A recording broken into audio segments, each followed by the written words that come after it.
Oh, hello, everybody. Sorry, I got caught there. Sorry. Good evening. There was quite a delay in the music. The music was still playing. Right in I my didn't realise we were live. So there you go. You got a behind-the-scenes look at what we do before the countdown. So hey, everybody, and welcome back to another Wednesday night movie live stream. It's me, Pete, Playtendoguy, and I'm joined as always from Andy from Forgotten World of Movies. Thanks, Pete. Hi, everyone. And tonight we're joined by a very special guest. We're joined by Nige from Rockgod 2004. Good evening. Thanks for joining, Nige. You've been wanting to get you You're on very for a welcome. little while. Thank you for having me. We've been really enjoying your streams with John. The bless you. Thank you very Video much. Nasties ones have been a lot of fun to watch. Thank you. Is that vodka? I wish it was. Nah, if it Neat as was, well. I'd be fucked if it was. But anyway, To dry my glasses now because you caught me. Anyway, I hope you're all doing well, and thanks for joining the live stream. As always, before we get into the comments, I just ask, what are some of the movies that you've watched over the past week? Do you want to go first, Andy? Yeah, sure. So, obviously, with Monday being Halloween, I binged the first 3 Halloween films because I always do that every year. I have an absolute blast for Halloween 1, 2, and 3. Yesterday, I watched Top Gun Maverick on 4K. Just as good as the cinema. Absolutely awesome. And tonight, I just finished watching a film that Keith recommended to me a couple of weeks ago called Dutch, written by John Hughes, and I thought that was great. It was a lot of fun. So yeah, that's just what I've been watching this week. Ah, nice selection of stuff there. Halloween on 4K. How's the picture quality? Yeah, exceptional. Yeah, superb. I think it's the best it's gone up. I still need to watch Halloween 3. I do know that catchy theme song. Oh, I haven't seen Halloween 2 yet. I've only seen Halloween 1. Oh, you're going to be shocked all through the night. There's a lot of iconic films I haven't seen. Wow. I've only seen 2 Friday the 13th films. Wow. Get out! That's disgusting. That's blasphemy! Oh, everybody in the comments section, put some classic horror films down, and let's see if I've watched them, because Nigel's going to have the shock of his life tonight. There's going to be a lot of stuff I haven't seen. I haven't seen Fright Night, for example.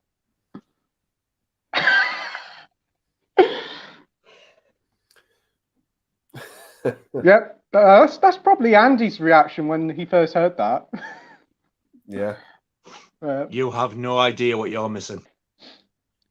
I do have it. It's still sitting sealed on the shelf. Hopefully it won't be for a long while yet. Put that Doctor Who and Star Wars crap down and get it on.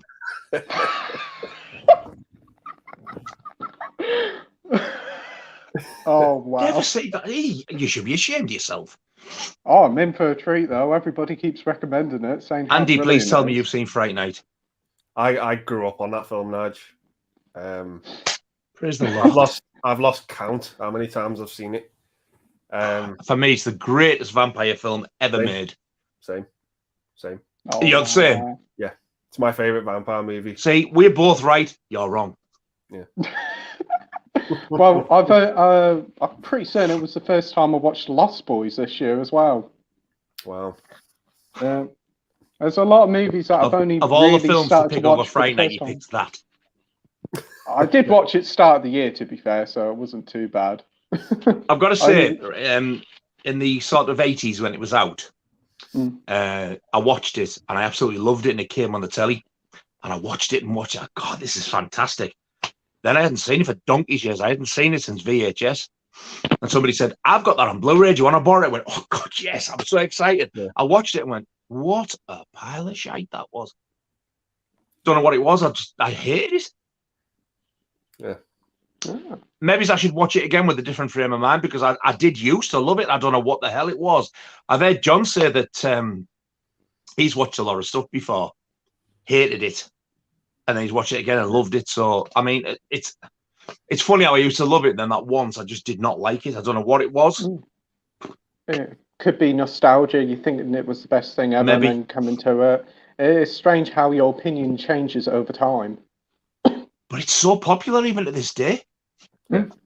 But then again, Yeah, half the stuff I like, people think's a load of bilge anyway. So that'd be a pretty boring place, I suppose, if we all like the same stuff, wouldn't it? Exactly. That's true. Yeah. What was I going to say? That John Hughes one you were watching, Andy. I've never heard of that one before. Yeah. It's got what's his name? Oh, fuck, the guy from Modern Family. It's called Dutch. Dutch. Yeah. Hang on. Thinking Wow, of I've never heard of that myself either. Yeah. This is it. Oh, that one. Ed O'Neill, that's it. From it doesn't even look vaguely familiar. Not even the poster art, no. It's like a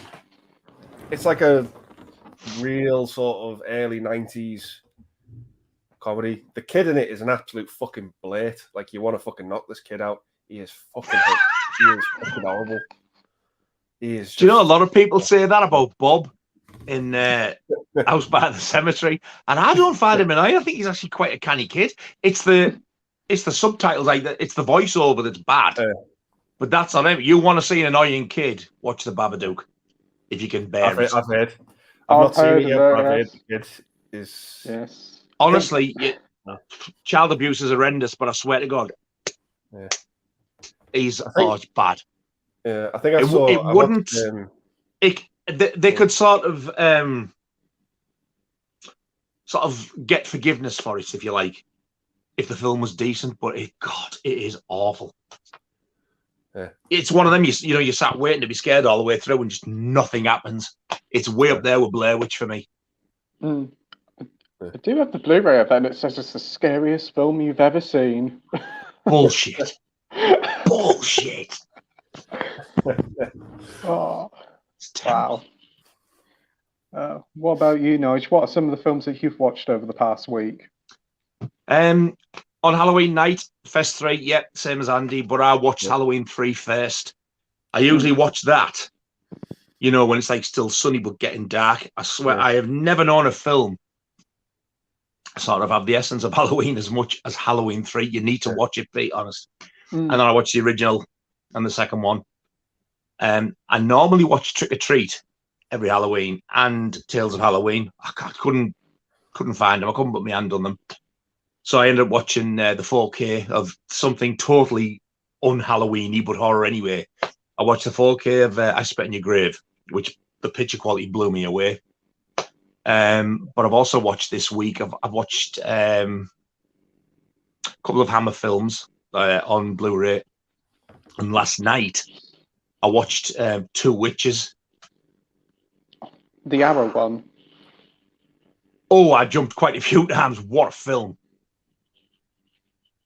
It's Arrow picked it up. I think it was on a couple of the film festivals. I don't know where the Cannes had it, but it was on a couple of the film festivals. And they couldn't get somebody to distribute it. And apparently, Arrow just picked it straight up. And I went in HMV in Middlesbrough last week, and I thought, shall I get it? I put it back? I thought, I'll tell you what, I'll order it direct off Arrow when I get home. When I got home, Arrow had sold out. I was like, it hadn't even been out a week. So I went on Amazon and ordered it straight away. I thought, I'm not missing out on this because I've heard really good things about it. And I watched it last night. I was like, wow, what a film. So if you've not seen that, highly recommended. I've heard a lot of positive things about that one, and have been seeing that it's been out of stock a lot. It's a fairly recent film, isn't it? Like a 2021 film or something? Yeah. Apparently I'd never heard of it until Arrow released it, but it only came out last year. Yeah, and I think that's what it is. They've been looking for somebody to distribute it, and they were struggling. And fair play to Arrow. They're like, give us a here, we'll have it. I think they're going to make the money on this. Whoa, what a film. Really enjoyed it. And the picture quality on it, I swear to God, it's one of those Blu-rays. And you're watching it, and I turned the light out, and you could see, the blacks and that. I was like, if I did any better, I thought it was a 4K. It was that good. Yeah, a lot of the modern films on Arrow really do look good on Blu-ray. Yeah. Oh, I have to keep an eye out for that one. I know the artwork of it on the slipcover is very striking. Well, I'd seen the artwork. I thought, when it was up for pre-order, I thought, Two Witches, I've never heard of that. I thought, don't really want to take a risk. And then I stumbled across this weird little like a promo trailer thing for it. And I watched it, and the first scene in this trailer, it just shows you the back of a woman's head, and she turns around with her mouth like, and I'm like, oh. Yeah, that's the trailer I've seen. And then as it goes on, you go, holy shit, I'm going to have a heart attack if I watch that. Watch it. Honestly, what a cracking film. I really enjoyed it. Oh, I have to keep an eye out in fact, I've just given my wife into watch in the bedroom while I'm doing this. I said, let me know what you think. Our niece is in there as well, so she's watching it. Don't shit on that bed.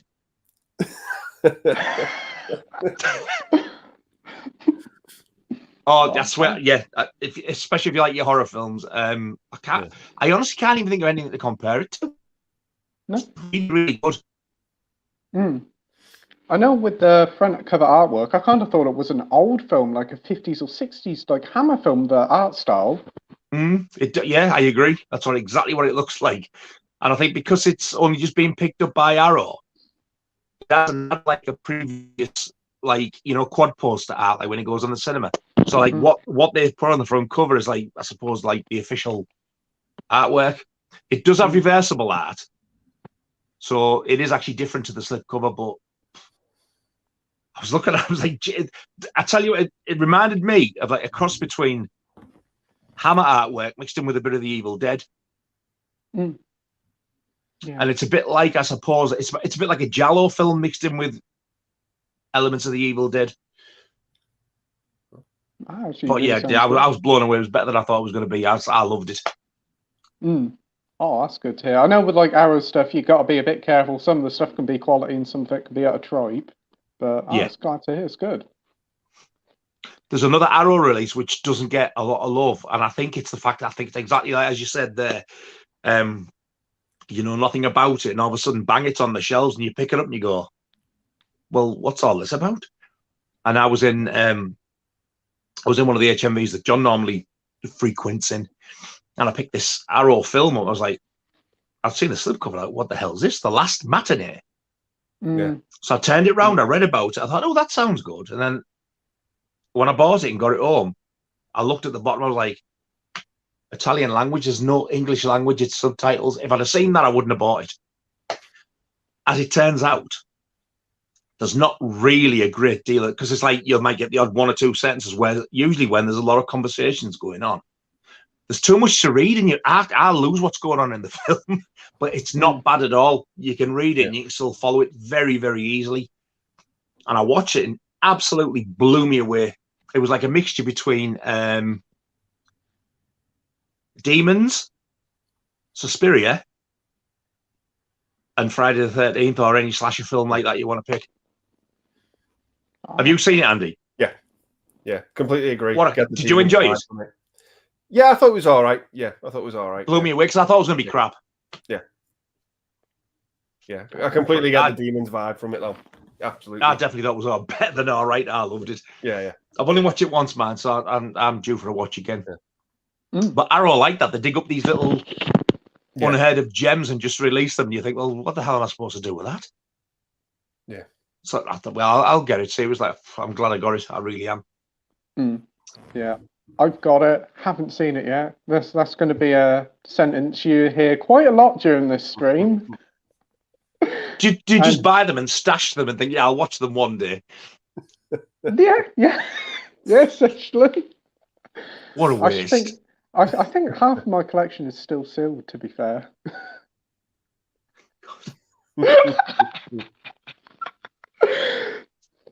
Don't worry. I bought 3 films this week and I've watched them all, or nearly all of them, so that's one thing. Are the science fiction?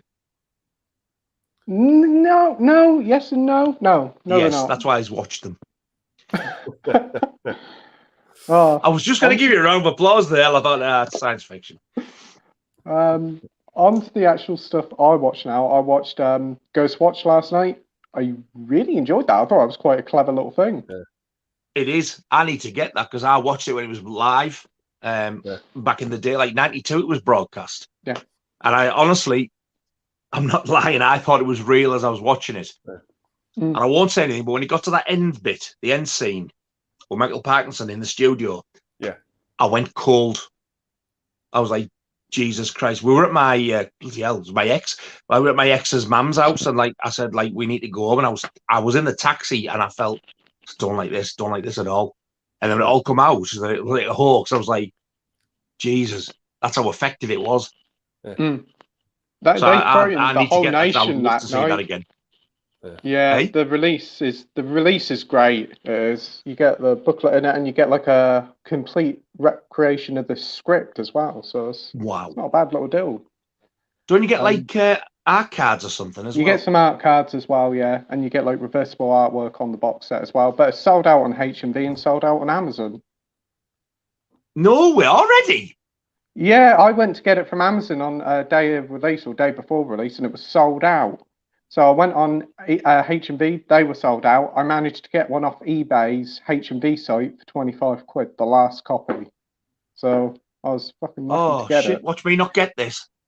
But seems to be quite a few copies popping up in the store, so check in your local HMV.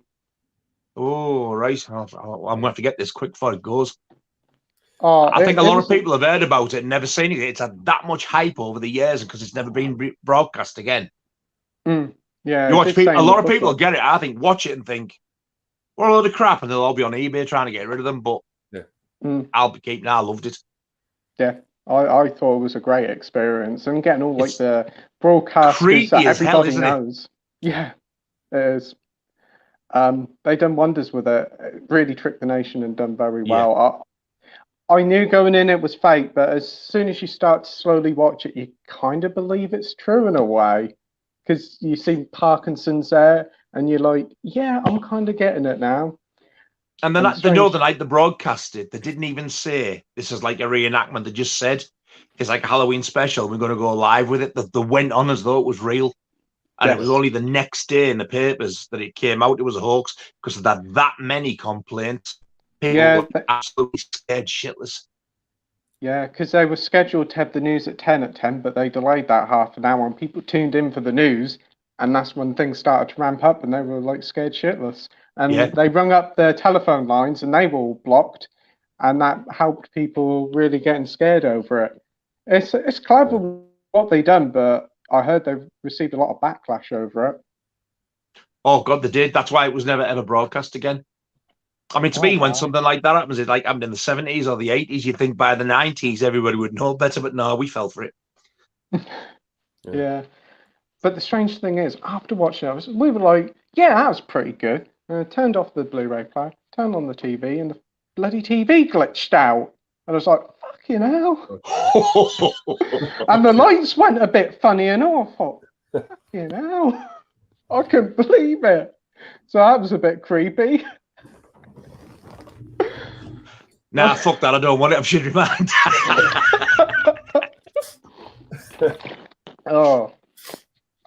On Sunday evening, I watched Rec 2 after watching the first one a few months ago. Thought it was a solid little sequel. Very much similar in the lines of the first one, but it had some cool little story changes to it. Not seen any of them. I'm not really a big fan of found footage, but them ones are really good. And they're not too long, they're only about 80 minutes. All right.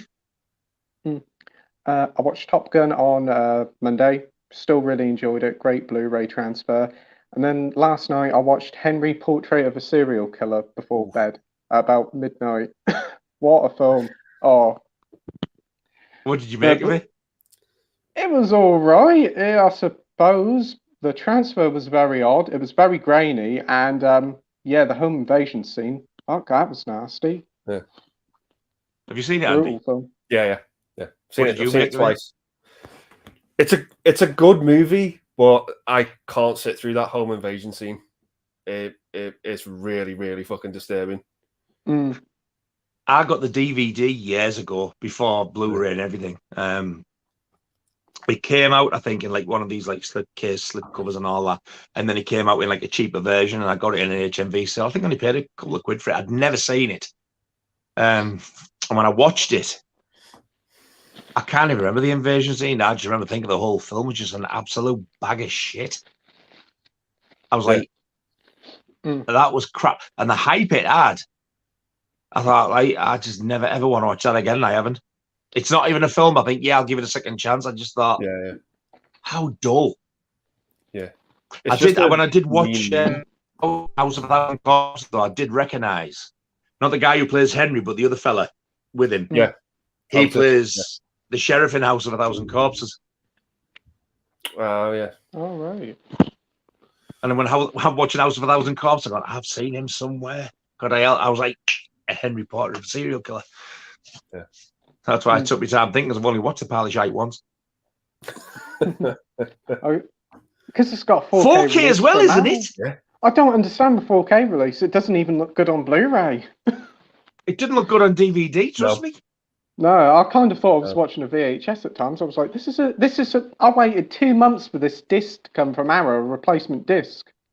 Thankfully, I got the set quite cheap off Amazon. It was 16 quid, and then I told them it was affected, and they give me 8 quid back. So I only paid 8 quid for the box set, so it wasn't too bad. So I got a nice box out of it, but I was waiting ages for this disc. Looking forward to watch this film. I was like, well, probably I should have watched the other disc. There's no difference in quality. It's like, my word. But it was all right. Because it seems to be getting released reduced left, right, and centre. Yeah, I don't think it sold very well. And I see they've got the standard edition out now, like for 15 quid. But yeah, nice box set. But I think I'll leave the film in the case. Yeah, exactly. Right. So anyway, before we get on to the comments, as it's your first time on the stream, Nige, do you want to promote your channel to everybody watching at home? Say that again. Sorry, it's very quiet. As it's your first time on the stream, do you want to promote your channel to everybody watching at home? No, because it's crap. I haven't been going long doing this type of thing.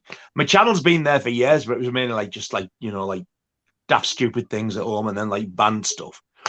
And then John said to me, you should start doing videos and that. So I thought, well, after the live stream, I started doing, I said, I'll have a go. So I did a film. My first one was The Warriors.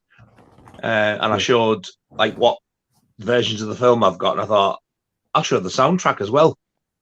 So whenever I can, I'll show you a film and I'll show you the soundtrack as well. But I've started doing a couple of unboxings and reviews and stuff as I've watched them as well. Because I wasn't particularly confident enough to begin with. But I'm getting more and more relaxed about it now. So yeah, it's pretty much like similar to what like you guys do, I suppose, really. But you've got a great channel, and I really do enjoy the streams with John. They're very entertaining. The one you done, was it Friday night? That was great. Yeah, we had Mikey on. Yeah. Yes. What a fella! Love him. He's such a nice bloke. I wasn't going to say anything about the upcoming one, but John can't hold his own piss, so I might as well tell you now. When we start the section 2 of the Nasties, when it gets to the Evil Dead, it's on a bit of an odd figure. You know, we've been doing them in blocks of 10. We'll sort of like talk about them in blocks of 10. The Evil Dead, I think's 12th or 13th on the list. So what we're going to do is we're going to do the first 12, whatever it is. And then the next one is going to be an Evil Dead special. It's just going to be the Evil Dead on its own. Because we're going to get Michael on, and I swear to God, he's going to show you some stuff you won't even know exists. What he's got, Evil Dead, it just puts what any of us have got to shame, to be honest. He's got some absolutely unreal, amazing Evil Dead related stuff. Oh, wow. First of all, he showed me a couple of photos and that, and then he showed me and John a couple of things. We sat there like, how the fuck did you get your hands on that? You know the 3 female stars in the original Evil Dead. Yeah. He hasn't only like got their contacts; they're sending fucking birthday cards. What? Wow! I shit you not. Wow! Speechless. And that's the tip of the iceberg. Honestly. Wow. Oh, that sounds like it's going to be an amazing stream. Oh, look forward to watching that. But when you consider as well, like he's been a fan of that film since it come out, and it's been his favourite film ever since then. Fair play to him. He deserves every Evil Dead bit of merchandise he can get. I've told him, I'm sure I've got an Ash figure. I've got to dig it out because, like, I've said if you haven't got it, I'm going to send it to him. Yeah. He'd probably lie and say he hasn't got it, even if he has. Just I'll send him the fucker and he can have 2. No, I'll keep that one sealed and I'll open this bastard now. Thank you very much, Fatty. Awesome. So if you like what you hear, Nigel's link's in the description down below. So is Andy. So if you haven't subscribed to him yet, go and give him a sub. So, Thank you very much. So let's get into the comments. And we have... Right. First up, we have Mike here from Did You See That saying, hey guys, hope you are doing well. Hey Mike, hope you're doing well, mate. Thanks for joining. Hey, Mike. We've got the View with Drew here saying, hey, what's up? Hey, Drew. We've got Matt V Movies here saying, good evening. Good evening, Matt. Good evening, sir. Hey, we have Edward here saying, evening, everyone. Hope you're well and good. And had a good Halloween. And who picked up Top Gun Maverick? Hey, Edward. Yeah, had a Not good me. Halloween. Watched Top Gun Maverick. Picked it up on Blu-ray. Had a lot of fun with it. You, Andy? Yeah, I picked up the 4K Steelbook, which is pretty much near impossible to find now because I've just had a look on some of the website. I think I've seen it going for like 70 quid on eBay now. It's just, yeah. It's only just come out, hasn't it? Yeah. Wow. It's nuts. Yeah. Is that the Amazon Steelbook you got or the HMV one? Yeah, because I pre-ordered it the day after I saw it at the cinema. So it was like for me to get hold of stuff nowadays, that's how early you've got to order it. It's ridiculous. Yes, especially Steelbooks. This is why you... Why did I wait? Yeah. It's a bit like this Terrifier 2 pack. That's 20 quid in shops and it's like 70 quid on eBay. Yeah, it's wrong. I didn't like the first one, so I haven't watched the second one. 2.5 hours, the second one, apparently. Yeah, I've heard that. Yeah, it's quite a fair bit because the first one's only about 80 minutes.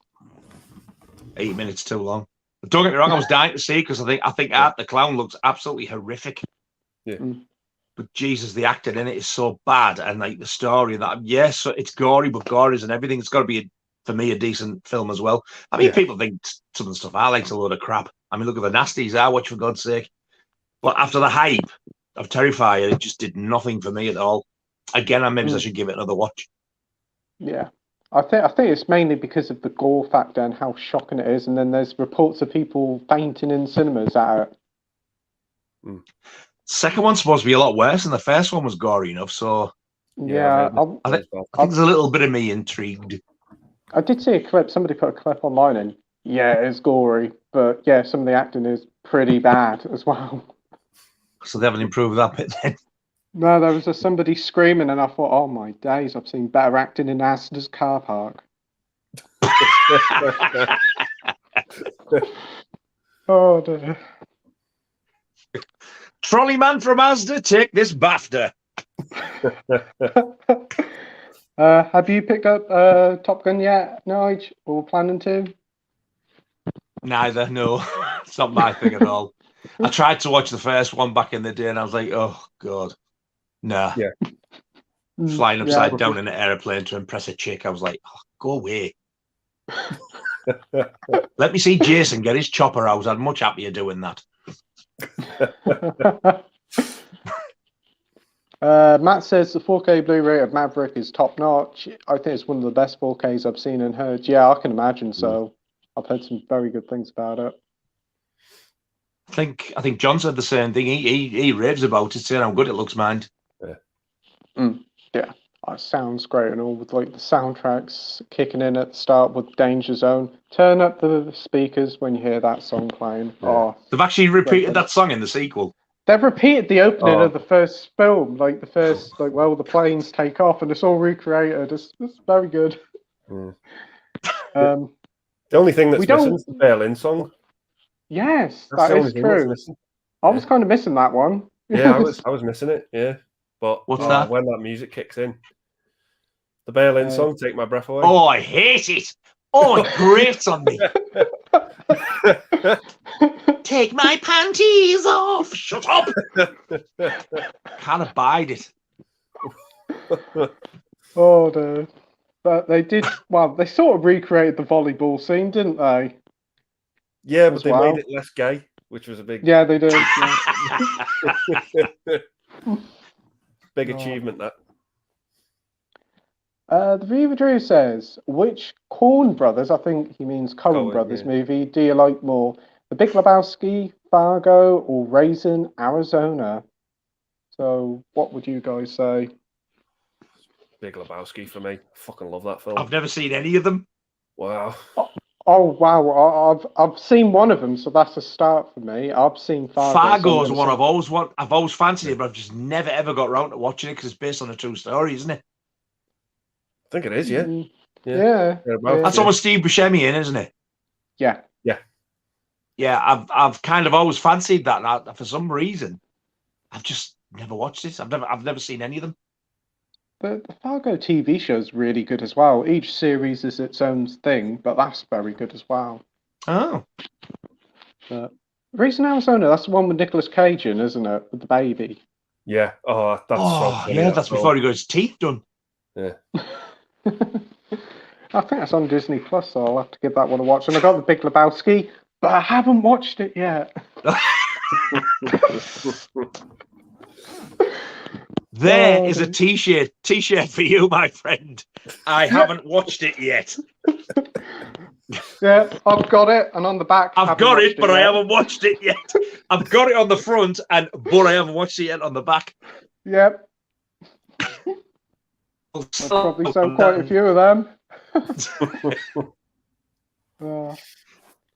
The Viva Drew continues to say, what is your favourite Best Picture winner? For me, some of my picks are No Country for Old Men, Gladiator, Argo, Birdman, and The Departed. Departed. You can't say that in this day and age.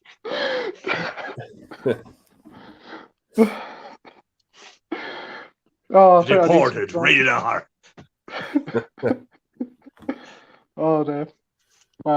So what Best Picture winner would you say, Andy? I haven't got a clue for Best Picture winner, so I'm going to say out of Drew's picks. So what would you say, Andy? For me, I'd have to say Forrest Gump and Silence of the Lambs. Oh, Silence of the Lambs, good pick there. Do you know I can't even think of any Best Picture winners at the minute? Name me a few. Return of the King. Never seen it. Okay. Oh wow. I would have said Jaws, but it didn't get Best Picture. Only got Best Soundtrack. Yeah. Godfather 1 and 2. I've never seen them. Did Goodfellas get Best Picture? No. Well, that deserved it because that is a fantastic gangster film. That. Yeah. Dances with Wolves beat Goodfellas.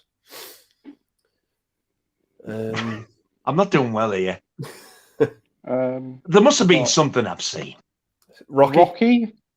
Oh, I like Rocky. Yeah, I'll pick Rocky. Yeah. French Connection. That's a good film, though. Yeah. I don't have them, but I've seen them. I do like. I haven't seen the new one. I've seen up to. Is it 5 where the young skinny lad with the spiky hair keeps like saying, "Come on, I want the belt, and all that," and in the end he gives up and goes and fights him. Yeah, I think that is 5. Yeah. Sorry, I think that was the last one I saw, and I enjoyed that one. I think my favourite one was Rocky 2, actually, but it's a decent sequel, Rocky 2. It is. I watch all the Oscar winners. Me, Rocky's my favourite. Oh, Rocky 4's the most fun though. Oh, with all the soundtrack and everything. Oh, highly rewatchable. Right. For me, I haven't got a clue for Best Picture winner, so I'm going out of Drew's picks, and I'm going to say Birdman. I really enjoyed that one. Nice return to form for Michael Keaton. Well, it was a great film. Right. Next up. Did you see that? Mike says, what one film that you refuse to watch? Right. That's a good question. I can think of one I will refuse to watch that I've never seen, but I've seen one scene of it and that was enough to put me off, and I'm glad because I nearly bought it. And I can think of one that I've seen quite a bit of and I will never ever want to watch it ever again as far as I live. Well, 2. The one I haven't seen, but I've seen one brief scene, is Irreversible. Mm-hmm. I watched the because John told me it was on YouTube. Yeah. I plucked up the courage because curiosity got the better of me. I went and watched the fire extinguisher scene on YouTube. Yeah. And both Mike and Bill said to me, like, it's pretty brutal, like it's pretty realistic. And I was like, wow, yeah, it is. It was a bit excessive, mind. But the factor was when he was doing it, the I could only assume was the soundtrack. Oh, it was horrendous. And when I remember when I seen the cover, I thought, like, oh, when that fire extinguisher scene comes on, like they told me, I hope it hasn't got that horrendous red lighting all the way around like it does on the cover. And it did. I was like, yeah, that's it. I've seen enough. I don't ever want to watch it. And the two films I have sort of seen either all of or most of, and I'll never ever want to see them again, is Eraserhead and The Babadook.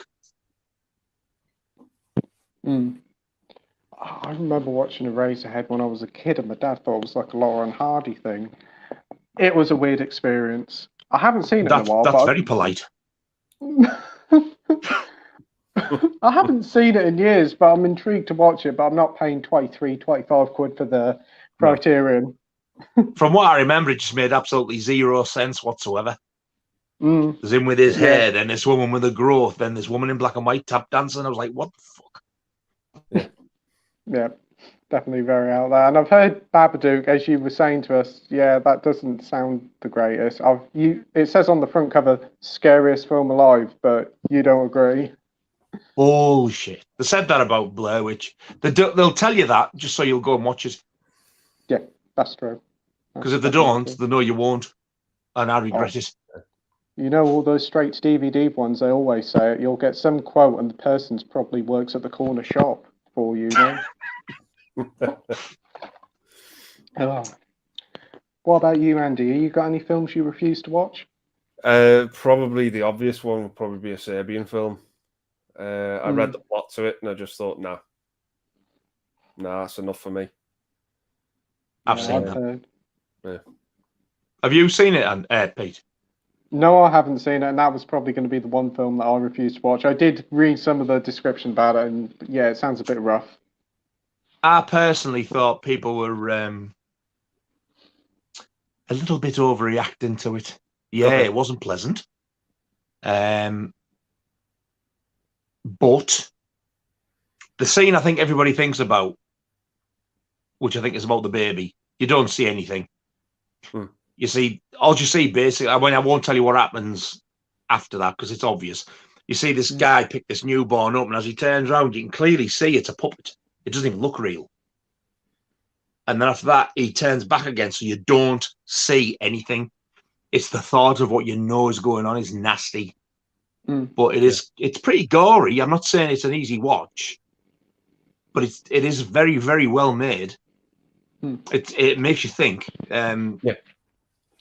I was more sickened and disturbed by Cannibal Holocaust, to be honest. Because that's real with the animals and stuff. That knocked me ill the first time I seen it. It was horrible. But I think the Serbian film, because of it's the thought of what it is, I think a lot of people overreacted. I've heard a lot of things about that one, and that's one I'm not rushing to see in a hurry. There is one that I have seen that I regret seeing, and I bought a nice big box out of it. Irreversible. Oh dear. I've heard a lot of bad things about it, and there is a certain scene in it, quite an extended scene of it. Did not like it. I had to fast forward it. It was disgusting, to be honest. Is the scene that you're talking about the kind of same theme as that? Yes. I won't say the word. I've heard about it. I don't know how graphic it is, but I've heard it's very, very long and hard to watch. It is. It feels like it's real, to be honest. It's very uncomfortable. Really? I did not like it. Yeah. Have you seen it, Andy? See, I can believe that because I thought that the fire extinguisher thing was real enough, and I thought that was like, wow, that was a bit. That was worse than any, apart from the animal scenes, any video nasty or anything like that you could pick. They seem to get away with it now. And there's also these like flashing lights, the whole red flashing lights all throughout the film, and that is awful. I can't stand it. That put me off. I mean, that's what I thought. It's on the cover, isn't it? So it's like a bit of a warning. It shows you somebody walking down this corridor. It's like all red around it. I thought, I've got a sneaky feeling that's going to be all the way through the film. And the bang, first clip I see of it, there it is. I'm so glad I didn't buy it. I got the collector's edition from Indicator. Thankfully, that's what I was going to buy. I think it was about a tenner, but now it's out of print, so it's worth some money, so people could have it if they want it. I don't know why, but not for If anybody's watching this, it'll devalue it. Have you seen it, Andy? Yeah. What do you make of it? I watched it back to back with a movie called Eden Lake. And Eden Lake? Yeah, I watched it the same day as Eden Lake. Oh, I bet you wanted to kill yourself. Yeah. I had to watch Run Fat Boy Run to cheer myself up afterwards. Honestly. I think I'd have to go on a month's holiday. Yeah. Yeah, it put me in a bad place that day. I was fuming with myself. I think the difference is, though, if you watch it on its own, Eden Lake, with respects of disturbing, it's bloody awful. It is, yeah. But what a brilliant film it is. Yeah. But it's too realistic for my liking.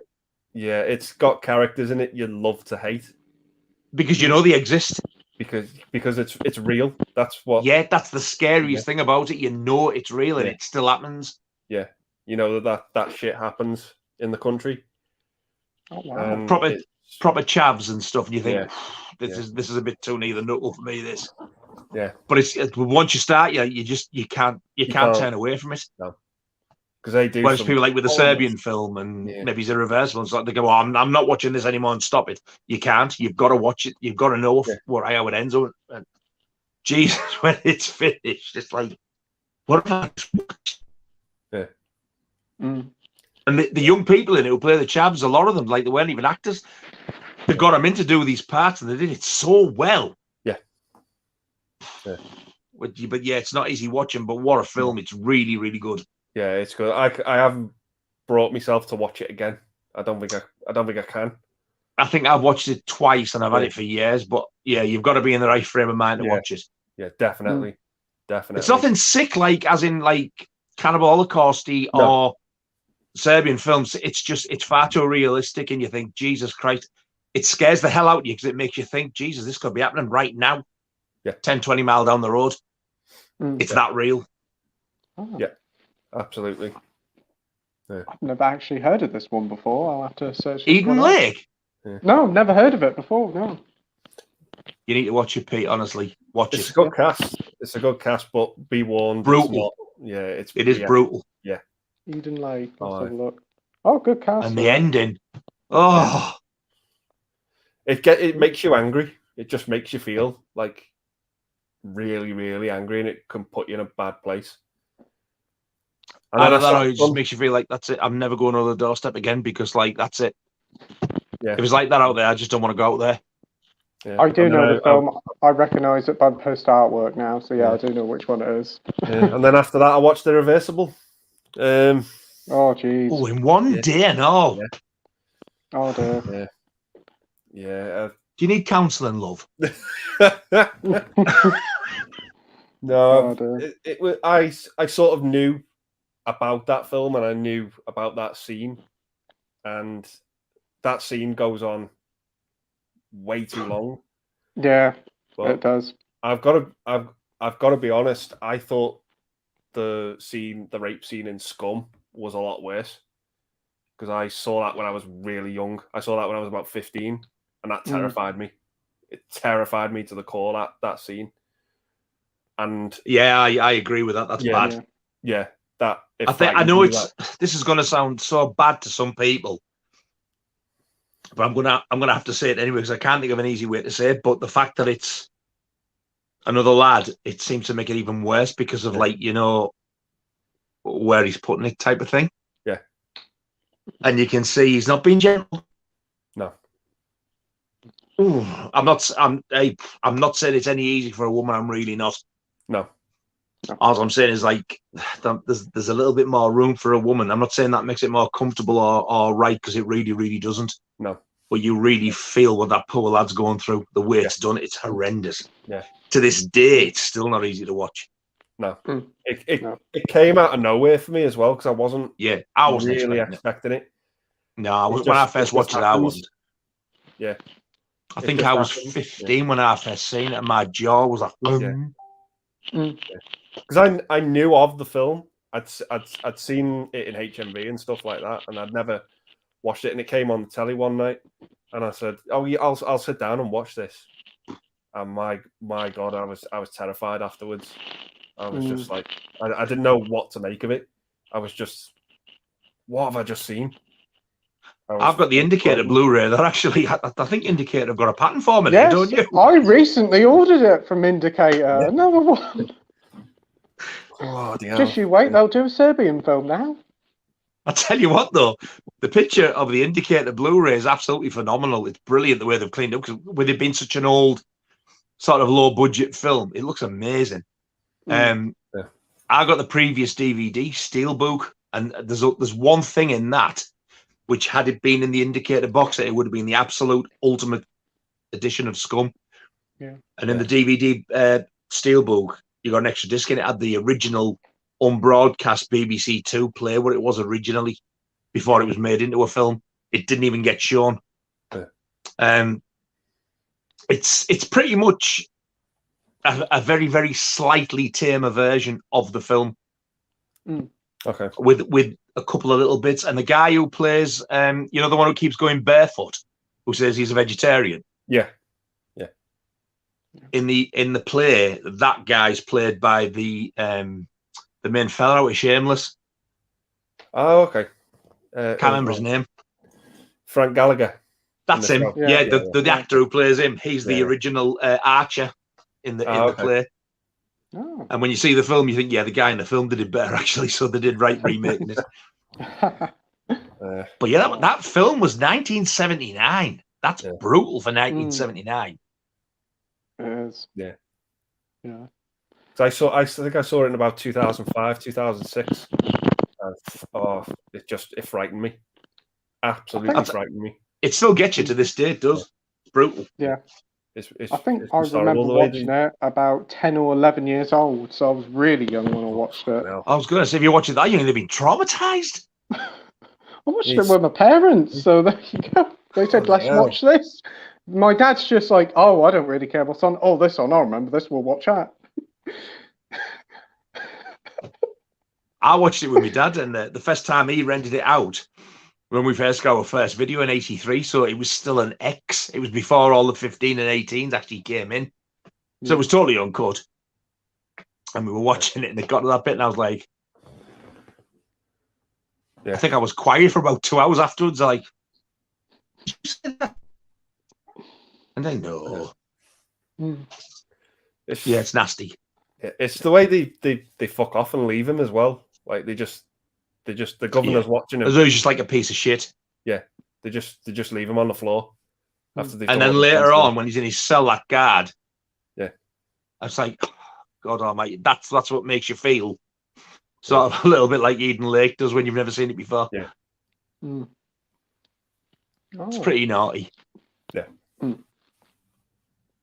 Right. Next up, we got Mike saying, with Mike being on holiday and he is co-hosting for 2 people, the guy deserves a pay rise. I agree. He needs one for 3 because he's so handsome. I disagree on all counts, but no, this is if I could get paid for what I love doing, it'd be awesome. But I just love doing this. Be nice, wouldn't fun. It? Yeah, well, yeah, it would be.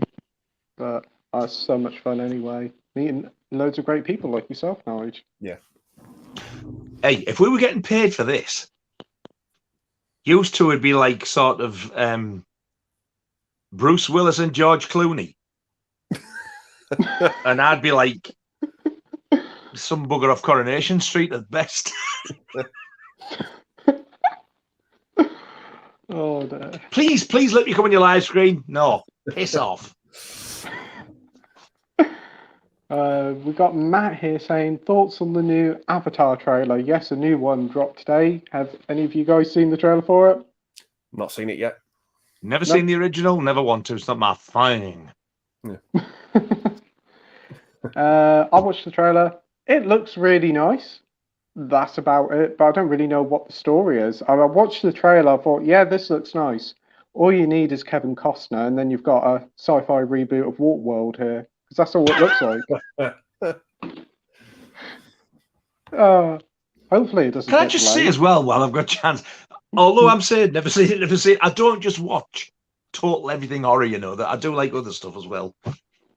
If you hear me not all sat there thinking, Jesus Christ, if it hasn't got a chainsaw in it, he doesn't want to know. No, it's not like that at all. But I don't like, can't abide, will not watch science fiction. Okay. Yep. I tried The Matrix, loathed it. I tried Alien, double loathed it. Wow. And a couple of years ago, I even bought a Blu-ray cheap of Blade Runner. I thought I'm going to give it a fair crack of the whip because it was a nice little set. I sold it because it was not my thing at all. Yeah. I always say, though, no matter what genre you like or hate, there's always an exception to the rule, and I absolutely love Terminator 2. I actually really like the first Terminator as well. But there's a film I absolutely love, as most of the planet does as well. But a lot of people think it's science fiction. To me, it's out and out horror. But I do see why some people class it science fiction. John Carpenter's The Thing. Love it. Yeah. So there is always exception. It's not that I think that's science fiction. It's just like the majority of it is just not for me at all. Yeah. Yeah, I can understand.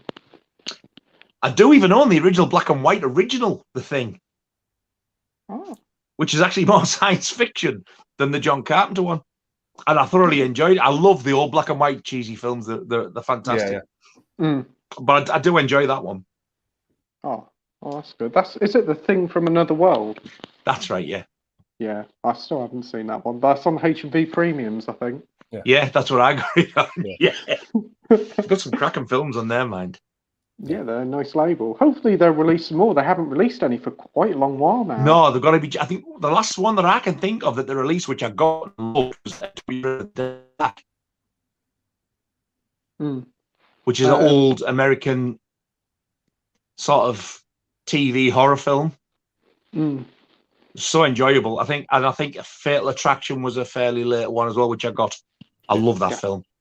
Yeah, great, that film. But yeah, they seem to have sort of like dried up on titles at the minute. But you usually find that a lot of the stuff that comes out in the States on Warner Archive, it tends to be what comes out on HMV Premium. So I'm waiting for them to get the there's a, what do they call the guy who's married to Sharon Thingy, who got killed by the Manson family? Sharon Tate. Roman Polanski, was it? There's a vampire film with him in, and I think he directed it. It's something about the Dance of the Vampires or the Legend of the Vampires or something like that. Right. That's on Warner Archive in America. So I'm hoping to God that comes out on HMV, the premium collections. I'll have that. Yeah. I think the last one they brought out was the Jackie Chan Mr. Nice Guy and Running on Empty, and that was like start of the year time. Yeah. But there's rumours that they could be bringing out some more in the new year, so hopefully so, because it's a nice little label. So. Yeah. Yeah. Have you got quite a few of them? I've got about 40 odd. Have you got the is it the Time Machine? Time Machine? I don't think so, no. Where Malcolm McDowell plays Time After Wells, Time. He's chasing Jack the Ripper. Yes. David Warren. Yes, what a film that is. Yeah. Oh, I loved it. Love it. I watched it recently. So much fun. Oh, God, what a film. I absolutely love that. Yeah.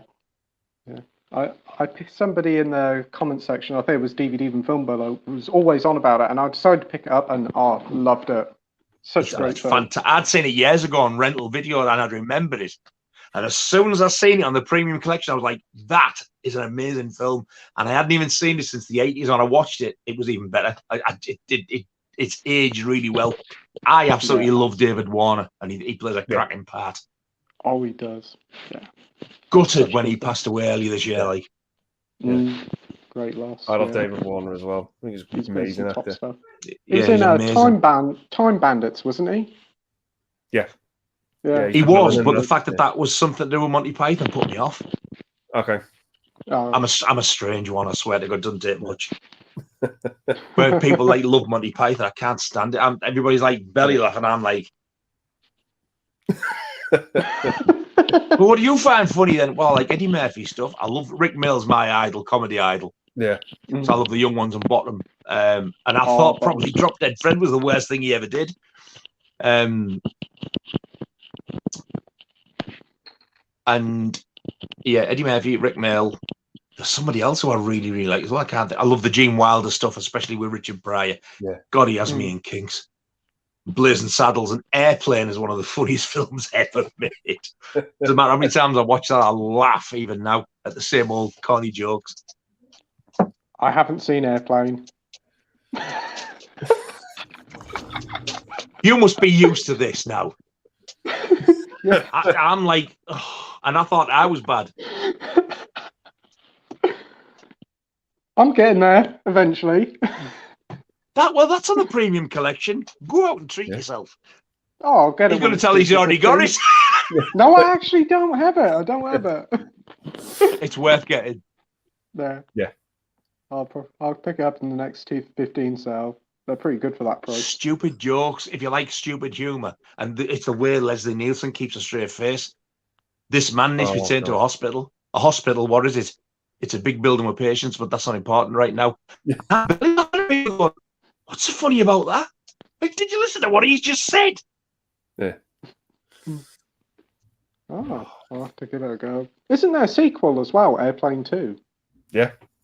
Yeah, it's not as good. It's funny, but it's not as good. Yeah. No. It's got William Shatner's in the second one. William Shatner. William Shatner. It's got William Shatner in. Yeah. Oh. It's because of that. It's that old joke. It's got Michael Myers in, for God's sake. It's that old joke I've heard where it says like, "What do you get if you cross William Shatner with Stevie Shatner Nicks?"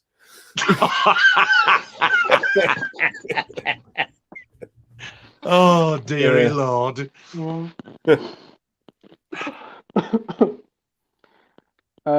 Next up, we've got Mark here, Mark Norwood, saying, "Let's go." Hey, Mark, thanks for joining. Oh, hello, mate. We've got Man Cave Movies here, saying, "Good evening, gents. I hope you're all well." Good evening, mate. Thanks for joining. Good evening. Danny is here, saying, "How are you all today?" Thanks for joining, Danny. Not too all right, bad. Danny, mate. The viewer Drew says, "Good, I pre-ordered the Blu-ray of Top Gun Maverick recently. Haven't got it yet, but I can't wait to watch it because people have been calling it the best movie of the year." It's definitely a quality film. Definitely one of my favourites. You'd agree, Andy? Yeah, I agree, but don't worry about it not coming yet because I've pre-ordered. I've got a load of stuff on pre-order that's already come out, and I've not got it yet in the post. I'm waiting for that Ghost Watch because I You're still waiting for that, and Austin Powers. Yeah, my Austin Powers came today, but Ghost Watch isn't coming until Saturday. Wow, where did you order that from, man? Amazon. Oh wow, blimey! Yeah. You're seriously making my ass go over this whole Ghost Watch thing. I'm getting really concerned about it now. I was going to buy it today. I thought, no, I'll wait. And then you've come on and said all this. Yeah. There's people selling it on eBay for like 60, 70 quid, if not more. Well, they can fucking keep it because they ain't paying that for it. Yeah. Oh, dear. Do you know, when people do that, I have to stuck with it. She agreed. Yeah, it is. But hopefully you can get a copy. Did you see the video I did the other day about my little what's the word? Like my little adventure with the bloke from eBay? No, I've not seen it yet. No, I haven't checked that out yet. Do you want me to tell you, or do you want to wait and watch it?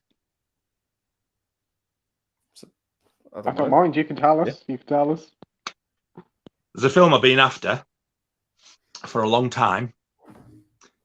And it's one of those Arrow window box things. And it goes for a fortune.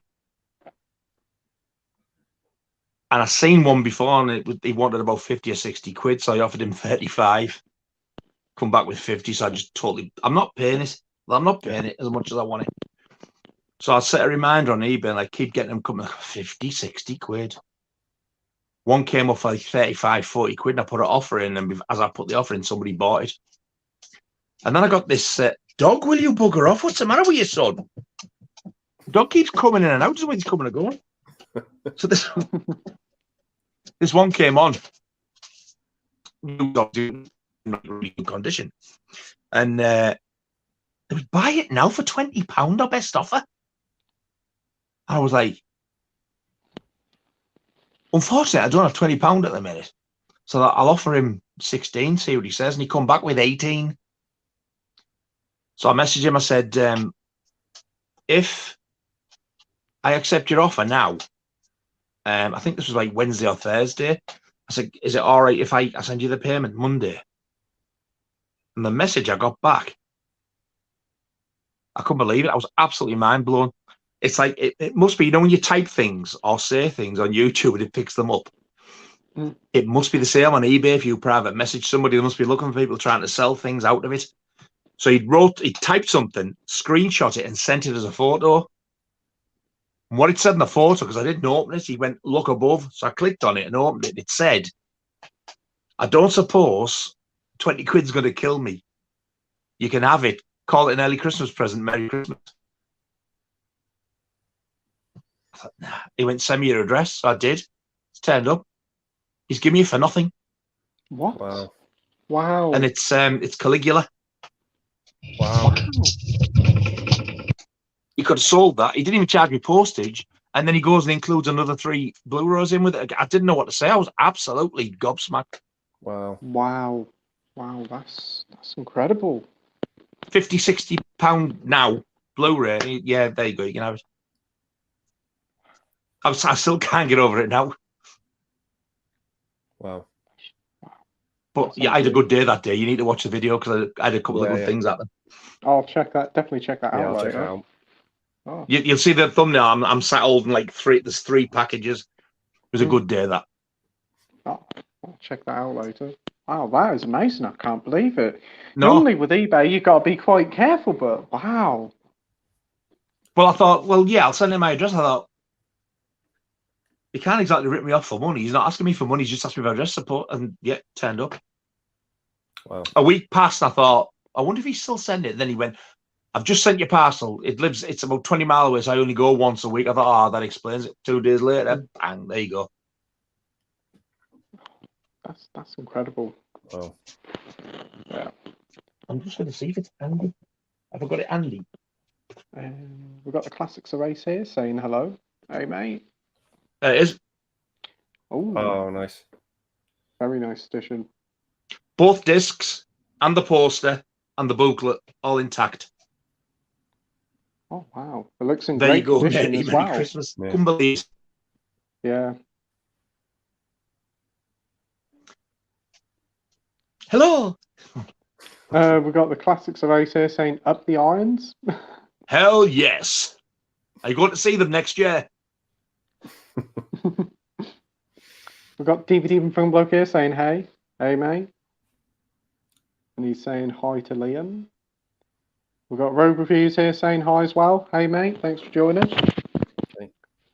We've got DVD and Film Bloke saying I rewatched Brain Dead and still love it, and also rewatched Funny Man, which I loved. Oh, Brain Dead's a lot of fun, but I haven't seen Funny Man. Is Brain Dead? I'm here to kick ass in the name of the Lord. Yeah. Yes. Has it got another title? Dead Alive. Yeah, yes. Yeah. Somebody lent me it, and he couldn't even hand me the DVD or Blu-ray. It was for laughing. Oh, it's brilliant! You're going to love it. I watched it. I went, what a crock of shit. But the more I think about it, I think I've missed the point here. I want to watch it again because there's another film called Brain Dead with my memory's terrible. It's on 101 release, isn't Bill it? Paxton. Yeah. I've got that. It was weird, but I liked it. Yeah.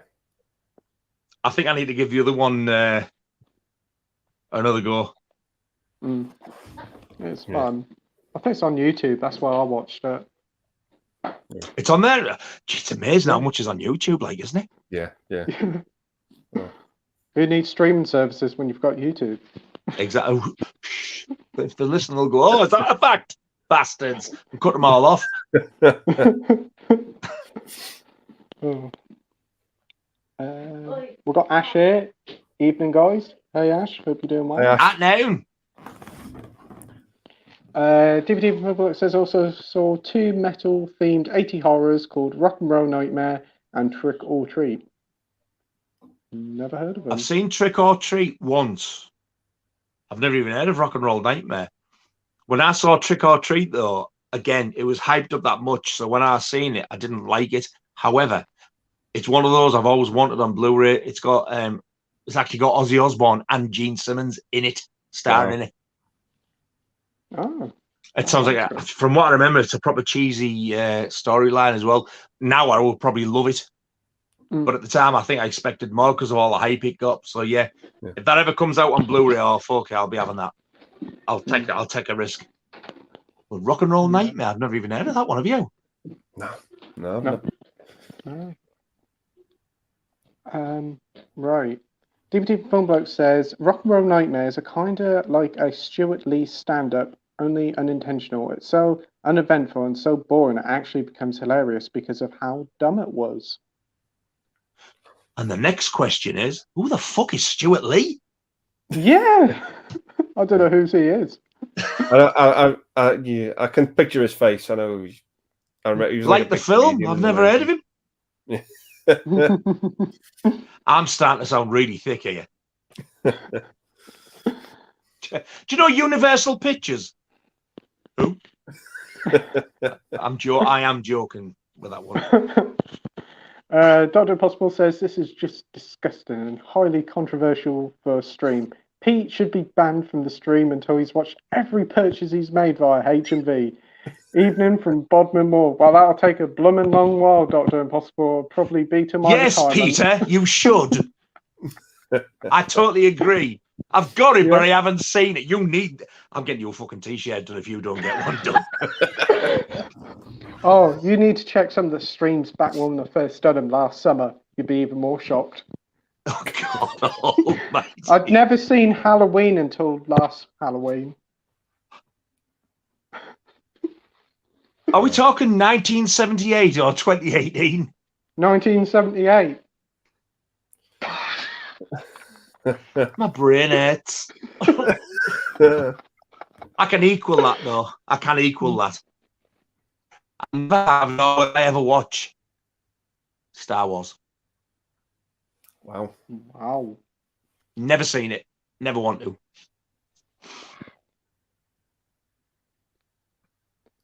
Wow. That's quite shocking. Yeah. Wow. See how I watch them shut the fuck up. DVD Bloke says Trick or Treat was a lot of fun and actually had a plot. Oh. Yeah. Nice. Something's telling me now I'm going to love it. We got David Beach here saying, good evening, guys. Hope you're all well. Thanks for joining, David. Hey, David. And he says, hi to everybody on YouTube. Right, we have Mike here saying, have you lads seen a movie called Pieces? Used to be in a video analysis back in the day. I saw it the other day and it was so damn funny. I know you're doing a watch party of this, Mike. Haven't seen it, but it's on Arrow and I might pick it up soon. So I do have a future video coming up with that, which will blow your nuts off if you like it. Oh, the only thing I will disagree with is it was never a video nasty in any section. Okay. But wow, what a film! It should have been. It's definitely video nasty fodder. I don't ever remember seeing it back on video in the 80s or 90s. The first I heard of it was when Grindhouse first released it, which was before the Arrow one. And I thought I'd just seen the trailer. I was like, I have got to see this, with a tagline like you don't have to go to Texas for a chainsaw massacre. I thought, yeah, I need to see this. Yeah, and it's fantastic. It's comical in parts, but God, what a film! But I've got I've got 2 fantastic Blu-ray editions and some soundtracks amazing. Oh, Well, look forward to that. Have you seen it, Andy? What's your opinion on it? yeah. I first saw it about 8 years ago when I was at uni. A friend of mine just picked up the DVD from CX, and he was just like, "I've got no idea what this is about. I'm gonna stick it on. Do you want to watch it?" And I was like, "Yeah, sure." And I just thought it was a great 80s horror film. I just thought it does what it says on the tin. It's all that gore. It's all that, the cheesy effects. It's everything you'd expect it to be. The over the top acting. That's what it says, doesn't it? In the trailer, it goes pieces. It's exactly what you think it is. Yeah, yeah. But I only picked it up this year for the first time. I've got it in one of those Arrow box sets. The ones that come with the booklets and the poster. Yeah, got it in one of the, got that from CEX for like 12 quid. Wow, that was an absolute bargain. Yeah, so I had to do it. I had to pick it up, and rewatched it because I did the 31 days this month, and that was one of the ones I rewatched. And fucking hell, that ending as well is like fucking great. When I first watched it, I was like, oh, and it spoiled this. But then as I watched it now, I was like, nah, I think that's a good way to end it, actually. Yeah. I think when you first watch it, if you're thinking, oh, what a load of shit, watch it another once or twice, and I think then it'll sort of like, because you're expecting it, you'll accept it more. Yeah. Right. Yeah. It's just an all round good time. It's fun. No, don't expect. You're guessing as well, aren't you? It's like a bit of a whodunit. Yeah. Oh, that's good. I'll have to check it out. Yeah. I'll have to keep an eye on, because I think the Arrow sale's still on, so I might just pick it up if it's still there at the weekend. It's got the I don't know if you've ever seen Midnight Express, but it's got the prison guard in it.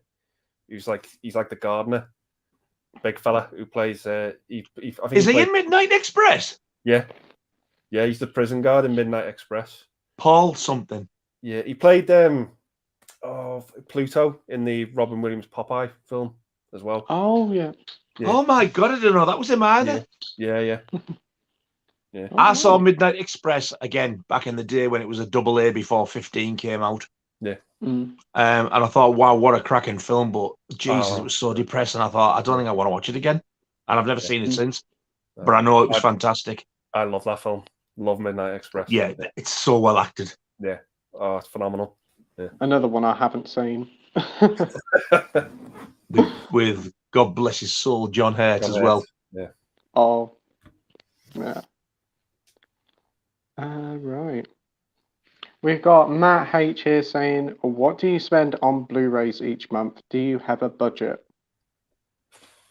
I think the answer to that is too much and yet not enough at the same time. It's harder for me now. Because earlier this year I lost my job due to health reasons. I'd been off sick for a year and I lost my job, so it's like it's not easy. But everything pretty much that I spend, it's like that's my thing. I don't go out. Very rarely go out booze, and if I do, it's usually somebody pays for me. It's not a nice place to be in, really. Yeah. So it's like, whatever money I get, I'll get stuff like this and vinyl. It's like what keeps me going. That's my thing, type of thing. And I think that's started doing this has helped a lot as well. Yeah. But yeah, I do spend quite a bit on them, but not as much as I'd like to. Jesus, there's no stop really, is there? You could go on forever. Yeah. No. Yeah. Budget. It just really depends on what comes out, but. It can be definitely hard some months, like this month. There's been quite a fair bit coming out, so yeah. I tell you what, probably shock you, where I have pre-ordered, and I am so excited. It was supposed to be out in December, and they put it back till February. And it's the thick sort of, the hard card box set with a poster, they all sing and dancing. What shipped out? Wow! Oh. The greatest animated film of all time, and I don't care what anybody else says, you're wrong or you're lying. It's just, God, what a film that is. Yeah. When I started digging out the first batch of video nasties, when I was doing the first stream with John, my wife was helping me digging them all out, and she said, "Do you want Watership Down?" I was like, "Whoa, that's where it went!" And I went to get it. I was like, "No, I'm going to wait because the 4K is out in December." We got put back to February. I am absolutely chomping at the bit to watch it because I've not seen it for a long time. What a film, though! Love it. Yep. Everybody's favourite Easter film for kids, according to Channel 5. But a lot of kids have traumatized them. I was like, "You're joking? It's not that bad, is it?" Just like dogs killing rabbits and things. But yeah. What a film, though. I must admit, like, I do think it should have been a PG, not a U. Yeah, it's not U material. Definitely not. Yeah, it's always been a U and still is to this day. It's bizarre. It is very strange. Surely, if they even had the sense to change Jaws from a PG to a 12, at least like they saw some sense in that. How the hell that was ever a PG? No. I tell you, they see the cute little rabbits and they're like, "Oh, this is fine. Give it a U. Put it on CBBS. That'll be fine." Yeah. BBC will be in more complaints if they did. Oh dear. But yeah, it is beer. It's not whiskey. I've got my Motorhead beer glass. It is beer. Is it on BFI, that limited edition set? Yeah. I think I've seen it on the fold-out post. I think it's got the newly commissioned art one side. Oh, and the UK squad. Where's me Ferox? The UK quad on the other side. Yeah. That looks a nice edition, but I don't think I'll be picking it up. Oh, too traumatizing. There's no point you getting it, really, because to be honest, be on your shelf for about 5 years until you watch it. I'll probably By the time you get to watch it, they'll be bringing 56K videos out.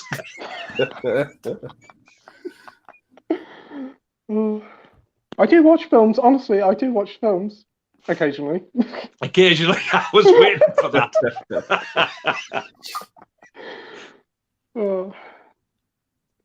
We've got Dark Gaming here saying, "Hi guys, hi mate, thanks for joining." Hey up. DVD and Film Bloke says, "I became scared because a good friend of mine had his YouTube account hacked, and I'm scared I might be next. Sorry for the fear-mongering, but I'm concerned."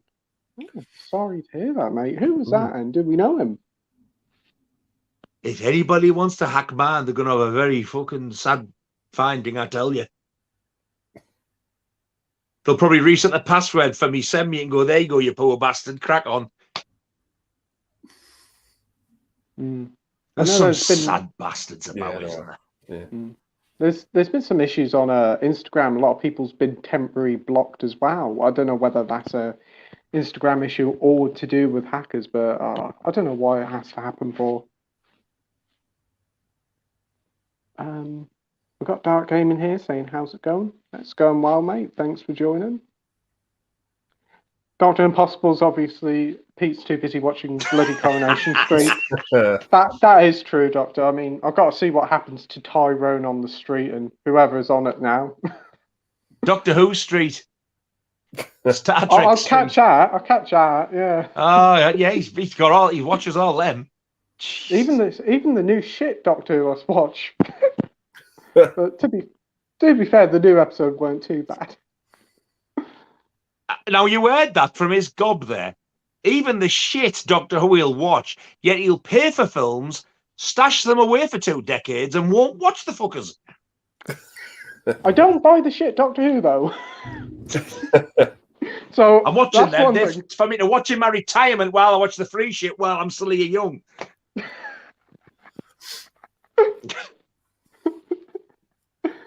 Oh dear. David Beach says, "Bob Hoskins and Michael Caine, Mona Lisa, very good movie, very good acting. What's your favourite Michael Caine movie and Bob Hoskins movie?" I do agree, Mona Lisa's fantastic. Yeah. I've seen it once a long time ago, but I do remember it being very good and very well acted. Is that the one with Helen Mirren?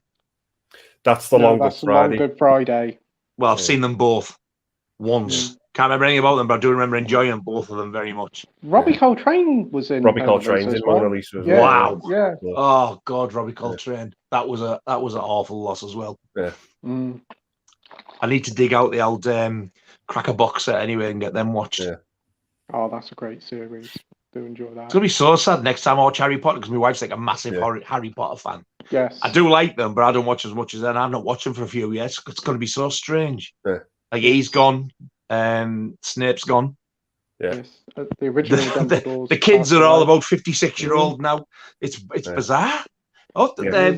in with the blonde hair, his mum, she died as well, didn't she? Yeah. One who played his mother. McAvoy. Yeah. Yeah. I think that film's fucking cursed, don't you? Could be right there. Could be. Mm. Mind you, I remember when they came out. To me, it feels about 5 to 10 years ago. It's quite scary. I think it was 20 odd years ago. Yeah, it is. I think it was the 20th anniversary of the first film. Was it last year? And I'm like, wow, where's the time gone? So that film, when they were all kids, now it's 21 years later. Yeah. And they're all grown-ass adults. It's like, wow, what did I blink and miss all this, or what? I think it's Daniel Radcliffe in his mid-30s now, and I'm like, what? Viola? Yeah. Emma Watson's had all her hair cut off again. God, how stupid. Anyway, what's your favourite Michael Caine and Bob Hoskins film? What would be yours, Andy? And my favourite Michael Caine film is Muppets Christmas Carol. Fucking love it. Oh, my favourite Christmas film. Love it. Fucking love Muppets Christmas Carol. Mm. Bob Hoskins, I'm gonna have to say Who Framed Roger Rabbit. Oh, I love that film. Do you know? I've only seen that once as well, but I was going to say that because all the Bob Hoskins films, actually, I'm going to say my boss. If I can remember how to talk, my favourite Bob Hoskins one is that one he did with, is it Jet Li? They call that actor. I'm sure it's Jet Li, isn't it? Where he's like, Bob Hoskins keeps him all chained up and then he lets him go when he wants his dirty work doing. Is it Unchained? I don't know. I don't think it was on the cinema like mid 2000s or 2005, 2006. It's Unchained. I'm sure it's called that. That was cracking film. So I'm going to say that for my balls. Unleashed. That's the one. What a film. And my favourite Michael Caine film is Jaws: The Revenge. No, it's not. My favourite Michael Caine film. I haven't said that. I love Jaws: The Revenge. I think it's Jaws 3 that's like the wet lettuce out the floor. Yeah. My favourite Michael Caine film is the made-for-TV Jack the Ripper. I've heard that's very good. I had it on DVD. Found out it was on Blu-ray, so I bought the Blu-ray, give my daughter the DVD. The Blu-ray, they've cleaned it up so good and gives you the option, because it was only in 2 parts. You can either watch it in the 2 parts, or it gives you the option to watch it in one 3-hour-long film. What a film it is. I never liked Michael Caine until I watched that film, and he acts his ass off. Him and Lewis Collins. I'm trying to think it was great, because you can still get it on Blu-ray now. It might be network, you know. That's him from The Professionals, isn't it? Yeah. Lewis Collins. Yeah. Oh, I'll have to give that a go. I think I see it once in CX, and they were charging like 30 quid for it on Blu-ray. It's less than that off network. Is it? I think it's about $12.99. Honestly, get it while you can. It's no more than $17.99. I can't remember what it is, but it's certainly not 30 quid. Oh, I thought it was out of print. I assume because it was expensive. It was out of print, get it off network direct. What a film! Oh, brilliant! Thanks for saying that. It's absolutely amazing. Mm. The cast has got Susan George is in it. There's quite a few in it. I don't know if it's got a lot of actors in it you might recognise, but you don't know what they're called. But it's just the set pieces in it and just the acting and the costumes and everything. Wow. Mm. And they said as well on that film they've thoroughly sort of researched it and stuff, and they believe what they've filmed is what they believe is the true identity of the Ripper. And when I watched it, I was like, yeah, I agree. I totally agree with them. Wow. Oh, definitely going to have to give that a watch. And that's quite a long film, isn't it? Because as you say, it's like a 2-part. 3 hours, yeah, because it was like a mini series, like Salem's Lot and It, like in America, but this was obviously British. It was on 2 nights. But when the first half finished, part 2 was on the next night, you were like, no, you didn't want it to stop. You could have, I easily watch it now. I bought the Blu-ray earlier this year, and I think I watched it within the space of 2 months. 7 times. Wow. I love it that much. It's fantastic. I hope you don't watch it and think it's a load of shit now. Oh, it's something that I've been wanting to watch for a while. Anything with Michael Caine and I'm sold. And I think Jack the Ripper is probably like, it raises interest in everybody. But for me, it's the best Jack the Ripper film I've ever seen. I'll give that a go. Have you seen it, Andy? No, I'm definitely going to give it a go now. Honestly, Andy, it's amazing. Yeah, I'll check it out. I get goosebumps every time. Even now, I get goosebumps at certain scenes. Michael Caine, he's phenomenal. Absolutely phenomenal in it. Awesome. Oh, I've just thought as well. And if you don't want to count Jack the Ripper as a favourite film of Michael Caine's, with it being made for telly, I'm going to go with Dress to Kill. Yeah. My catchphrase again, got it, but I haven't seen it. I'm not even going to explain that. Get Dressed to Kill. It's a Brian De Palma film. Get it and watch it. That's all I'm going to say. Yeah, I've got it. Haven't seen it, so watch it. Don't read the synopsis or nothing. Just watch it. Wow. Okay. Yeah. I'll definitely check that out soon. Then. For me, I'm going to say my favourite Michael Caine film is Get Cut. I did get that BFI box set earlier this year. Fantastic edition. And Bob Hoskins' Got to Be Long Good Friday. Really enjoyed that one. But Mona Lisa's probably a close second. And also a bit of fun with the Super Mario Brothers movie. This is a reminder. Take a torvastatin. This is a reminder. Take a torvastatin. I hate that Amazon thing. that is a first. It's done it twice to me on the nasty ones. It's embarrassing. If it's not that going off, it's the dog coming in, a dirty great big Labrador whacking his tail on the door. So all I can hear is you talking with her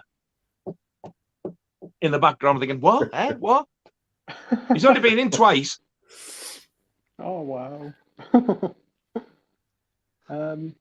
We've got Edward here saying, which is the best version of Miracle on 34th Street, the original 47 one or the 74 remake?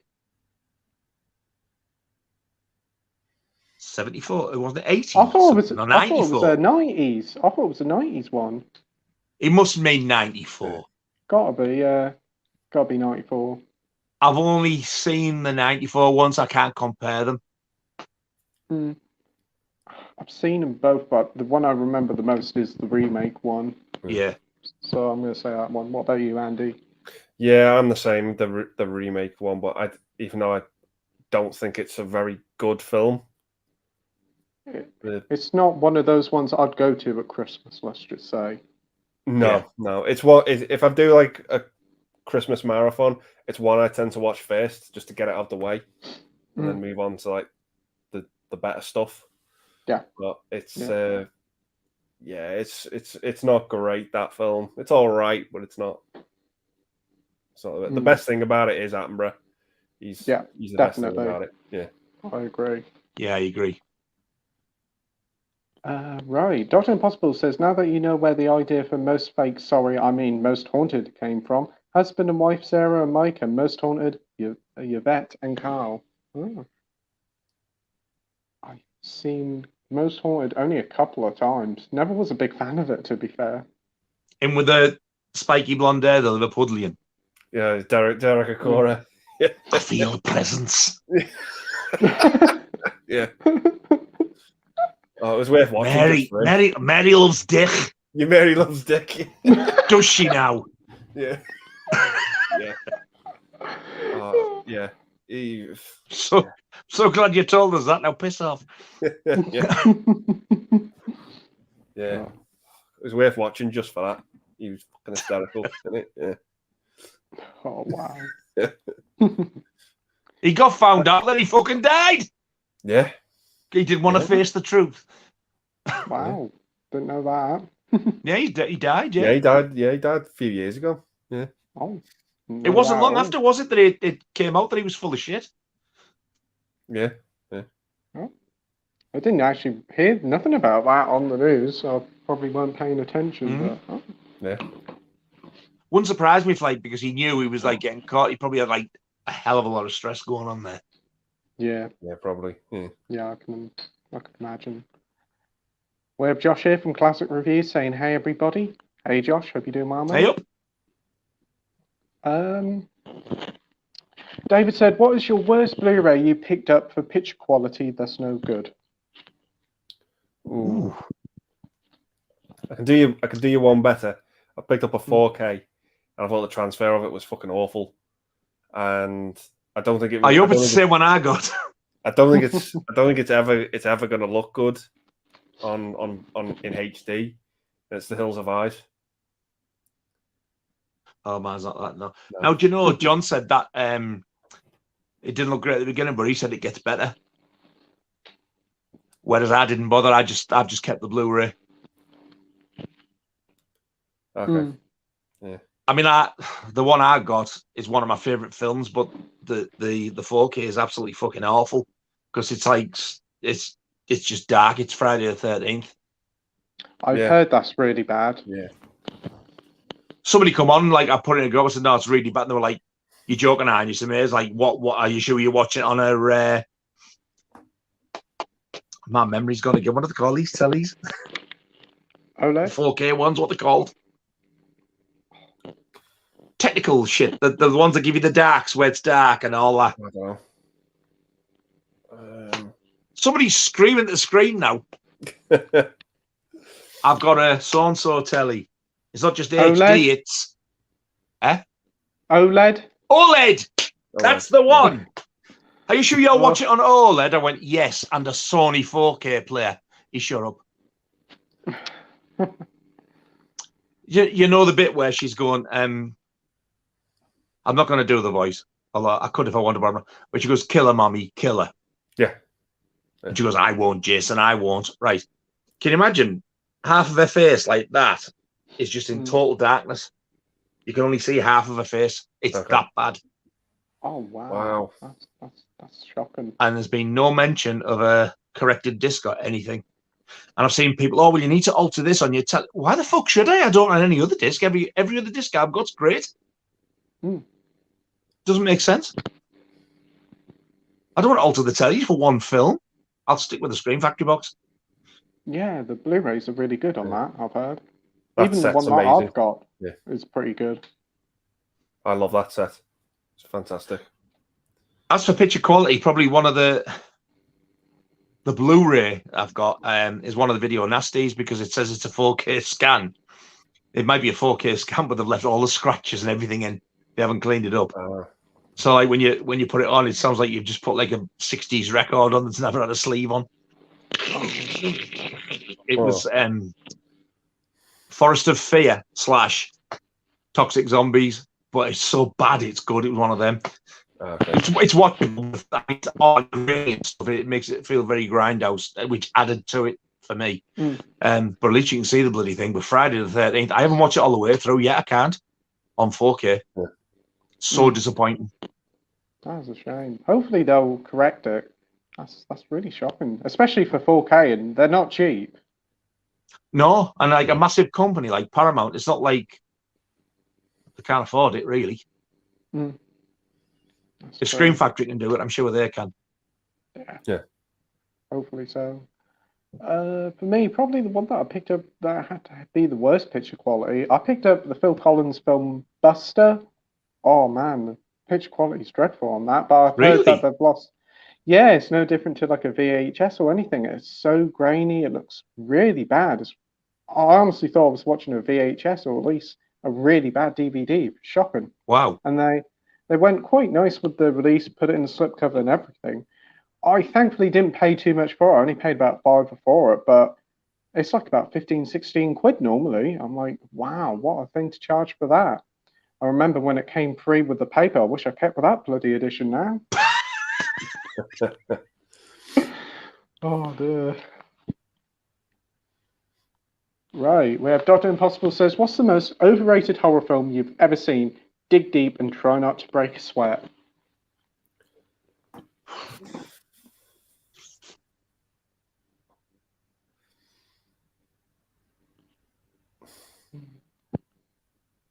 Can you think of anything?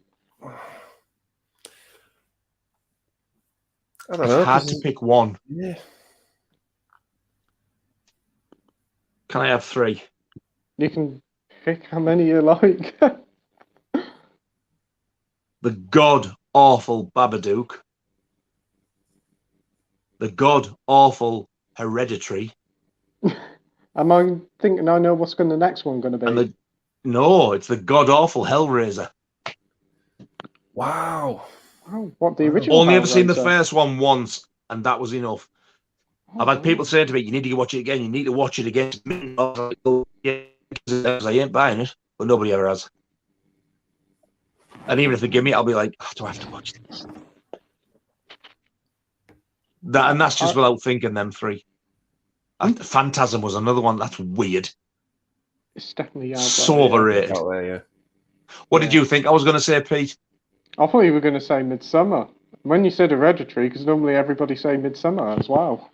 Now I want to shock you. I fucking love Midsummer. Oh, wow. I got it in one of the HMV sales without seeing it, and I watched it, and it blew me away. I thought it was fantastic. It was kind of like a modern day Wicker Man for me. Yeah, there's definitely vibes of that there. I watched it about 1 o'clock in the morning, which wasn't the best part to do, but I No, thought when it you was good, consider though. it's about 4 days long. Yeah, I thought it was all right, but I thought, oh, it was going on a bit long, but I did watch it at that time in the morning. Hereditary, I honestly didn't thought Hereditary was scary. I thought it was all right, but not scary. I can't remember whether I saw it all the way through, because what I saw, I hated. It made no sense. And whatever sense it did make, I was like, this is shit. The most thing I can remember about that film is Toni Collette really screams a lot in that film. Yeah. Who? Oh, the mother. Toni Collette. Yeah, the mother. Yeah. Yet I've seen her play some brilliant parts in some fantastic films. Yeah. And I didn't realize when I was watching it, I thought I've seen her somewhere before. And I think she plays Charlie's mum in the Fright Night remake. Yeah, she does. Yeah. And I'm one of the very few people who love that film as well. It's not a patch on the original, but as a standalone film, if you don't compare it, I think it's a cracking film. 3D's great in it as well. Yeah, I've heard about the 3D's good on it. I'll rephrase that. The 3D's great on the Blu-ray. It was terrible at the pictures. I think there was something wrong with the projector. Because instead of things coming out, it was going in over. And when I finished my head, it was absolutely banging. Cool. I'll bet. But when I got the Blu-ray, it blew me away. But yeah, that's the ones I can think of. Yeah. Oh, I can definitely get that. What about you, Andy? You got any picks? I don't really know, to be honest, because there's a lot of stuff I've seen that people have hyped and I've actually really enjoyed. So when it comes, there's got to be something you don't like that you think people think's mint. You thought, what a bag of wank. There's got to be something.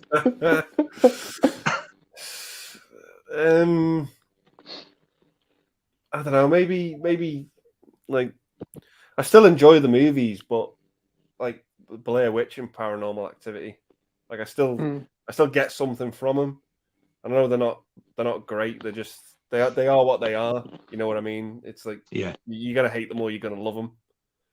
But it's weird because I love the Paranormal Activities and I hated Blair Witch. Yeah, strange. Yeah.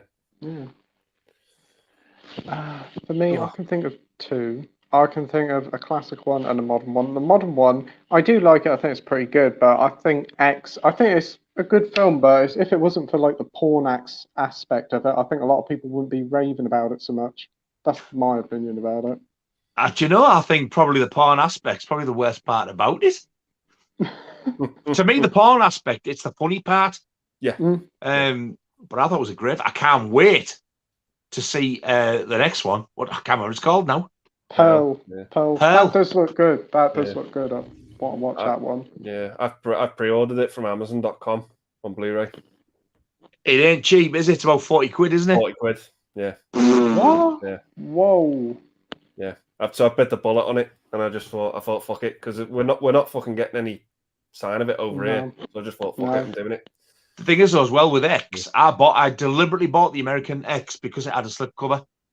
Over here, it's shite. They give you nothing over here. Yeah, the artwork isn't very nice at all. It's very basic edition.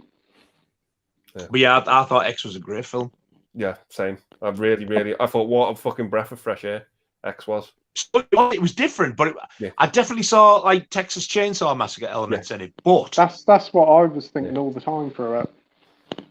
Yeah, it was like the Texas Chainsaw Debbie Does Dallas Massacre. I thought it was a Tesco porno. Tesco porno massacre. Tesco.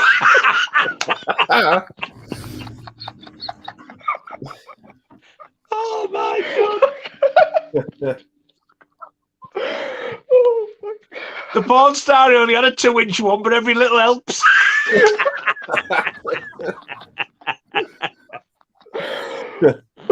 Oh god. Oh, the Tesco chainsaw.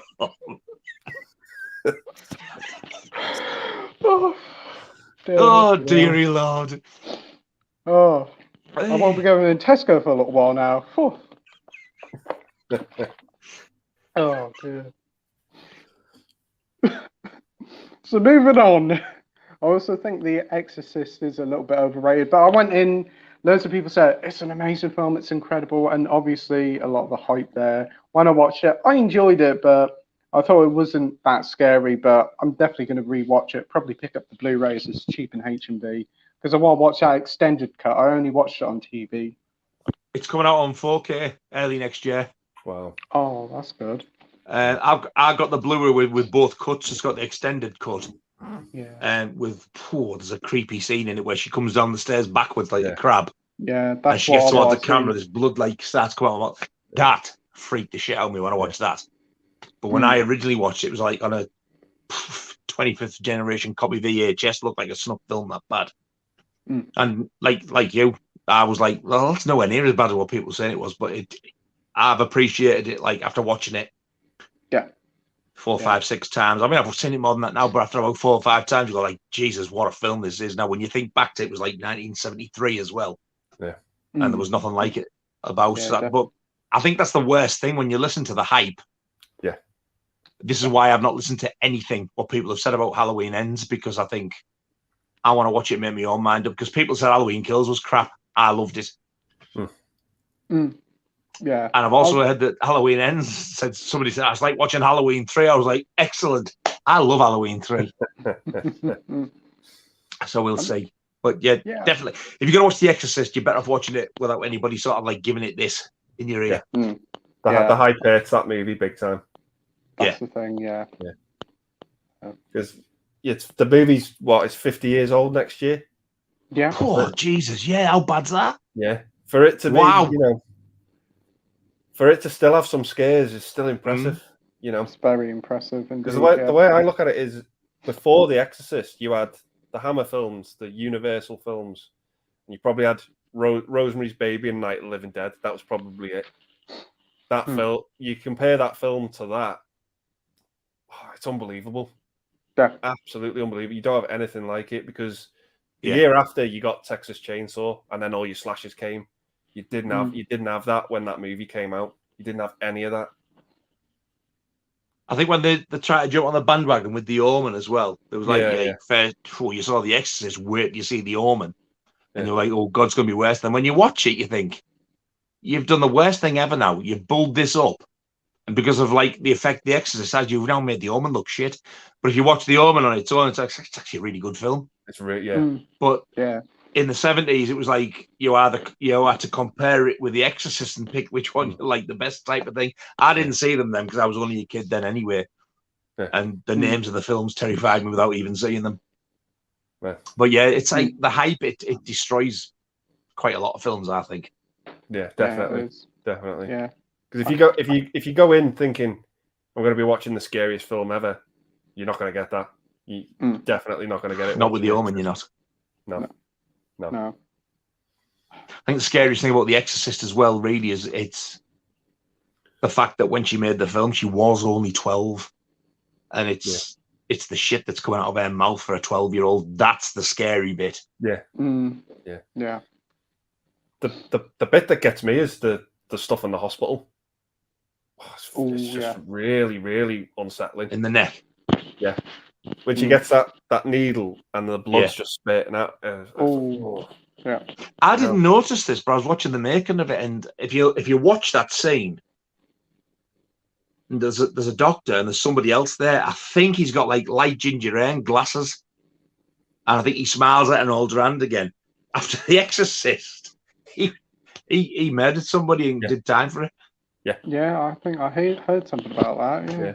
Because it was something about he murdered, because I read about this. He was murdering gay men, and that's what made the director make the film Cruising.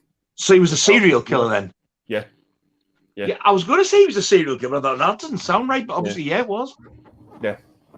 Oh wow. And the director went on to make Cruising, which is. Have you seen that? Yeah. That weirded me out at the end because I thought I don't know how to take that. Yeah. Weird.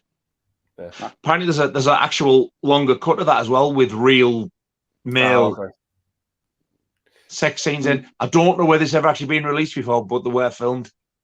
Oh, okay. Right. Yeah, because it's full. That film as it is pretty full on. I think when it comes to that, it's pretty stuff. what? Full on. Yeah. And that's without the actual real. Without the actual. Yeah. Yeah, I think I was thinking like I don't think I really need to see that. Like. Yeah. That's. I've got that, but I haven't seen it yet. Do you know? I think I got the last one in the HMV local with the slipcover because, like, it was the slipcover. I couldn't see it anywhere. They had one, and I think it was $7.99. I was like, "Yeah, I'll have that." Yeah. And I was watching it like, "What the hell is this?" Yeah, for the most part, I enjoyed it, but it just went a little bit weird. Yeah. Oh, I'll have to give it a go sometime. On my huge watch list. I'll probably watch it before I'm 47. We've got Bogey Cat Productions here saying, "Hey guys, just popped on to say hi and hope you have a great stream. Won't be able to watch live, but be looking forward to checking it out on the weekend." Oh, thanks for watching, mate. Really appreciate it. Cheers, Mike. That's the guy, the Evil Dead guy. Yeah. I thought this was the guy who was on your stream the other night. Honestly, you will as its video. Swear to God. I think me and John are just going to sit there like this and leave it to him. Oh, that'll be great.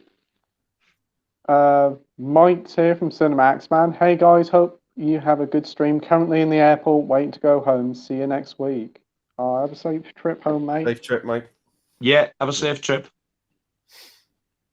We have Dr. Impossible saying, "Blood Simple and No Country for Old Men for me. Two Coen films I always enjoyed continually. And maybe Miller's Crossing." Don't think I've seen any of them. Haven't heard of Miller's Crossing before. Yeah. I've heard of all three of them, but I've never seen any of them. Blood Simple sounds very, very, very familiar as well. Yeah, that was the first one they did. Blood Simple. Blood Simple. Is a No Country for Old Men quite a modern one? Yeah, it's about 2006, that film. Yeah. 2006, 2007. Is that sort of brutal-ish? Yes, yeah. That's why that one stuck in my head. And Miller's Crossing I've heard of it, but I have no idea what it's about. No. That's like a sort of 30s gangster movie, I think, Miller's Crossing. Oh.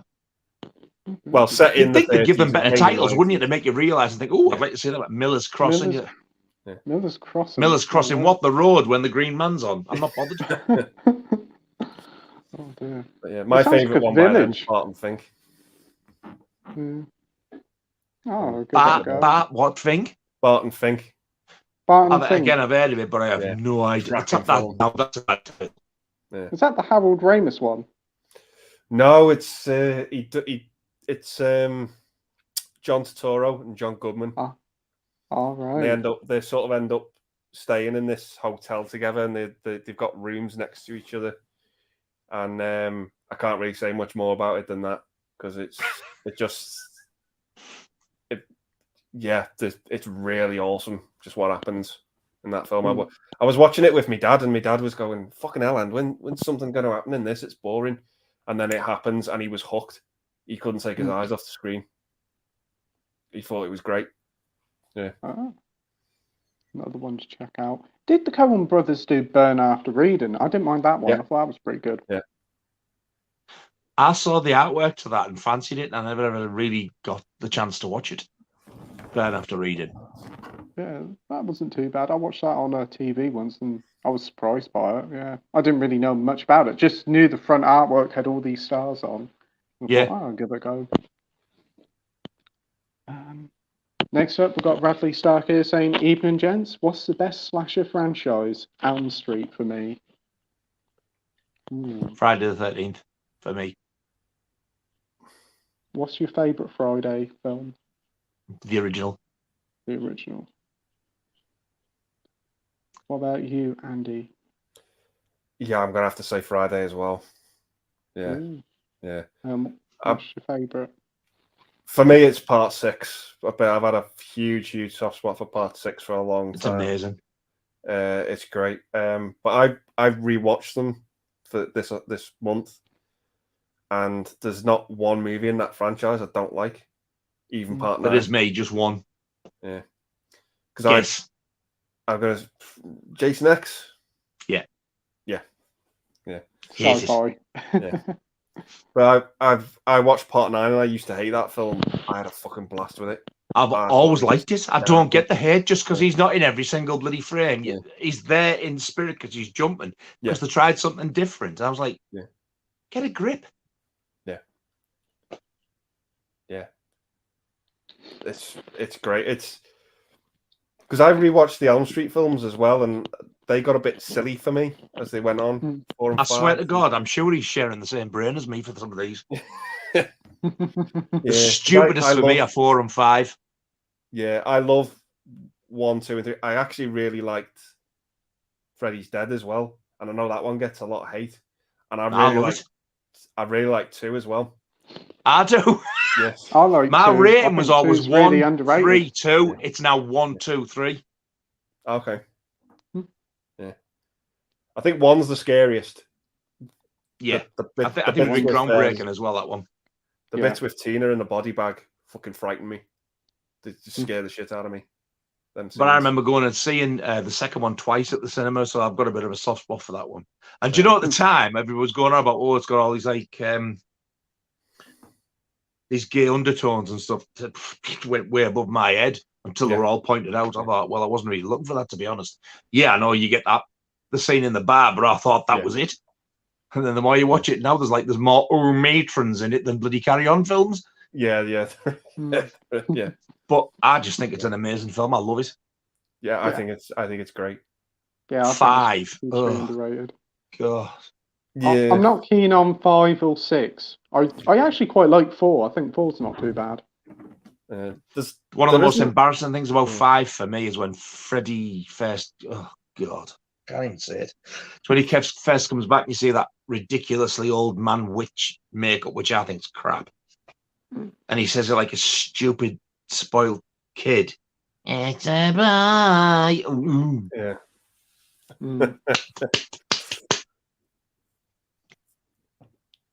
At the time I seen the pictures, I'm like, I love this. Yet when I look back now, I think, oh God. Yet people go, 4 and 5, they're amazing. No, they're really not. Yeah, I think 4 out of the 2, 4 and 5, 4's the better one. Yeah, I totally agree. The cockroach killing that is horrific.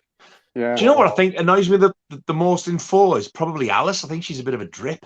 Yeah. And then she starts to toughen up and she thinks she's hard. I was like, you're not Nancy. Shut up. But apart from those 2, I really like the rest of them. Yeah. I don't hate 4 and 5. I just think they're stupid. Same. Yeah. I just think they're the 2 weak spots for me. Yeah. I was never a fan of New Nightmare either, but I've actually really enjoyed that on rewatch. I think New Nightmare is very, very clever. Yeah. It takes a completely different angle. It's great. And my few subscribers is now going to go down to 1. I actually really, really like the remake.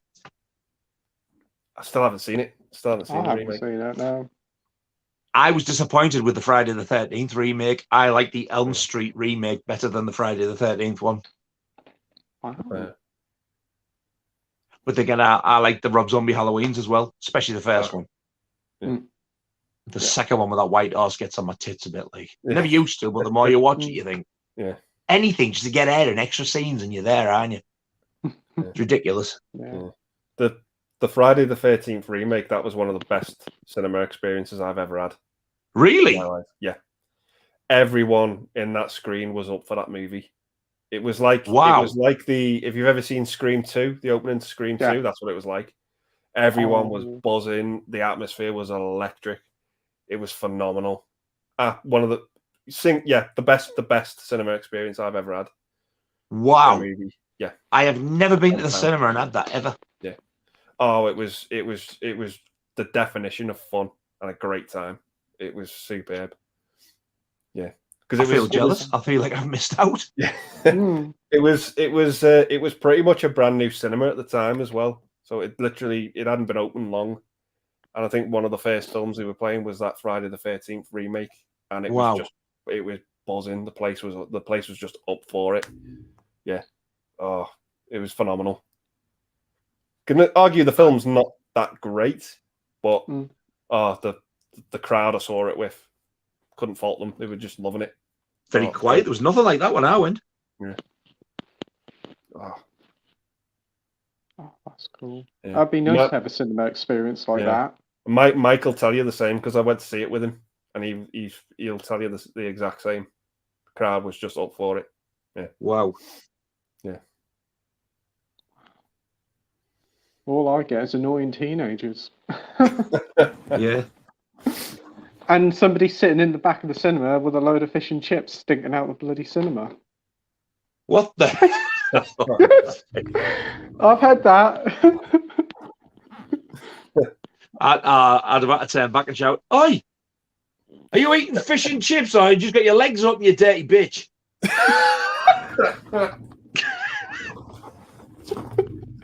They'd have got them, walked out, and took their fish and chips with them. And then there was the Batman that I went to see. I've said about this before. A woman took a newborn baby in there to see the Batman. You're joking. Yes, and the kid was crying a lot, and she complained to the manager saying that it was too loud. The film was too loud? Yes, to wake the baby. Well, I don't think I've ever in all my life ever heard of anybody take the newborn baby to the cinema, ever. Yeah. Oh, it was a Sunday morning, I think, about 10ish, and I went to see it, and there was one. She's got a kid, yeah. And then we were watching it, and the music started playing, and the kid was crying. And people were saying, like, you shouldn't have the kid here. Oh, it's all right. It's the film that's too loud. And then when it got really loud, she's like, oh, I'm going out of this. I had enough of this. It's too loud. And I'm going to complain to the manager. I had to complain to the manager saying I couldn't hear what was going on because I was screaming, baby, I want a refund. Or I want to sit for the next showing. Yeah. That's shocking, really. What? That's why I don't tend to go to cinemas. That doesn't make sense, that. Yeah. That's why I don't tend to go to the cinemas so much, because especially where I live, they love to cause a lot of trouble in there. It's always like you get loads of kids and like shouting about there. I know somebody who went there and they went to watch, I can't remember, Sonic the Hedgehog, and there was a couple making out in the back. Yeah. Sonic the Hedgehog of all films. I'd have got my phone out and the light on and watched. I'd have said, right, I've got my next YouTube video if you don't fuck off.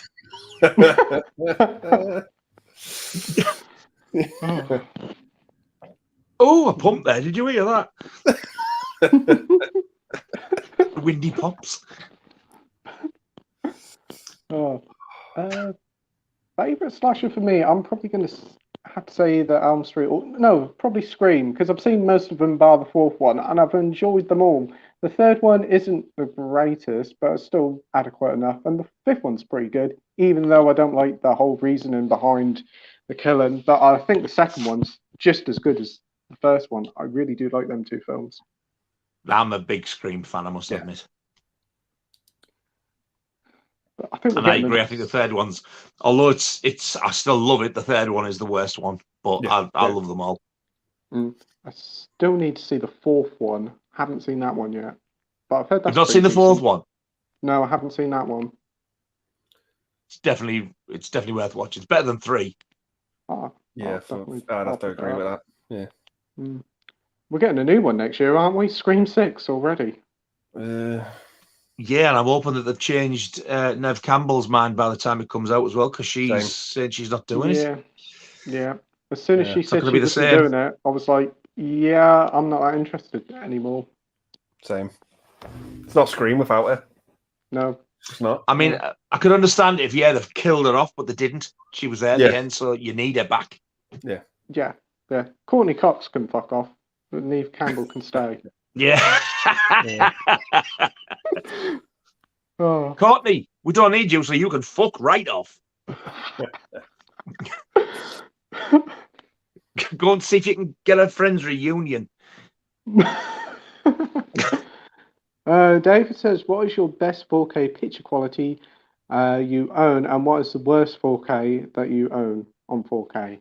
So, best and worst. Yeah. I think worst for me, I've said it before, was Last House. Not The Last House. Hills of Eyes. Hills of Eyes, yeah. Was the worst. And best 4K for me is either The Godfather, Beetlejuice, or Top Gun Maverick. I can remember you saying about Beetlejuice, you can see everything about it, and the colours really do pop in it. It annoys me how good of a 4K that is, because I can see the flaws in the film.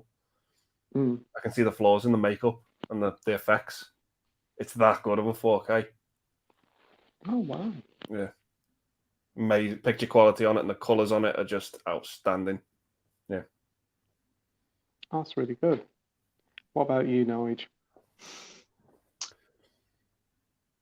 I think my worst one for how dark it is it's got to be Friday the 13th.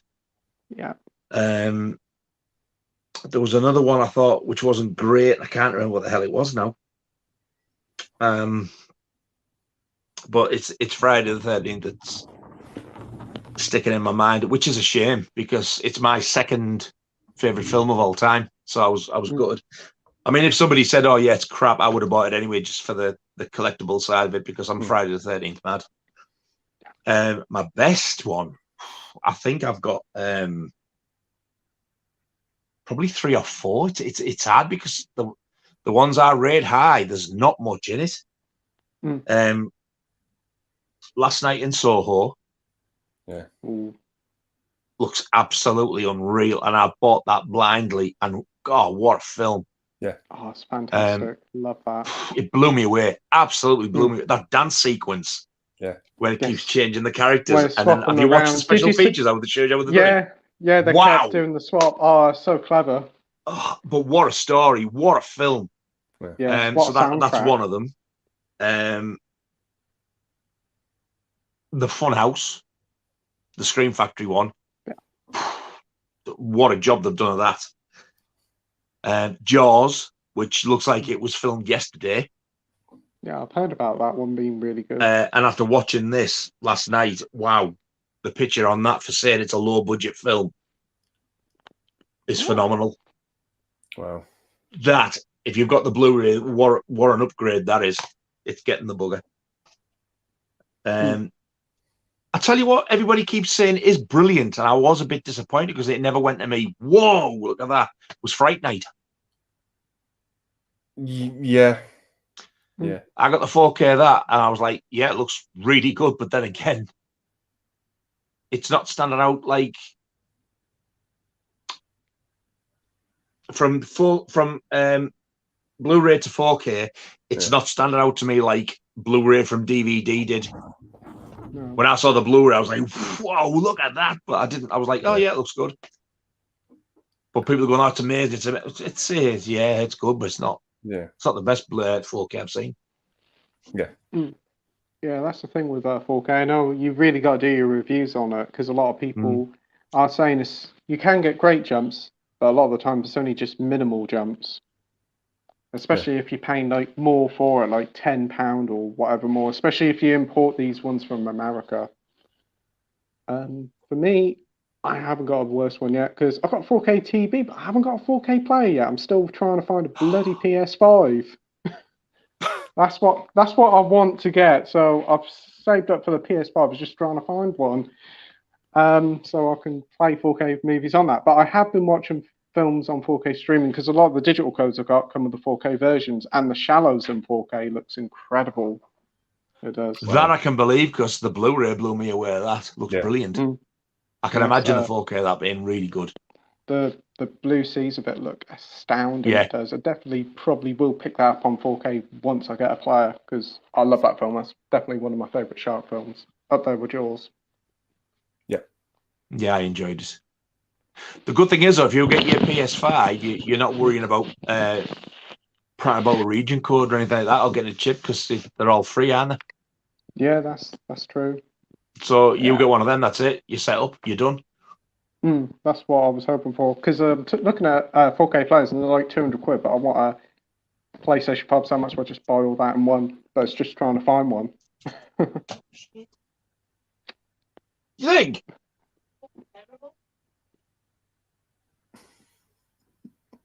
I'm flabbergasted. What?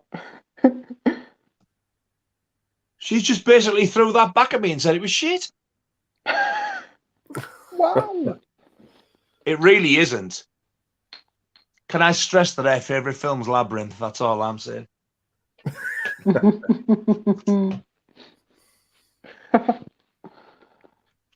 listen to her. It's mint. Dr. Impossible says, I thought Rockgod said Razorback, giant boar on the loose in the Australian outback. I've heard of that, but I've never seen it. I've heard of it as well, but no, never seen it. No. What did I say if I didn't say Razorback? What was it? A Razorhead? I think so, yeah. Yeah. The Viewer Drew says, aside from Get Out, which Jordan Peele movie do you like more, Us or Nope? I've only actually ever seen Us. I do have Get Out, but I haven't seen it yet, and I want to watch Nope when it comes out. But I enjoyed Us. I thought it was a decent film. Definitely very trippy, and every time I watched it, I've seen it twice now, the ending still gets me. It kind of reminds me of a Coca-Cola ad. Yeah. What would you say, Andy? I'd have to say Nope, because I think when I need to give us a rewatch, because I don't think I was 100% tuned in when I was watching it the first time, but the visuals in Nope, I just thought were great. I've heard it looks incredible at the cinema, especially on IMAX, is it? Yeah, that's a 4K pickup for me as soon as it comes out, because I just loved how that movie looked. Will you be getting that HMV special edition with all the art cards and bits? No, I'm not going to fart around with that. I think I'm just going to get the standard. Yeah, that sounds good. Yeah. What about you, Noel? Have you seen any of these films? Get Out blew me away. I loved it. So I bought Us on the strength of that, and I couldn't stand it. I thought it was garbage. So I watched it again. I thought it was all right, but I just thought it was pretty stupid. And I have not seen Nope. And the reason I haven't rushed out to see Nope is because of Us. Because I thought, right, for me then it is Get Out. Is Jordan Peele just going to be like a one-film wonder for me then? Because to me, that so different. And I absolutely thought, what a fantastic film. Yeah. So I'll probably watch Nope, but somebody was like, they basically told me, like, what's in that cloud? And I was like, yeah. We're back to that science fiction I've shit had again? I've had it spoiled as well, and I'm just like, I'm not in no rush as well. But when I seen all these teaser things and stuff before, we had no idea. There's just a cloud and people look at it, I was like, oh, I don't want to see this. And then the marketing for it was really good. I'm hoping I think if most people say it's better than Us, I'll probably give it a watch. Yeah. But for me, his masterpiece up to now is Get Out. Yeah. Brilliant film. I do have that, but I haven't seen it, so that's going to be another one I need to honestly watch. That's really, really worth a watch. Yeah. Dr. Impossible says the film that did it for me was The Idiots, directed by Lars von Trier. Adults behaving like disabled or mentally challenged individuals. I found the film in bad taste and was part of Dogma 95. Not seen it. Never heard of it. Well, I started to watch it in 2000. So I started playing it, and I was laid on the couch watching it. It'd been on about 5 or 10 minutes maximum, and I paused it. I thought, oh, I need to go on the toilet. Sat on the throne and thought somebody had stabbed me in the back. Half an hour later, I'd been rushed to hospital. I had kidney stones, so I never got to finish it. Wow. Wow. And that was in 2000. Oh, I had to carry on with them. I had a stent in and everything. It was a long process getting out. When it come up, was this tiny little thing. I was like, that has caused me all that pain. Wow. It was horrendous, and that was the film I'd put on to watch. What a way to remember it. That's supposed to have real sex scenes in it and stuff, hasn't it? You know. Lars von Trier, innit? That was the story when it came out. But yeah, I mean, I tried to watch it in 2000, but like 10 minutes was bad enough. I thought, I'm not even bothered if I miss it, to be honest. It was weird. Yeah, that sounds we have Jamie here, Jamie Powell. Good evening, all. I hope you're all doing well. What's the next big movie you're watching? Hey, Jamie. As in, like, new releases or anything? I would say the next big movie is new releases coming out. Yeah, probably either on the cinema. Coming out in cinema. Yeah. For me, it's got to be Halloween Ends. And Pearl. Pearl, yes, that's a good pick. Hopefully, we'll get it soon. It seems like we'll probably get it next year, the way it's going, and we'll probably have. Is it Maxine, the third one, by the end of the decade? Is it going to be a trilogy? Then that's it. Is that the end of it? Don't know. I hope so. I don't want them spoiling it. Hopefully so. Yeah. A trilogy seems pretty cool, but no doubt when Maxine just about come out, hey, I'm doing a fourth one. Oh dear. Called Bill.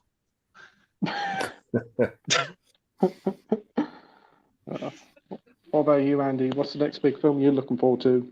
Yeah, probably really boring, but probably this new Black Panther film. Probably the next big one, but just because it's Marvel. But, yeah.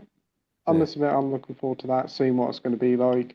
Most of Marvel this year has definitely been very mixed, especially Thor: Love and Thunder. So hopefully Black Panther can deliver the goods. Also, I would say Avatar 2 as well. I'm just intrigued by it. Whether it's worth all this wait, 13 years. Hopefully it'll be worth it. If you had a kid, they'd be starting high school now when that first came out. The original's never 13-year-old. 2009, yeah. Oh my God. I thought it's 2008. Avatar. No, it's 2009. 2008, yeah. 2009. Yeah, it came out late 2009. Wow. That's scary. Yeah.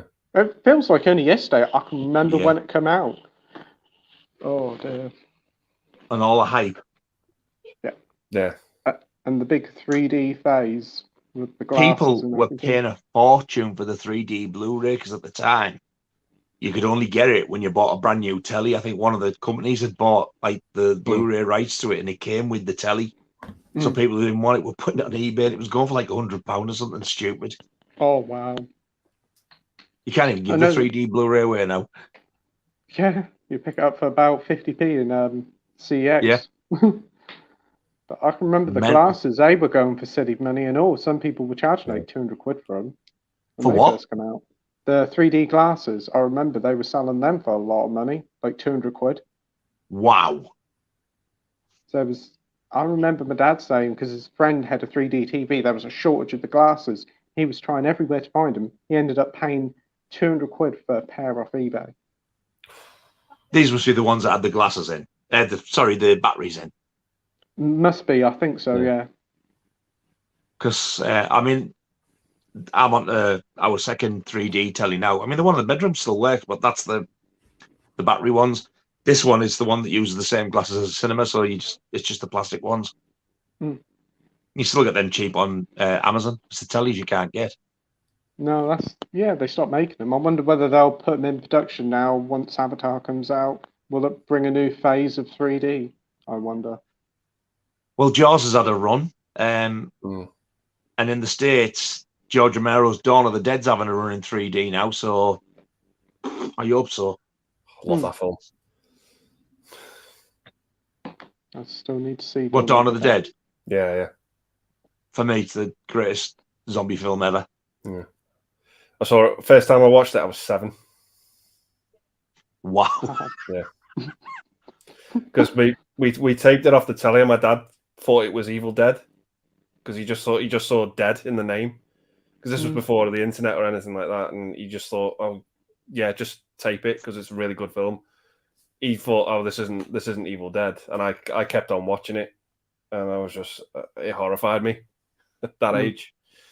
Because I think I was 14 when I saw that. Yeah, just because it wasn't so much scared me. Yeah. It was like, it was like because of like the gore. It was like it was like the feeling sick thing. Yeah. So it was for me. It was when the movie had finished. That's when it scared me because I just thought you started thinking about it. You think about it, yeah. Fucking love it now though. One of the best 4Ks as well. That's another one. Oh God, isn't it? Yeah. I forgot about that. Yeah, it is. Yeah. Again, another one that I need to watch. I've seen one of them when I was a kid. I can't remember which one it is. I remember this guy coming out of the lift and he was pulled apart. That's the only one I can remember. I can't remember which film it was. Yeah, it's Dawn. He gets bit. He gets bit a couple of times in Dawn. I was just saying, somebody gets pulled apart in Day as well, don't they? Yeah. Yeah, I think it's that one. He gets completely ripped apart. He does. Yeah. Oh yeah. It's not a lift, but it's just a door. Your way. Oh, it's a door, and I just remember that's the only thing I can remember, and that was when I was really young, probably about 7 or 8. But I've never seen any of the other ones. I spotted earlier on today as well. They haven't openly admitted it, but Scream Factory have hinted at a 4K of Day of the Dead. Wow. Oh wow, that'd be good. Yeah. Because Day's the only one where nobody actually turns into a zombie in that film. Oh yeah, yeah. I've thought of that, but as soon as you've said it, yeah. I was going to say I can't think of anybody who gets bitten turns. Yeah, it's the only one where nobody turns. They either get bit, then they kill themselves, or they just get plain eaten. No, they're already zombies to begin with. Yeah. Nobody actually turns in that film. Do you know? I never thought of that. Yeah. Next up, we've got David saying, "Good evening, Jamie. Hope you're well, mate. I am enjoying your videos. Keep up the amazing work." Absolutely agree. Jamie's a great YouTuber. Concur, 100%. We've got Sin Jin here. "I just joined and knew the film you were talking about even before I heard the name. It's true what you say about it, and it's too real." I think they must be talking about Irreversible. Yeah, possibly. Yeah. Or Eden Lake. Yeah, or Scum. Yeah. Or Scum, yes. That's what I mean. There was 2 or 3, wasn't there? Yeah. Dr. Impossible says Scum isn't easy, but when you think about it, Alan Clark only touches the surface of the Borstal system in the UK. Scrubbers was the follow-up film made by the same producers. Haven't seen that one. Scrubbers was it was like the female version of Scum, but nowhere near as violent. Okay. It was still really good, but I think whereas Scum was an 18, I think Scrubbers was only a 15. Oh, right. It was still really good, though. I've only ever seen it once. I'd like that on 4K or Blu-ray. Yeah, I've only seen it once. I've never seen it since. I'd like to see it again. Oh, Pat Butcher's in it. Pat Butcher. Oh dear. Pat St. Clement, that's her name, yeah. Pat St. I'll just be thinking of EastEnders all the way through it. I'll be like, hang on a minute, is this like an R-rated EastEnders spin-off where Pat's in bloody jail? Oh dear. David says, "Andy, do you own all your Star Wars films on 4K? What one you own, or do you own the box set, mate?" So I've got all of them on Blu-ray. I don't have them on 4K, but the only ones I watch are the despecialized ones I've got.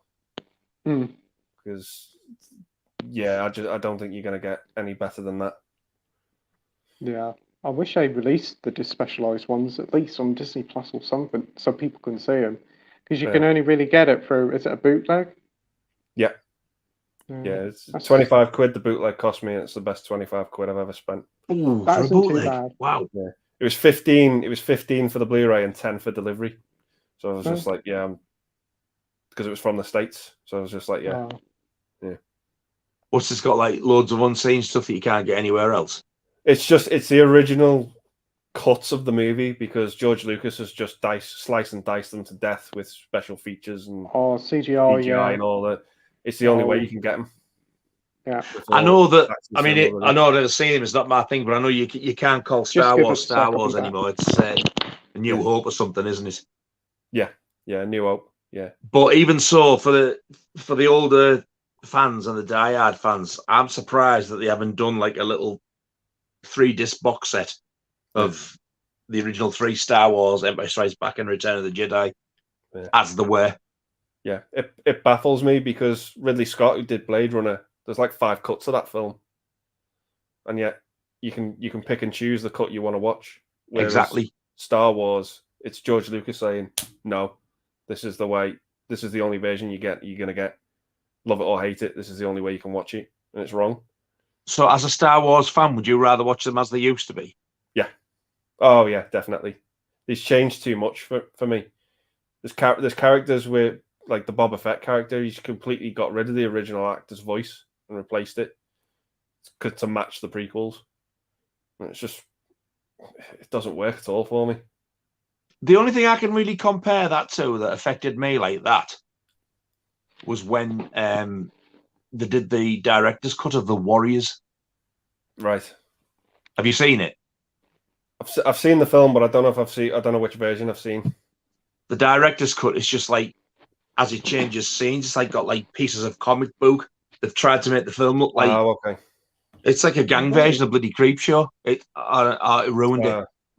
And the original never got a US or a UK, and still hasn't, Blu-ray release.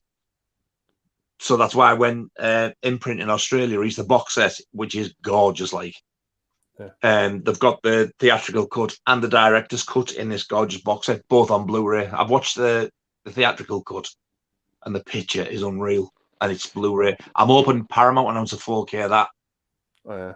I've got to give you the option of which one you want to watch on one disc, or stick both discs in. It needs it, really. Yeah, I've got the HMV VHS one of it. Yeah, I've got that. When you put it in, it's the director's cut. Oh, is it? Yeah. Right. They've really spoiled it. If you watch it, you'll go, what the hell is this? Yeah. Is this The Warriors? Is this? Yeah. Never seen it. Only ever played the game, but it did seem like a good story to it, so I'll have to watch the film. Well, I was halfway there. I played the game, so halfway there. See, that's not a horror, and that is in my top 20 favourite films of all time. What a film. Love it. Yeah, it's great. Yeah. David says the same. Yeah, I'll have to get those Despecialized ones. I'm surprised I haven't put them on Disney Plus, because I thought that'd be quite a cool thing to put on there to get people to go onto the system. I don't think they will. The sad thing is, I don't think they will. No. Just don't think they'll ever do it.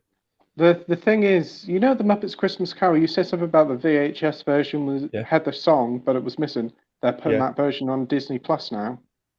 Yeah, they completely cut that. There's a song in it they completely cut, because they just felt like it doesn't fit the movie. So they just cut the song out completely. And the only way you can see it is on the VHS. Yeah. And now they put it pisses me off, because when you're a fan version of films like that, and then something comes along like that, you go, where's that song? Yeah. They did it when the Warriors hit the VHS sell-through title. When they start getting chased after the meeting, and they play that song, Nowhere to Hide or Nowhere to Run. Yeah. That was totally changed on the original sell-through VHS to I'm a Fugitive. It was nothing. I was like, what the hell is this? Thankfully, all disc releases, they've rectified it. It's back to the Nowhere to Run to. Yeah. It's a shame when they do mess about with that. I do apologise for that. Even my dad was messing about with the TV, and you don't trust him with technology because he messes everything up. He was about to sign out of something, or sign into a new legal agreement on Netflix or something. I'm waiting for you to go in Star Wars mode again, and I'm going for another beverage quick. There go, yeah, in case I missed something. We got Retro Gaming 2.0 here saying full support, bro. Thanks for joining, mate. Really appreciate it. We got the Classics Erase here saying, I was actually listening to some John Carpenter's Lost Themes album earlier. He's a superb composer, musician, as well as a director. Read an interview with him in Prog magazine last year. Yeah, he is a very talented bloke. There's a little venue in Gateshead, right next to Newcastle, called the Sage.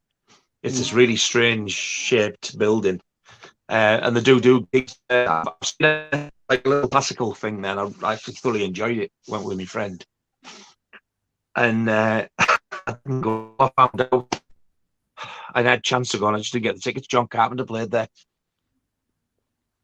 Wow. When he went on tour with his son Cody and his friend, is it Daniel something? The three of them. And I've seen little snippets of the tour when they started doing Halloween Live with all the backdrop like Halloween scenes. I was like, I could have gone and I didn't go. What an idiot! Wow, that sounds incredible. Can you imagine seeing him there?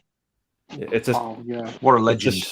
It's a shame Mike's not here because I'm as envious as I am. Mike's actually sat down with him and talked to him. Yeah. He's got an autograph, hasn't he? He's got an autograph. Yeah, he's got an autograph with him. He's sat down with him and he's had a chat with him. And I'm in total. I reckon he's probably one of the most interesting blokes. Yeah, you could sit and talk to. You know. Yeah. What a fella! Wow. He went to see him in concert in Manchester, and I think he had backstage passes, and he got to sit down with him and have a chat with him. And did you get his photo took as well? Yeah, he's got a photo of him with him. Yeah, couldn't believe that.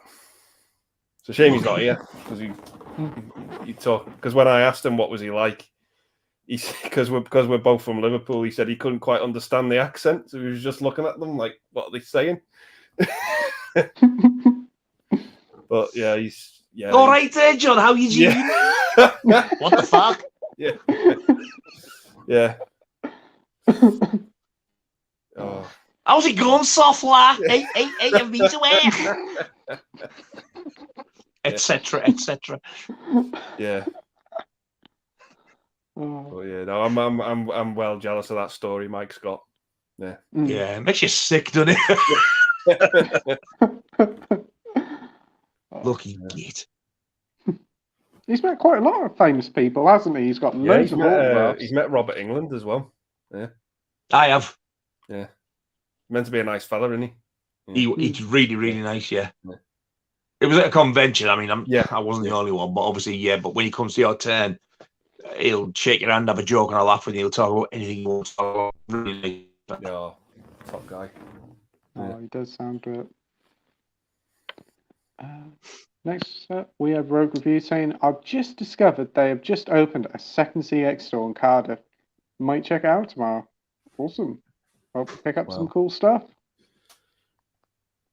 The one closest to me in Middlesbrough is atrocious. I've only been in once. I thought, God, I'm not going in there again. Yeah, my local one isn't the greatest either.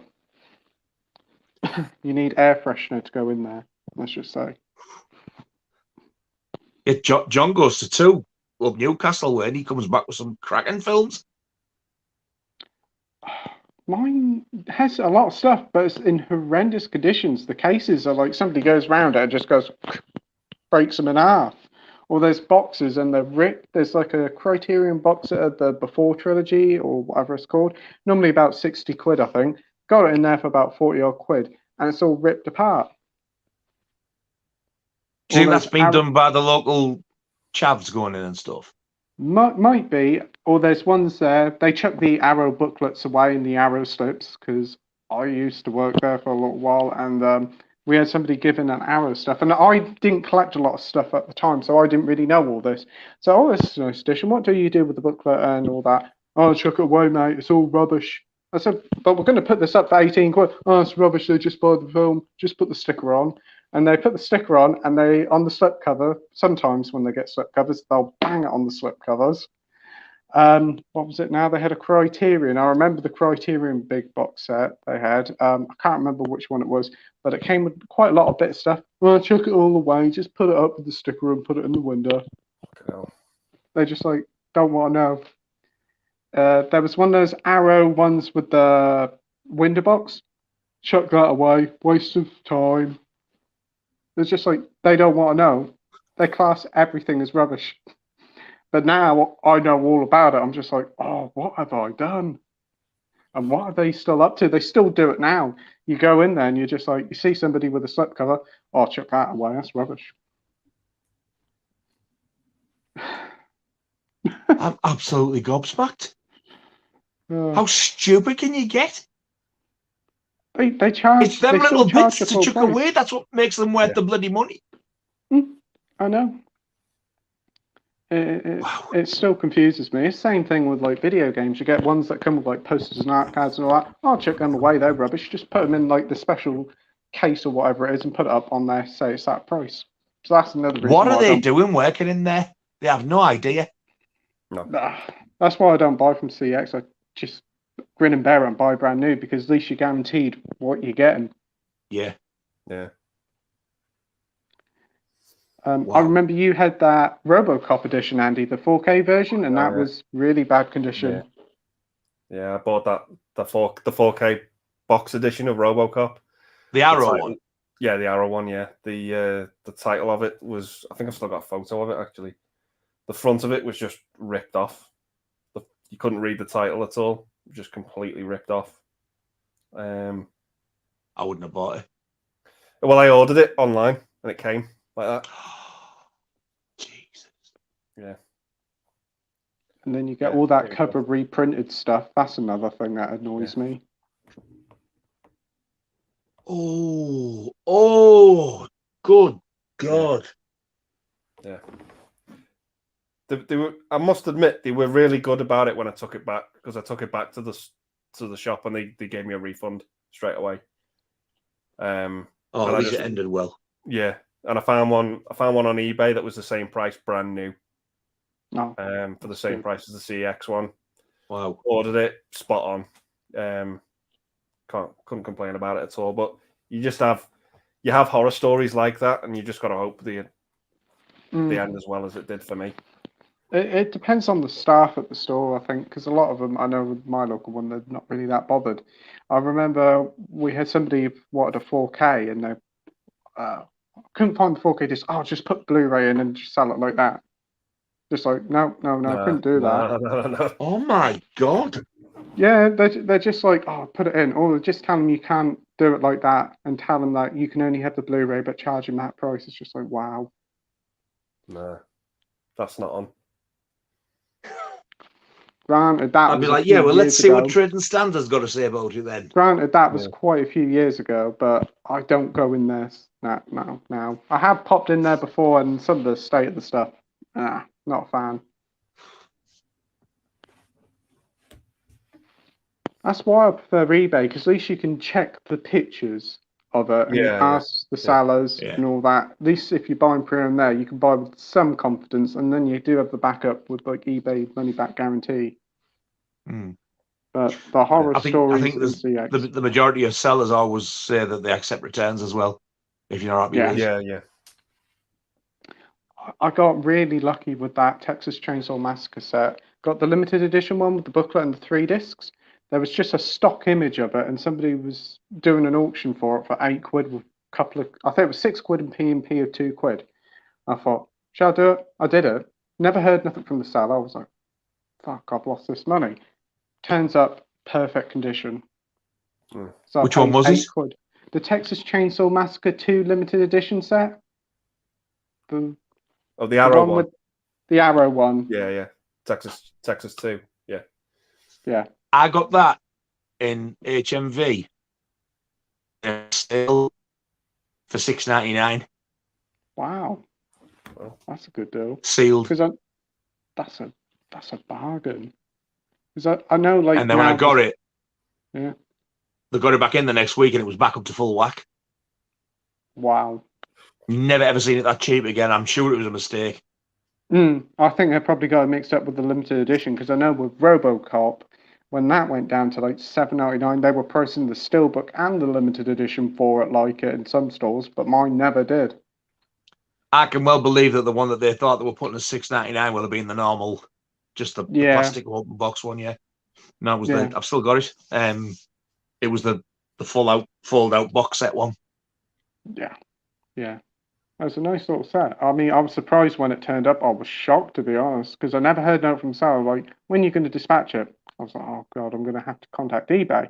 And when I was just about to do it, it came through a letterbox, and I was like, wow, it's in great condition. This goes for like 20, 30 quid on it online, pre-owned. So I was lucky. I think if Scream Factory hadn't released it, probably would have been worth more as well. Yeah. Yeah, definitely. I still need to watch it, but I've got it quite recently. It looks a lot of fun. It does with what's his name in it? Oh, Dennis Hopper. Yeah. I've heard of a chainsaw fight, and I'm just like, okay, I need to see this. I think Tom's both versions. I got the Scream Factory one as well, and funny enough, she's just ordered me the Vinegar Syndrome 4K for Christmas. I'm a big fan of that film. It does look fun. I've got, funny enough, in America when it came out on video, they had like a square thing, it like sort of like not a massive thing, but about poster size, but it was plastic, and it was like all embossed. And apparently, you used to put them in windows and light them up. I've got that plastic postery thing from it's like Canon Video when it was VHS only. Oh, that sounds cool. I got it off eBay from America, and it was dirt cheap at the time. I'm going to have to dig it out and show it one day, I think. Oh, that'll be good. I do like eBay, because then you could. I am an absolute tight fucker when it comes to offers. I'll just offer them something stupid, and then they'll say like, "Oh, well, could you give us a bit more?" So I'll offer them about 50p or £1 more, and then they'll take it.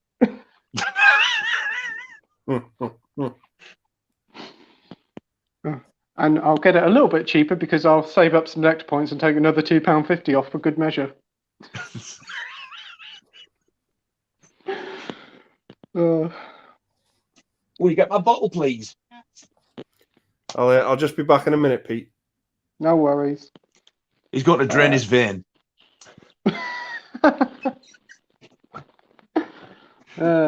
Dr. Impossible says, A Sense of Freedom was another hard watch. All about Glasgow gangster Jimmy Dore is a hard watch, and David Heyman is superb in the role as Doyle. Don't watch Two Witches. Shut up. Don't watch Two Witches. She wasn't a fan, Anne. Stick with Labyrinth. Labyrinth is a quality film. I do enjoy that one. A Sense of Freedom. I've never heard of it. Now, I've heard of Jimmy Doyle, and that film title sounds very familiar. Is it an old film? Let me search it up. Let's have a look. A Sense of Freedom. Wasn't Jimmy Doyle some sort of hard man, I think, wasn't he, in Glasgow? Yes, it's a 79 film, it says on here. Why is it coming up a Wikipedia? How to spell freedom? I have spelled freedom right. It's what? Right, it's a story by Jimmy Dore, starring David Heyman, starring Jimmy Dore. It's from 79. Actually came out. No, it says 85 here, 1985. A true account of a Scottish criminal who spent a decade in and out of British prisons is the subject of a film produced by George Howson's company, Handmade Film. Oh. The poster. I'd like to see that now. He said that like it's a hard watch, so obviously must have some disturbing scenes in it. I can't have seen it. I've definitely heard of it though. There's a picture of him sitting in like jail here on Google, and it definitely doesn't look very nice. And the poster artwork isn't very great either. Like, it looks harrowing. The subtitle on the DVD box set says, "They broke his body but not his spirit, a true story." So, I'll keep an eye out for that Even one. that sounds familiar, you know. Have you seen it, Andy? No, Sense of Freedom, no. now reading up as a handmade film, I have to give it a go because that's pretty good company. That was. They made some good films. I will watch this all back from start to finish. When it gets to that, I want to make notes because I want to hunt that down. I fancy seeing that. Yeah. The Classics Array says the Fearless Vampire Killers is the film Rockgod is referring to. Ah. That's the one we were talking about earlier when I said it's on the one archive label in the States, and fingers crossed I want it to come on the HMV premium stuff. Oh, yeah, that would be cool. Hopefully, we'll actually, get some more Sharon Era was killed again. Sharon Tate. Yeah. Tate, she's in it as well. Tate. Oh. Have to give it a go. It's awful the way she went, mind. Yeah. Oh, definitely. Yeah, so sad. The Classics Array says Time After Time is a wonderful film. I totally absolutely agree. Yeah. Oh. Actually, every time I think about that film, I just want to watch it again. It's just so enjoyable. And you know, I've just thought the same. I've done this on all the nasty ones. You talk about all these films, I want to watch it now. And since I've mentioned that earlier, I'm thinking, do you know, I could watch that quite easily now. What a film. Yeah. I sat and watched it about a couple of months ago on a Sunday afternoon, and I thought, what a way to spend a Sunday afternoon. Perfect film. Loved it. Yeah, it is. Dr. Impossible says The Fearless Vampire Killers. Yeah. Yeah. Dr. Impossible also says David Warner was great in the 1960s film called Morgan. On the wrong wall. Morgan, An Unsuitable Case for Treatment. It's a film that barely ever gets mentioned. Studio Canal released it on DVD. I've never heard of it. That rings a bell. I've heard of it, but I don't know. Nope, never heard. I think one of the earliest films I remember David Warner being in. And it took me years and years to find out the title because it was on, I think it was on BBC Two one night.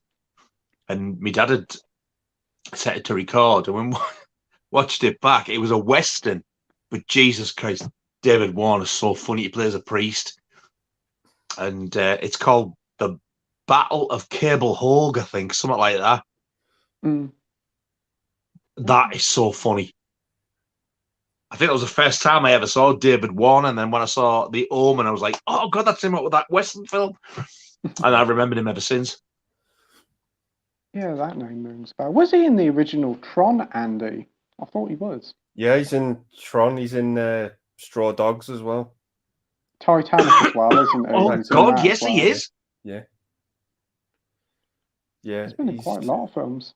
He's in a John Scream Carpenter 2. film called Body Bags. Yes. Oh, Body Bags. I've heard good things about the anthology. Yeah. Oh man, I love that film. Yeah, I do. It's so good. Yeah. So good, that film. David Warner's the doctor, isn't he? With Debbie Harry as the nurse. Yeah. He's the hair transplant doctor, Yeah. Oh. What's your favourite story? I've got to say that I do love them all, I've got to admit. I do love them all, but I've got to say the hair. I do like the hair one with Stacey Keach. I think I like the first one the best. The gas station one. Yeah. Scared the shit out of me when I first seen it. Yeah. I think I remember Keith did a video on that one, didn't he? Over Euphoria Pictures of Body Bags. Yeah. Did he? Yeah. Scream Factory released it with a nice slipcover. It's got 3 stories, and the last one even it's got Mark Hamill in, hasn't it? Out of Star Wars. Yeah. Is it an eye transplant he gets? Yeah, he gets because he loses his eye in like a car accident, and then he gets an eye transplant, but it's the eye of like a serial killer. A serial killer. Yeah. Yeah, and you can guess what's going to happen with that one. Yeah. Oh, I love that film. Oh. And John Carpenter hamming it up. Yes, the coroner. Yeah. In the mall. Yeah. God Almighty. Oh. It's a cracking film, that. Yeah, it's so fun. It is. Sold me on it. You sold me on it. And when you said Debbie Harry's in it, after Videodrome, I'm there. Yeah. I was watching it with my dad, and he didn't clock on that it was Deborah Harry. He was just like, "Is that Deborah Harry?" I was like, "Yeah." He was like, "Doesn't look like her." I was like, "I'm telling you, it is." Yeah. Have you seen Tales from the Dark Side film? Yeah. Yeah. I hadn't seen that, and then I got it. I can't remember. It was last year. I got it, or the year before. I got the Scream Factory with the slipcover, which I was surprised at. Yeah. When I was watching it, I was bloody hell, Debbie Harry. She's been in more than what you think. Yeah, yeah. She's like the witch in it, isn't she? With like the kid. Yeah, the kid. Yeah. And that kid's like, oh, just one more story. Yeah, yeah. The classics race Airplane Tune has some funny moments too, even if it's mostly a rehash. Yeah, it did. Yeah. Right, the classics race said, I still think there should be a genre called Shatner exploitation, like Bruce exploitation, and the main actor in the genre would be William Shatner.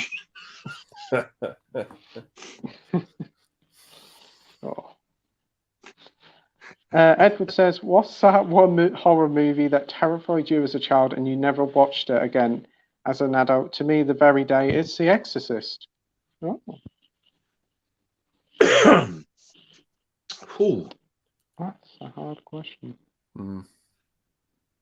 There's two films that absolutely terrified me, and it took me a few years before I'd watch them again. I've not watched them again, but one of them when I was 11, I didn't sleep for all night. I was sleeping out at my friend's house, and stupidly, it came on, and I just went like that all the way through. And then right at the end, I looked at the wrong moment, and it traumatized me. That was the original Psycho. And then the one after that was on the telly, and it started about 11 o'clock, and my mum and dad had just come in from the club, and I wouldn't watch it. And she went, oh, I've come to watch this film, turned it on. So I watched it with her, and I was 13, and I didn't sleep for 3 nights, and it was the original Halloween. Wow. Both of them now are sort of two of my favourite films at the time. Oh, God. Terrified me. Oh, wow. Wow. What about you, Andy? There's a few for me. There's quite a few, and probably not ones you'd think. For me, one of them was actually The Terminator. I can imagine that being scary when you're a kid, actually. But for me, it was the scene where he's taking his eyeball out. That freaked me out as a kid. I couldn't watch that film for years after that. I couldn't watch RoboCop. After I saw RoboCop when I was 8, I couldn't watch that for a long time. I wonder why. Yeah. Dawn of the Dead, I saw when I was 7. I couldn't watch that for a long time. I saw The Exorcist when I was 12. Wow. I didn't watch that again until about 10 years later at uni, and I thought it was amazing. I just thought it was a fantastic film. But yeah, there's a lot of movies I watched when I was a kid that I shouldn't have. Saw Clockwork Orange when I was 9. Shouldn't have watched that. Jesus. Yeah. First time I saw that was on a really bad VHS copy. Yeah. Because it came out when Kubrick had just died. Yeah. I remember seeing it plastered all over Blockbuster about 1999. It's my dad's favourite film, and he was just like, right, I'm renting this because it's been since like the 70s since I've seen it. We took it back, and I was like, fucking hell. Just blew me away. See, back in the 80s when all of the video boom happened, not even, I mean, all these nasties were coming out, but you were getting like all like top films coming out as well. But it's not like now, like you see Halloween Ends is on the cinema now, but like you can already pre-order it now. It's out in a few weeks on 4K and stuff. Yeah. You saw some of the pictures. You were looking at 1 to 2 years before it even came out for rental video. So stuff like E.T. was like a massive deal.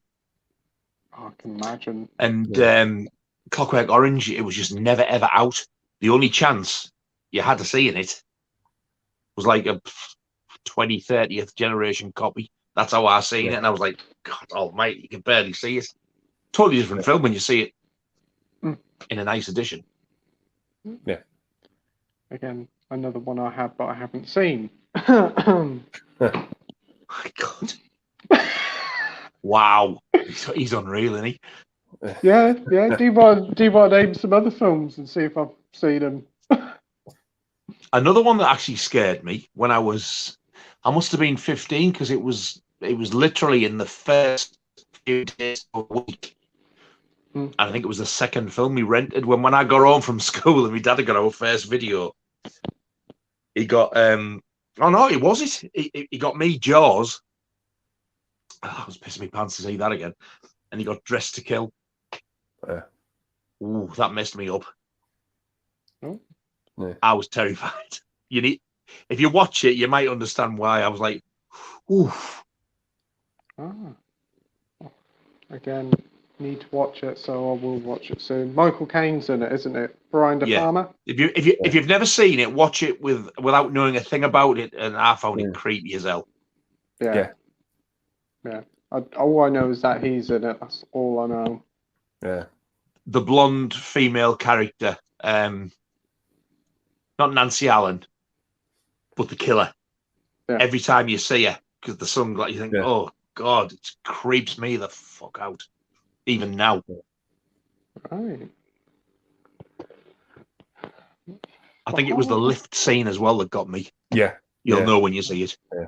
Oh, I'll give it a watch soon. And I've still got, is it Blowout? Is it with John Travolta to watch? I picked that one That's up a recently. cracking film, that. Yeah. I haven't seen that for donkey's years, but I'd like that on Blu-ray. Yeah. I got it on Criterion for about £12 the other month. That's not bad for that. Yeah, I've got the Arrow Steelbook of it. It's a fucking great film. Ooh. God, I forgot they'd released it. Yeah. Yeah, it's out of print, isn't it, on Arrow? Yeah. Yeah, will be now. I seen it, I think it was on the telly when I first saw it. And luckily I'd recorded it. I thought I'll watch it later because I thought, it won't be up to much. But I think John Travolta's like a very, very underrated actor. Yeah, he is. And it was a Brian De Palma film. I thought, because he must have given him his big break in Carrie. So he'd use him again for this. And I thought, do you know what a cracking for John Lithgow? John Lithgow can do no wrong for me. He's brilliant. Yeah. Agreed. But I've never owned it. I've never had it on video or DVD to own. But I know I love the film. It's a cracking film. Yeah. There's a great De Palma film, Body Double. Oh, I've never seen that. I got that on Indicator recently. On the Indicator, yeah. Yeah. Yeah, because there's a lot of De Palma films from the 80s that go really, really unsung for me, like Dressed to Kill and Phantom of the Paradise and Blowout. But Body Double's amazing. Oh, I want to see it now.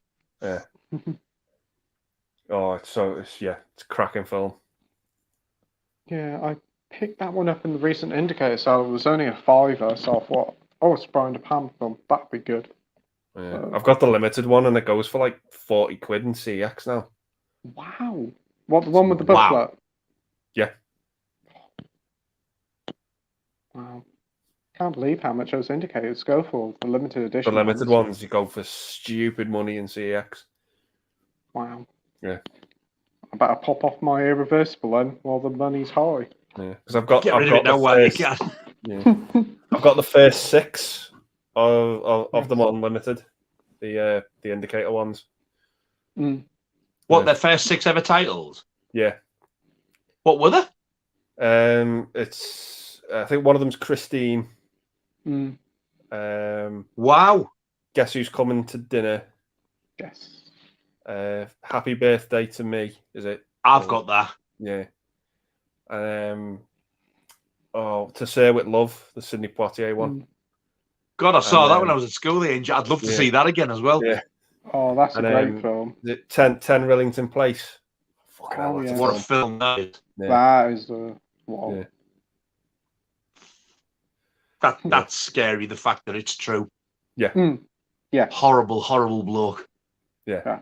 Nasty bastard. Yeah. Yes.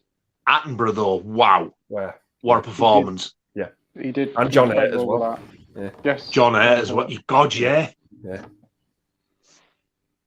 I think that's one of them that, like, if you watch it and when it shows you what he's doing and stuff, it's still quite disturbing to this day. Yeah.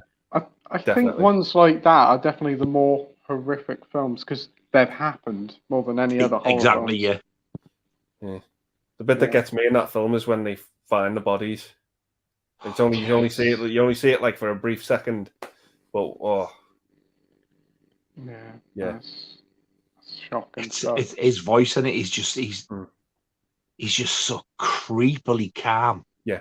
Yeah. I mean, you kind of imagine like the real John Christie being like that, don't you? Because like, he obviously wasn't getting that chair now, bitch. I want to punch you. He'll have had to be like calm to keep them more relaxed to get away with what he did. Yeah. But Unsuspecting and all that. I think when I see Richard Attenborough, I think, Jesus, are you sure you're not him reincarnated? Because you're doing that far too real for me. Yeah. Oh, I can remember the BBC remake with Tim Roth, I think, who played him. Yeah. Oh, that was good as well. I didn't know the dumb one. Yeah. Oh, this is quite a while ago, I think. Isn't Jodie Comer in it as well, Andy? I haven't got a clue, but I'll watch it. The BBC, they do these things, but they don't really release them to buy them. I think it is available. You can get a physical of it. Yeah. Yeah. Oh. Yeah. I think it's just, another thing. They did their own place. version of Watership Down a few Christmases back, and it was absolutely amazing. I would love to buy that. Yeah. It's not as good as the original, but it was fantastic. The way they did it, the animation was unreal. Yeah, it was. Yeah, she is in that Ted Rillington Place remake on BBC, Andy. I might give that a watch. I thought she was. Yeah, that was definitely good. The horror films for me that scared me as a kid, there was only really one. Chucky. I remember I was about 3 or 4 years old, and my stepbrother put it on, and I saw it, and it terrified me as a kid. And I only really watched the first one last year, the first 2 or 3, and I enjoy them. I think they're pretty good, but I've never really been a big fan of it. But it's weird. I sat and watched American Werewolf in London when I was about 6 years old and loved it. One of my favourite films ever, that. Yeah. Such a good film. God, I love it. I got the Arrow box set of it. I rebought it for the Arrow edition because I love that box set. I've got the Blu-ray, but I didn't get the 4K, and again, I'm regretting it now. Yeah. Well, actually, I've got 2 Arrow box set versions. Yeah. They did like an exclusive one for the red carpet thing, but I went on Monday and it let me buy it, and it wasn't like full price. I thought, well, if you want to sell me it, I'll have it. It turned up. Oh, that's good. Yeah, I've heard the 4K transfer of it is really good on 4K. So, the transformation scene in it is just incredible. Even now, nobody's ever beat it, have they? No. Whether it be practical or CGI, nobody. The one that's come closest, but you can see it's a bit false, is the Howling. Yeah, and it's not. It's not a patch on it. No. Yeah. I think nowadays it's just got everything in that film for me that you need. It's got a bit of everything in. David Norton is just amazing in him. I'd never heard of him, and the guy who plays his friend as well. Jesus, he's funny. Yeah. Yes. Then you got Jenny Agutter in it. Certainly different from Call the Midwife. It's a shame what happened to this, because this is. The guy who plays his mate, his sister was in Poltergeist, and she was the one that was killed by her boyfriend. Oh, I didn't. Yeah. Oh my God, Griffin Dunn. Griffin Dunn. Is that his sister? Dunn. Yeah, his sister was killed in real life. Now you've said it, they do actually resemble each other. Yeah, boyfriend murdered, didn't he? Yeah. Wow, I didn't know that. Yeah. Shocking. And then Griffin Dunn went on to be the teacher in My Girl. Yeah. I don't know why I'm looking like that, because I love that film. I used to sit there every time I watch it, lump out here. I'm going, Thomas J. What a wuss. We've got Sean here, Media Collector Madness, saying, hey guys, hope you're all well and good. Hey Sean, hope you're well, Sean. mate. We're having a ball. The Classics of Ace says, on that note, I recommend Shatner in Impulse 1974. Again, film's free on YouTube and his performance is hilarious. There's a bit where he loudly farts and the director left it in. Right, I'm sold. I want to see it. I really want to see it.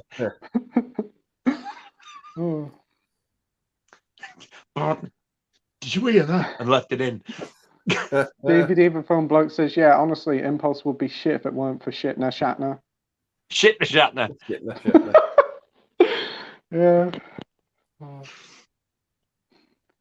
Dr. Impossible says, get the BFI DVD for Ghostwatch. That's the copy I had, but horses for courses. Yeah, I've got the DVD of it. Yeah. Obviously getting the Blu-ray of it now, but fucking hell, that's terrifying, that, in parts. I think the DVD was about £8. When this is finished, I'm going looking for it. You've really got me chewed about this. It's a lovely box set. It is. All right, don't rub it in. The classics are. It's a lovely box, you know. When you go and find out everywhere sold out, I'll gladly show you mine.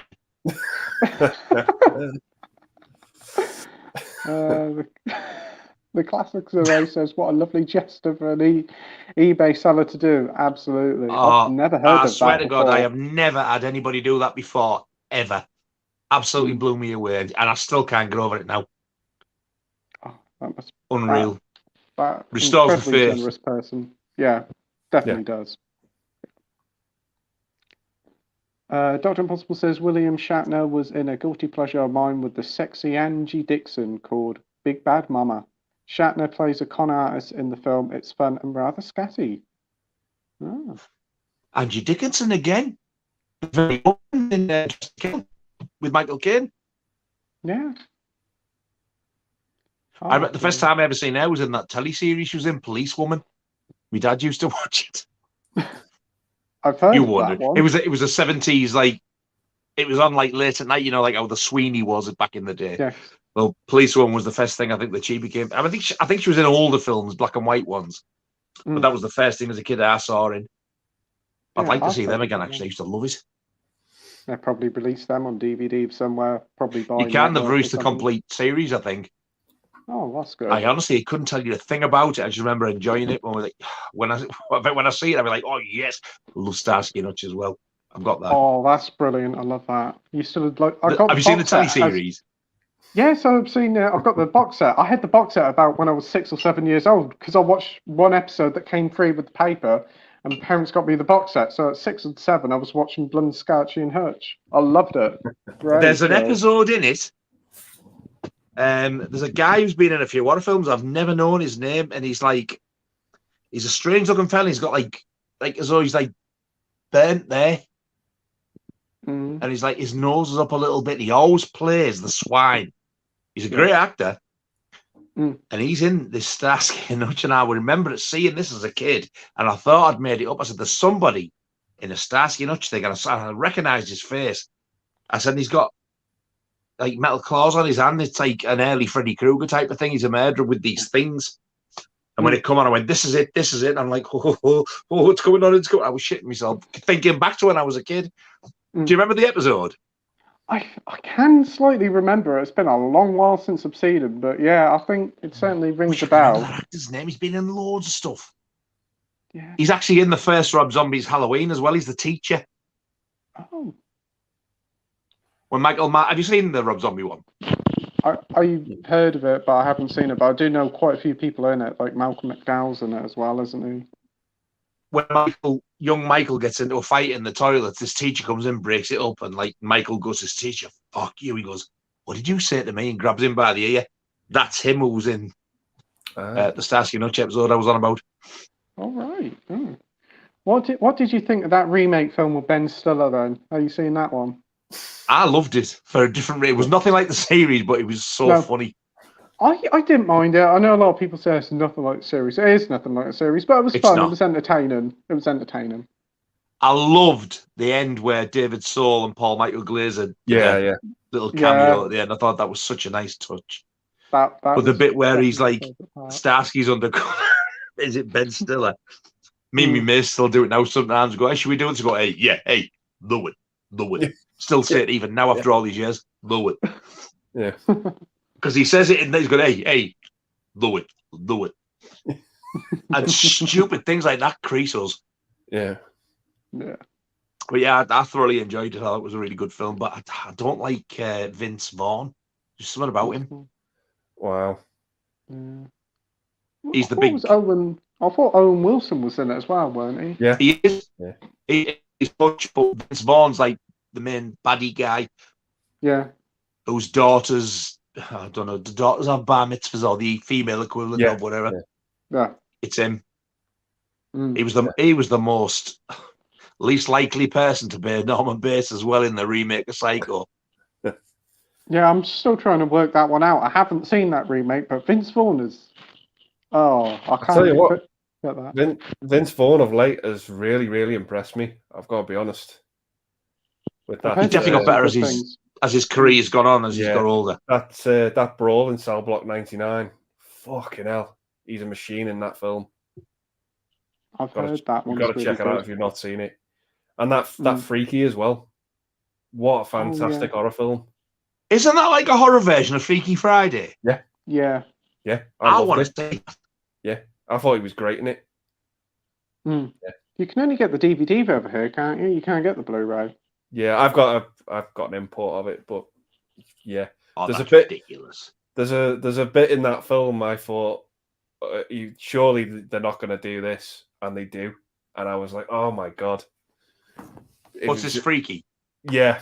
I can't spoil it, but there's a bit in a back seat of a car, and I was like, oh, it's not going to go there, is it? And it does, and that's all I'm saying.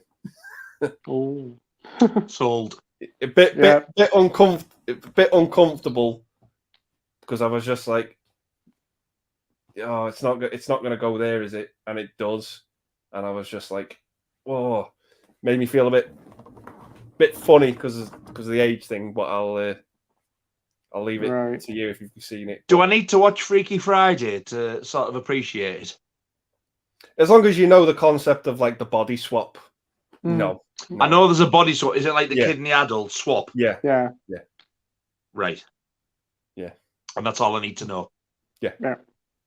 Right. Yeah.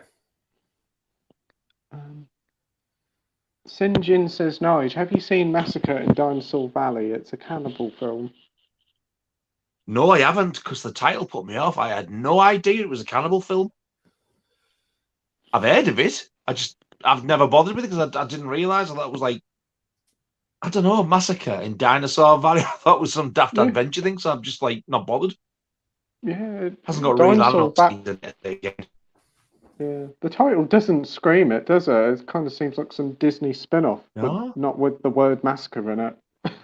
Please tell me there's no real animal deaths in it, though. I think I've had a belly full of them, to be honest. And there's still a couple I need I haven't seen yet as well. Yeah, I don't really like that. That's what I wouldn't watch them. I know you can get uncut versions with the cut versions with that took out, which sounds better. Yeah. It's a big no-no for me in movies that. Cannibal Holocaust, you put it in, you press play, and it says, do you want to watch it animal cruelty-free or uncut? And the animal cruelty-free version, you can't, honestly, it is seamless. It's brilliant. You can't even tell. Totally gone. I've never seen the film in full, but I've seen the sea turtle scene. And that's the worst bit in it for me. Yeah. The worst. It made me feel a bit. Did you see that turtle scene all the way through? Yeah, I've watched that scene start to finish with the sea turtle. Yeah, far too long. Yeah. A lot of people think it's the first one. The little people say muskrat. It's this little thing, but it's not a muskrat. I can't remember what it's called. Well, like I mean, that's bad enough because it squeals. Yeah. But for me, that turtle thing, that really got my guts going. I was like, oh god, please stop! I've seen enough. Yeah, it's awful. It's not needed. Because it's when you say it, it's one of them where they don't just kill it. It goes on and on and on, and it's just was this necessary? You know? The only thing I can say is the first thing they do to it, thankfully, is head off. Yeah, head off. Yeah. So basically, that's it. It was dead. Yeah. It's what they do to the rest of the body after that. There's not much you don't see. Yeah. It's horrible. Yeah. Yeah, it is. Yeah. It's definitely, without any shadow of a doubt, for me, the hardest film I've ever had to watch. Yeah. This is when people say to me a Serbian film, no bollocks, watch that. Yeah. It turns your stomach. Yeah, absolutely. And Serbian film's false. It's acting. This is like got real. Yeah, and this is where I saw it. It's on YouTube. What? The full uncut version is on YouTube because that's where I first saw it as well. That's where I saw it. Yeah, Yep. That's unbelievable. Every single animal scene, because the bit that's normally cut is that first, the bit I just said about the muskrat thing. Yeah, that's normally the bit you get cut. No, it's there, and it's been there for years. Wow. Cannibal Ferox. We've made that title legendary, I tell you. You have, yeah. The animal deaths are bad. The worst scene in that is a pig. Whereas the pig in Cannibal Holocaust gets shot. This one gets with a knife. It's not nice. Yeah. But apart from that, it's more it's easier on the stomach, shall I say. But the film itself, apart from the animal deaths, it's got a sort of a more light-hearted feel to it type of thing. Okay. Cannibal Holocaust, you watch that and you go, yeah, right. It's kind of that type of thing. It just brings you on a downer. Yeah.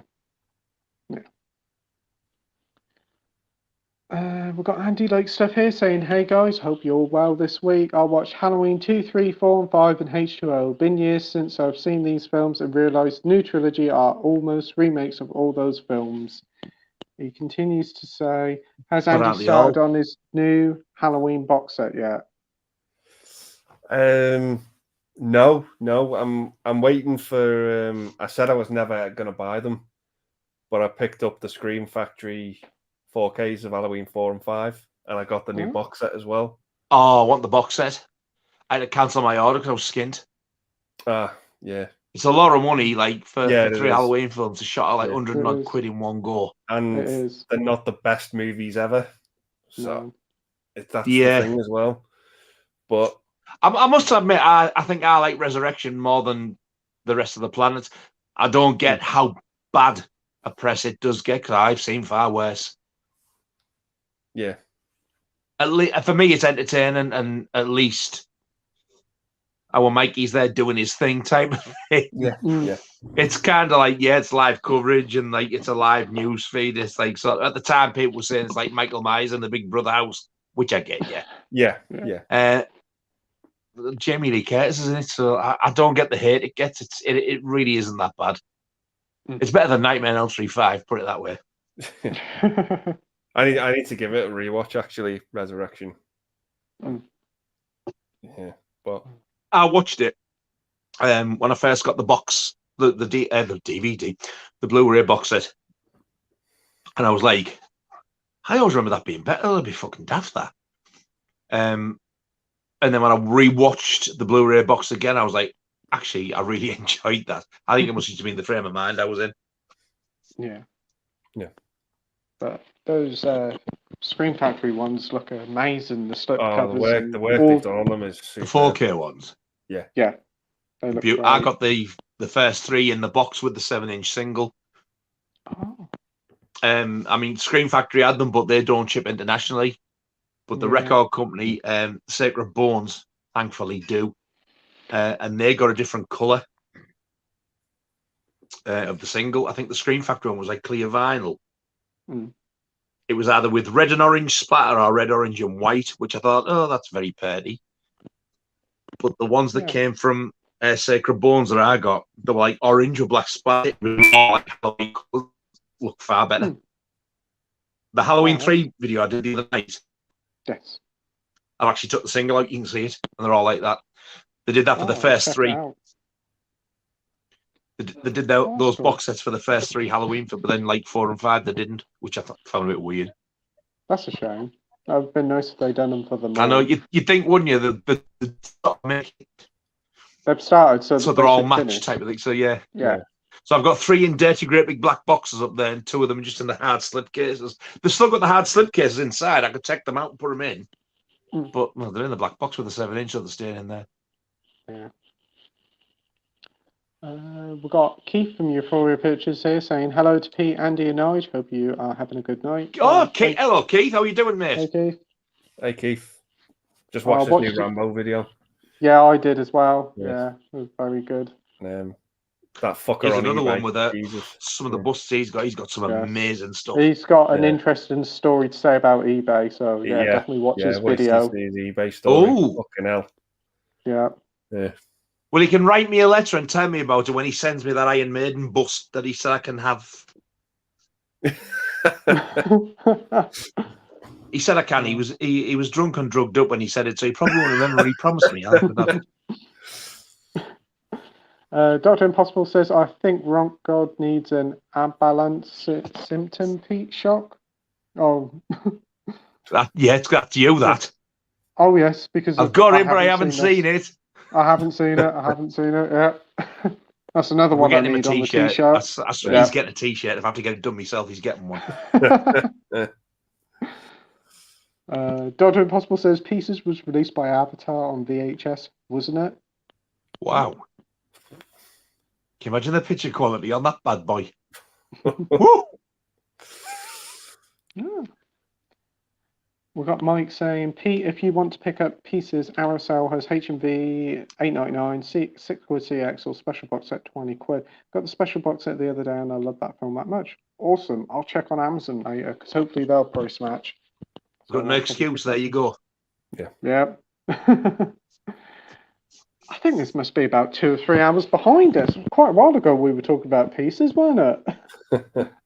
It was like...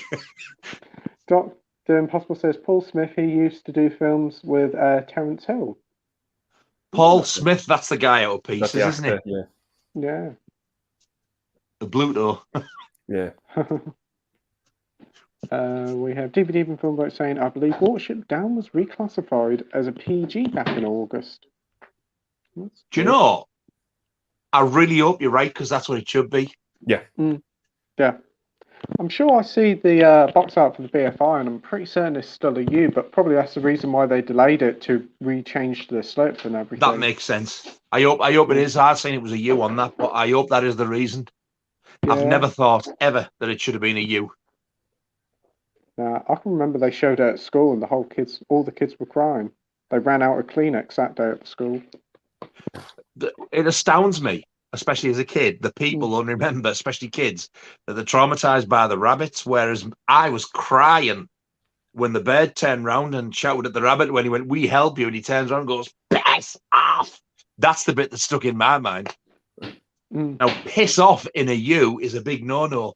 It should be a PG. That's what I'm saying. It should never have been a U. It's definitely what I said. It's like they see nice fluffy rabbits in the cartoon. Oh, you. They didn't watch the film in full. For a cartoon, it's dark, isn't it? Yeah. It's definitely going towards the PG-12 plus the way it is. It's definitely won't let a kid watch it. No way. You put a 3 to 4-year-old in front of that and they're traumatized. Yeah. They showed us it when we were like 4 or 5 at school. I think it was year 1 or something, and the whole class was in tears. Even the teachers. It's even like the bad rabbits, like when they stumble upon them, like you're chewing their ears off and all. Like, Jesus. Yeah, it really goes down a dark path for kids. Yeah. I don't think there's ever been a kids film in recent time that's been quite as brutal as that for a kids film. Can't wait for it to see it in 4K. Like, I can imagine it would look good. You get a booklet and everything with it, don't you? Like all nice gift set. Yeah. Classics Array says, I was hit with the Instagram issue, got fixed a few hours later, but couldn't help but laugh as I had no clue why I got suspended. Yeah, I know it's a few people had it yesterday. Don't know what happened there. Instagram? Mm. What do you mean? Yeah. I think because DVD and Film Bloke says about like his friend's YouTube account was hacked. I said about the Instagram issue. There was one yesterday. Oh, a lot of people... What is wrong with people? Yeah. I don't understand it myself. Bell I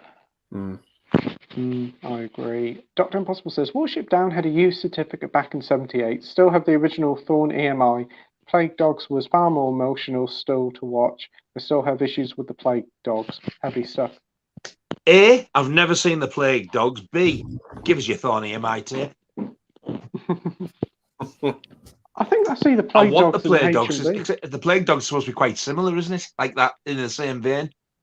they had it in Blu-ray in HMV a few months ago in the sale, and it was only like £5. I can remember that because I'm sure somebody said about it on the stream. I think it was on 101. I'm thinking. I'm not entirely sure, but it was like £5.99 or £5. Very cheap.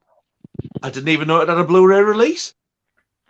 Yeah, I honestly haven't seen it in sale recently, but yeah, definitely. It was on Blu-ray. Pretty sure the Plague Dogs VHS was also on Thorn AMI. Mm. Isn't it the same people who made Watership Down as well? Very, very similar animation and stuff, I'm sure. The front cover of the Blu-ray, the art style looks very similar, like the cartoon looks very similar to Watership Down, so most probably. I don't even know what the storyline of the Plague Dogs is or anything. I know nothing about it. It's one of them films like I've always wanted to see, but I've just never gotten around to seeing it, or it's always escaped me. But I'm going to see. I'm going to have a look for that. DVD Film Bloke says, okay, if you ever want to get an email from YouTube with a link to click on, always assume it's fake. Check who it is came from, and if it's historical something, always check your account before clicking on links. Ooh. I never click on a link like that, and I've yet to be targeted, so I should be fine. Yes, I know they're going around sending out links for like, for your banners, like to make your, is it like your link to your channel, the username of your channel? I can't remember what the word is. That is going about now, so maybe I've just had one now. No way. Yeah. Oh, wow. Yeah. Fuck that. Yeah. Holy shit. Yeah. Shocking. Fuck that. Yeah. Oh dear. You can. I think it's called a hammer or something, or handle. That's it. And you can do that on YouTube itself because I did mine ages ago. I don't know why they're emailing you about it. No. But because the scammers are the thickest shit. Yeah. You hear many horrible stories about people getting scammed out of loads of money, and it's so dreadful. Andy Luke Stuff says, realised on the 31st it was 2 years since Sean Connery had passed away. What are favourite memories of his films when you were younger? Mine has to be Bond, Highlander, and Untouchables. There's been a lot of great films. I totally agree with Untouchables. Yeah. Oh, yeah. As a kid, and only as a kid, you'll probably realise my Bond/band hiccup the other night, which wasn't my fault. I was never a big James Bond fan, but when I used to watch him as a kid, I always liked Sean Connery the best of the lot. And he was also in a film which I thought as a kid was quite disturbing, so I went and bought it on DVD, and I was so disappointed. I thought it was garbage. He played a copper with Ian, can't remember his surname. He's in a few Hammer films. Have you ever seen Fright with Susan George? No. He's in that. Is it Ian something or other? He's only a little fellow with a tash. Anyway, he plays this copper, and there's somebody going round killing, well, assaulting and then killing, sexually assaulting and killing little lasses coming home from school and stuff. And he gets this Ian fella in this room, trying to get him to confess, and he absolutely brays 10 colours of shite out of him. And it gets a bit weird at the end. And I was like, I thought that was better than what it was. But the storyline itself is actually quite disturbing, but he plays a brilliant part in it. It's called the Jesus. My memory is shocking. Not the incident. The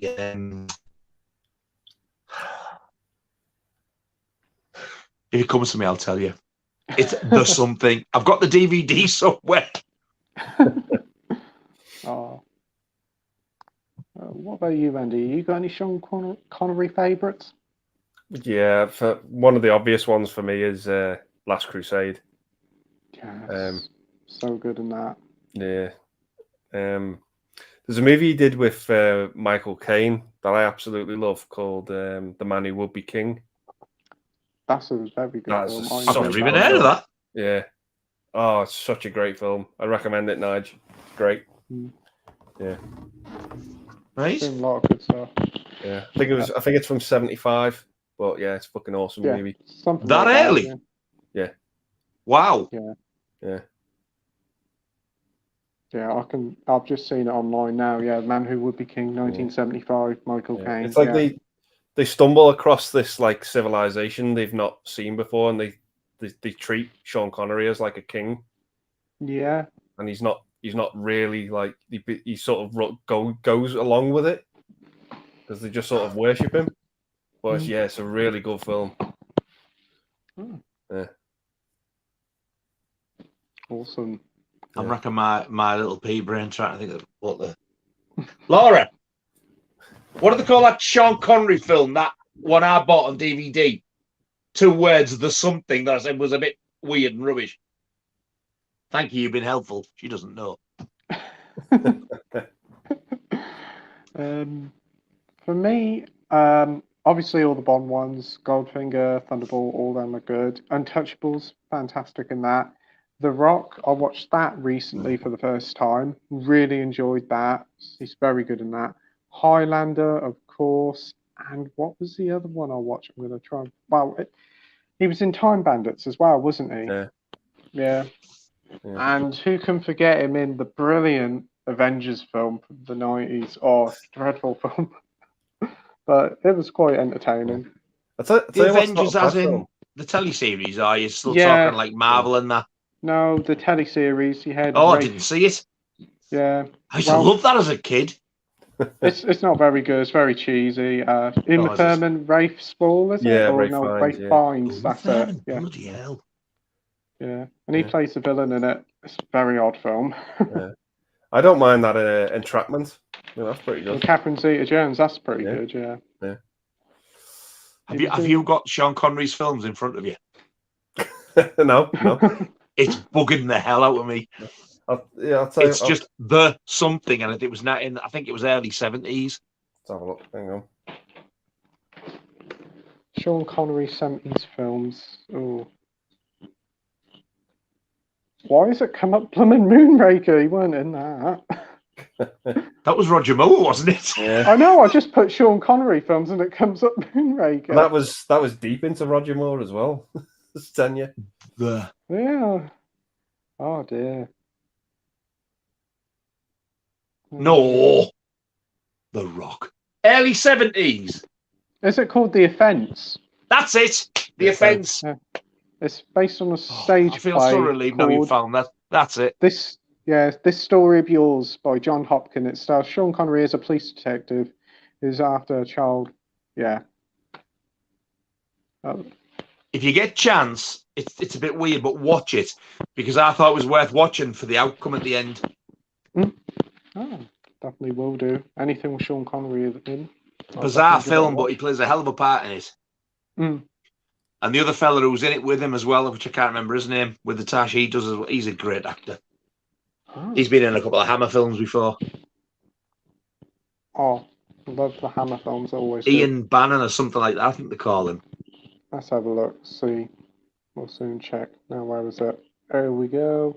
Yeah, there's a guy with like a moustache. Is it Trevor Howard? No, it's Ian something. Ian Bannon. B-N-E-N. That's him. Ian Bannon. Name rings a bell. Yeah. Although it's a weird film, the scenes with Ian Bannon and Sean Connery together, like, wow. Acting is unreal, and it's fantastic, the pair of them. And it's a very disturbing storyline. Yeah, it sounds like it. The Offence, God. Do you know when I come across that DVD, I want to watch it again because I'm hoping I like it this time again. It definitely can be something where you're thinking of a film and you can't remember it, and then when the stream finishes, you're just like, yeah, I can remember it now. I probably would have done. Yeah. Or it's 1 or 2 o'clock in the morning and you're in bed and you just wake up and say, oh, the film's called that. Wake up from a dream and sit up and go, The Offence! That's a bit late now, but I've thought of it. Yeah. Oh. DVD and Film Bloke says, to be fair, given what come of J.K. Rowling, I believe Harry Potter is cursed. Yeah. There's certainly been a lot of stuff going on since Harry Potter finished. Yeah. Yeah, she's not got a very good name now, has she? No. No.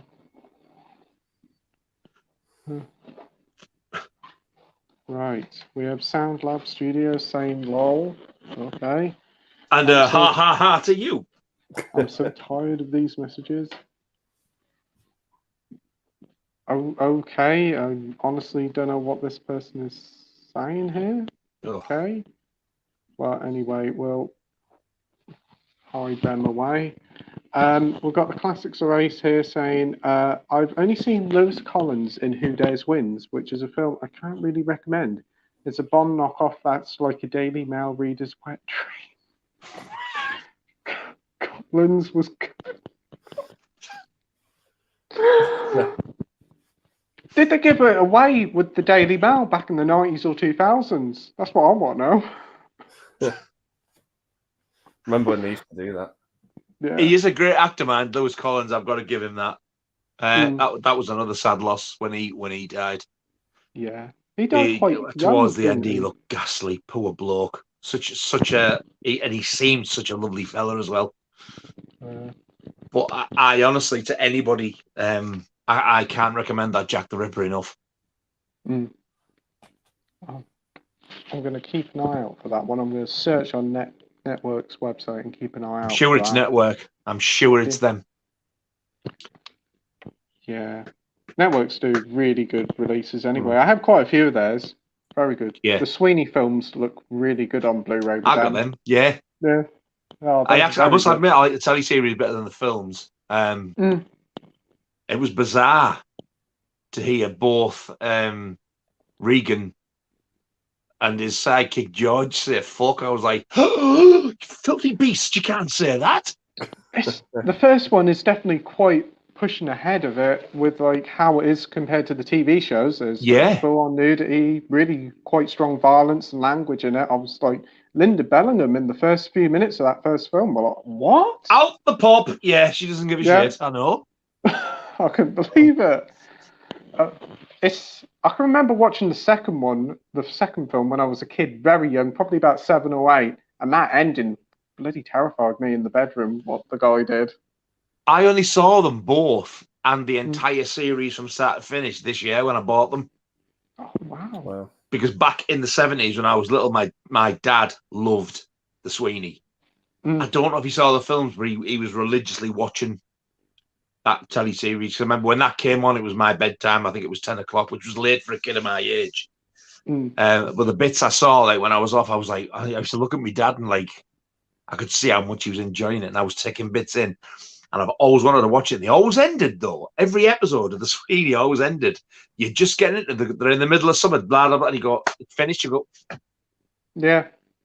And you think, is it going to continue? And it never did. But every episode ended like that.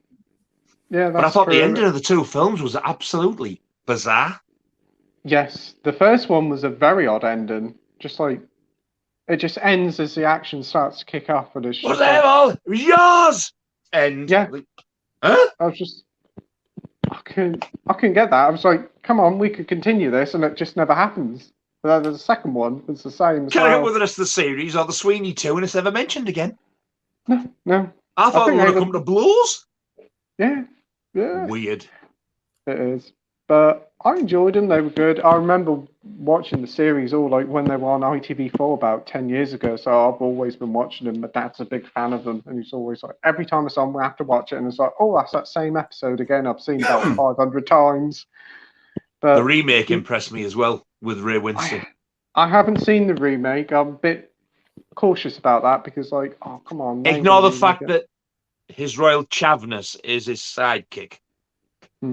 Because Ray Winston, and it's a cracking film. Did you ever see the pilot episode that was just called Regan? Yes, I did see Regan as well. That was pretty good.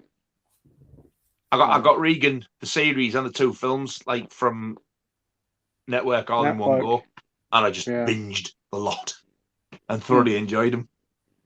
Very good. Some really good stuff off Network. Armchair Thriller and the 70s program Thriller. If you've not seen them as well, brilliant. Watch them. Oh, I'll have to keep an eye out for them. But yeah, when Network has a sale on, I always seem to try and get something. I'm trying to pick up the Randall and Hopkirk Deceased Blu-ray box set. I love that show. Good. That's great. The original. Yeah. Wow. I have seen that like 2 or 3 times on ITV4. I think it's fantastic. Yeah. Oh, I love it. I don't remember a lot about it. I remember, again, my dad watching when I was a kid. I remember little bits of it. This just goes blah, blah, and he used to pee us, and he vanishes again. Yeah, It's bizarre. In his white suit, and he just pops up. Yeah. Pops out of nowhere. I can remember David Jason being in one of the episodes. Wow. He must have been young. Very young David Jason in it, and it's just like, that's David Jason. Nah, and it's just, what? Yeah, he looks really young in there. Must have been only about 20 there in his 20s. Wow. I've had a few teleseries off there, actually. Never the Twain with Windsor Davies and Dulcin. Oh, my God, I still crease at that to this day. They've released the entire series. I absolutely loved it. Which one's that? I couldn't hear you there. Never the Twain. Oh, Never the Twain. Yeah, I have seen that before. Yeah, where they both got antique shops. Yes.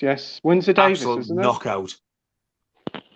Yeah, it's a good, fun series. I can remember it, but it's been a while since I've seen that. I did pick up the Like Thee Lads film on Network. Loved that. Thought that was very entertaining.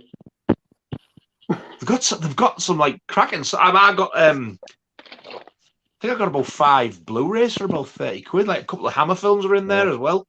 They got some fantastic. And did you know, even though you pay like when they're in the city game for like a 5 and 6 quid, you'll open it and it doesn't have reverse artwork, but it shows you like photos of the original UK quad. Yeah. And the discs always a picture disc in it. They put booklets and they really, really make it a nice package for what you pay for them. Are great. Yes, I know. The Likely Lads one, I got the booklet. It's like about 40, 50 pages long, and it's like a proper book. It's really surprising. Yeah, they unbelievable. Honestly, they released some cracking stuff. Yeah, I know they've done like a lot of 70s comedies, films like Bless This House and all that. They've also got releases. So yeah, good little label. And when they have a sale, I'll definitely go and look. They did Space 1999 on there as well. Quite a few good stuff. I used to watch that when I was a kid as well. UFO as well, I think it's on it as well. Both Jerry Anderson. Bloody hell. I think I was really little when that was out. I don't remember a great deal about it. All I remember is this bloke with really blonde hair. That's all I remember about it. UFO. Yeah. I always thought he was Julian Clary as a kid. The one with the blood.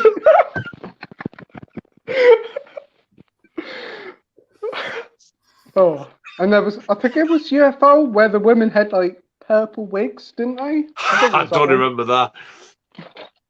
It might be Space 1999, but it's one or the other of them. God. I haven't seen a lot of films, but I've seen a lot of old TV shows. So. You've seen a lot of old 70s stuff. Yeah.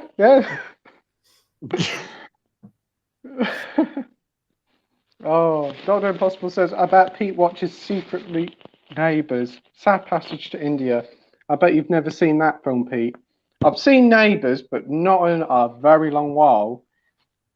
I've never heard of Sad Passage to India. Have you guys seen it? I heard it, but the sound of it sounds dull. Yeah, I think he's saying Sod Passage to India. Oh, you've seen it? I've seen Passage to India. Yeah. Is it dull?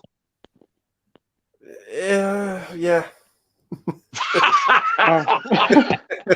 Yeah, he does say sod. I was him trying to be polite there. Yeah. Yeah.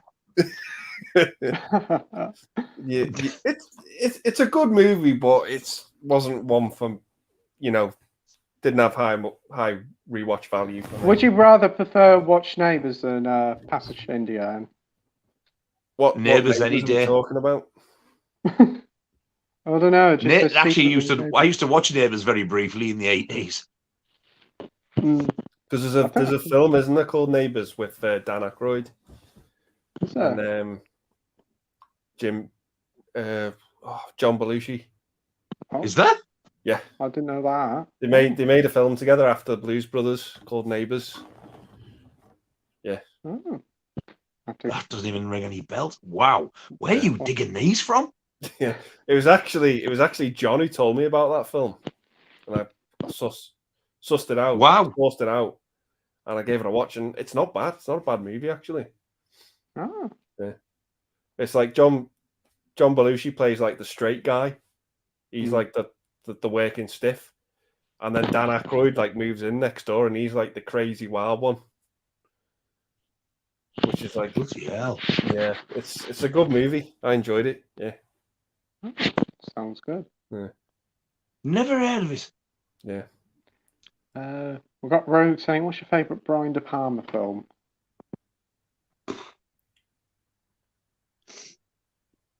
I'm going to say Untouchables. Oh, I really enjoyed that. But I even forget he made that, you know. I'm going to say Carrie. Yeah.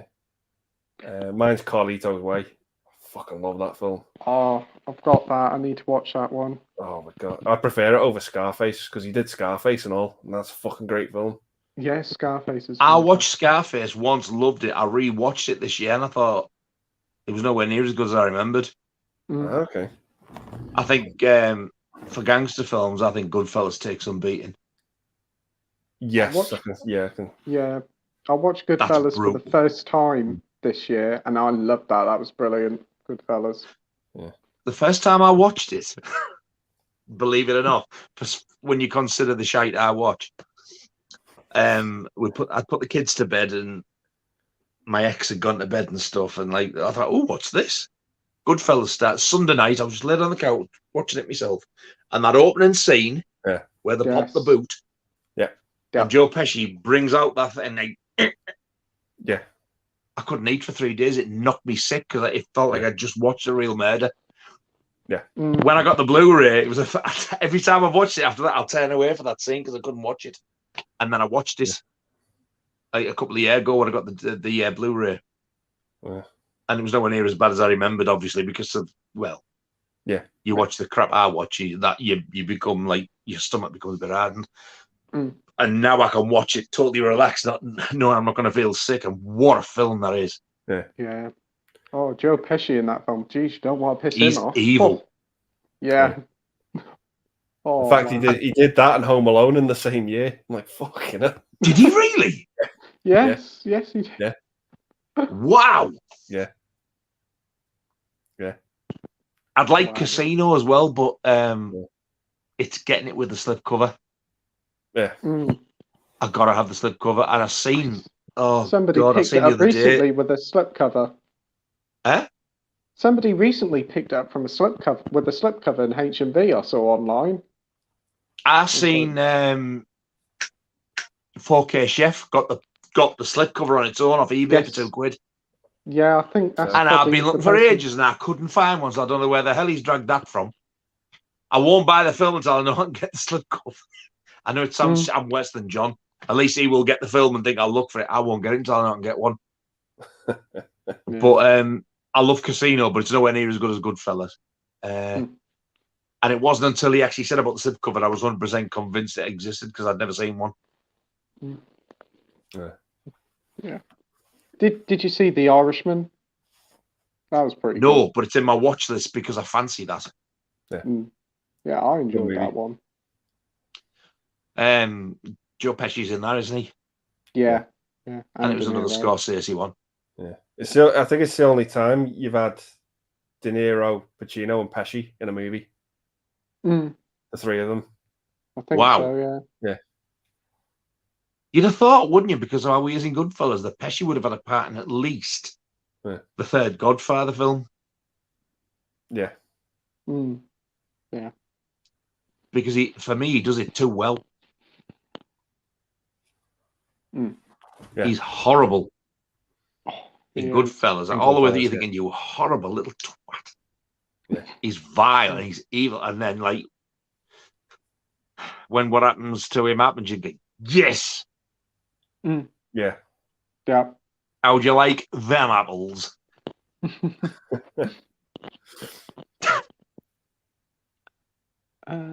We've got Dr. Impossible saying, okay, Rockgod, what's the best film you've seen that reflects the music you like? Ooh. Well,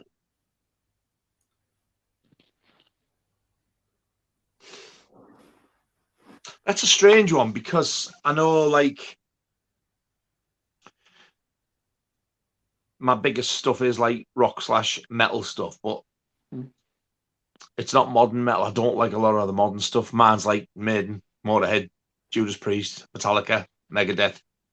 And I can't really think of a film like that. But as well as all that stuff, I've got a lot of film soundtracks, orchestral stuff, synth stuff, all sorts of stuff, really. And my favorite soundtrack, believe it or not, is from my favorite film, which is Jaws. For me, it's the greatest film ever, and it's got the greatest soundtrack ever, which has nothing to do with like the rock or the metal stuff, really. So I'm gonna say Jaws. Oh. If you mean by like a rock soundtrack.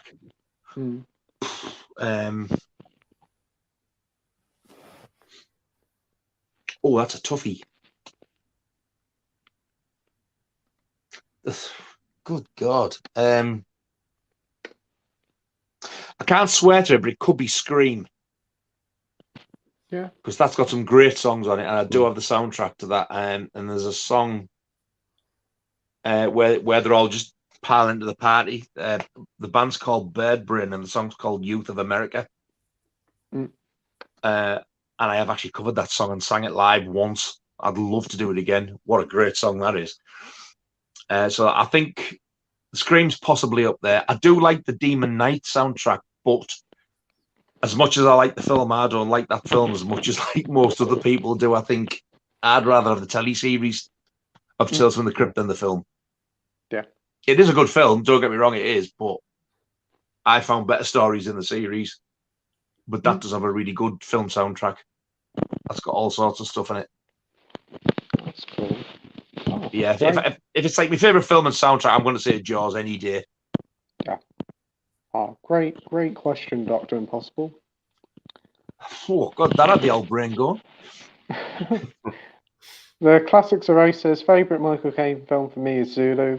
For Hoskins, I'd have to say Mona Lisa. Need to watch more that he was in. Yeah, he's been in some great stuff. He was in the TV show Pennies from Heaven. I've seen that. That's pretty good. Oh, wow. That's a blast from the past. There's a lot of people do say Zulu like as their favourite Michael Caine film. That is a good film. I haven't seen that in years. It's always on TV, though. I don't think I've seen it since I was a kid. I think it's like... Normally it's the type of thing that like I would like get bored through. But I think that's one of those... I mean, man, I've got a nephew who's like a year and a half older than me, and he loves that film. So I think maybe I should give that another go as well. Yeah. He's really young in that mind, isn't he? Yeah, it's one of his earlier films. Also, The Italian Job, what a classic. Italian Job, yeah. Yeah. Do you know, I don't think I've seen that all the way through yet. Wow. Oh, wow. I remember the car chase, and I remember the bloody doors off, and I do remember the bus at the edge of a cliff. Is that the right film? Yeah. Teetering. I do remember that bit. Yeah. That's getting a 4K release by, I think it's Kino Lorber now. That's cool. Oh, what did I read? They were bringing out on 4K. Death Wish? Death Wish, yeah, I think they are. Death Wish 2, one of them. Yeah. No, Finnegan Syndrome have already done Death Wish 2. I've got it. Oh, have they? Oh, that's good. Yeah, it's definitely one Death Wish. I couldn't remember which one, but It's Death the Wish first one. Oh, that'd be good. That opening's very brutal. That is. Jeff Goldblum, as you've never seen him before.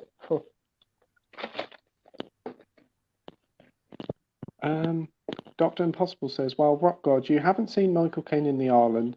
Don Henderson, David Warner's Pirates, and it's from the author of Jaws, Peter Black. Bloody hell, I forgot all about that. That is a cracking film. I keep meaning to get that on Blu-ray, and I keep forgetting about it. God, that is a very early Scream Factory release. And I used to have it, believe it or not, on a really old English Laserdisc, because I used to have a Laserdisc player. And I got it second hand in it. I got a bit of disc rot. It was like watching a VHS. You know, when a VHS is worn and you get all the speckles. It was a bit like that. Well, what a film that is. I forgot all about that. Like a modern day pirate thing. Cracking film. I've never even heard of it, but Pirates, Michael Caine, David Warner, I'm sold. I'm going to have to look online. You've never heard of The Island? Never heard of it, no. Wow. No. I love anything to do with like pirates, and then Neither of you have heard of it? No. No. Wow. Not the one with Michael Caine in, anyway. No. I think it was made in 1980, if I remember rightly. 1980, yes, that's right. Yeah. Oh. Excellent film. Different. Very different for fight, especially for its time as well. A journalist and his son embark on a journey to investigate strange disappearances in the Bermuda Triangle. A group of pirates kidnap and force them to be a part of their clan. Ooh, sounds good. I'll have to keep an eye out for that one. Oh, I've never heard of it before. I totally forgot about it. It's a brilliant film. It's pretty original, I thought. I've never seen how like it. I'll keep an eye out for that one, definitely. DVD and film bloke, so I'll go for either The Italian Job or Get Card. Both brilliant films. Love them. Sinjin says Mary Loves Dicks was a classic. Everett's face when he said that, even though Derek was fake, that had me in. Had made the show. My word, this must be about 3 hours ago. Mary loves dick. Oh dear.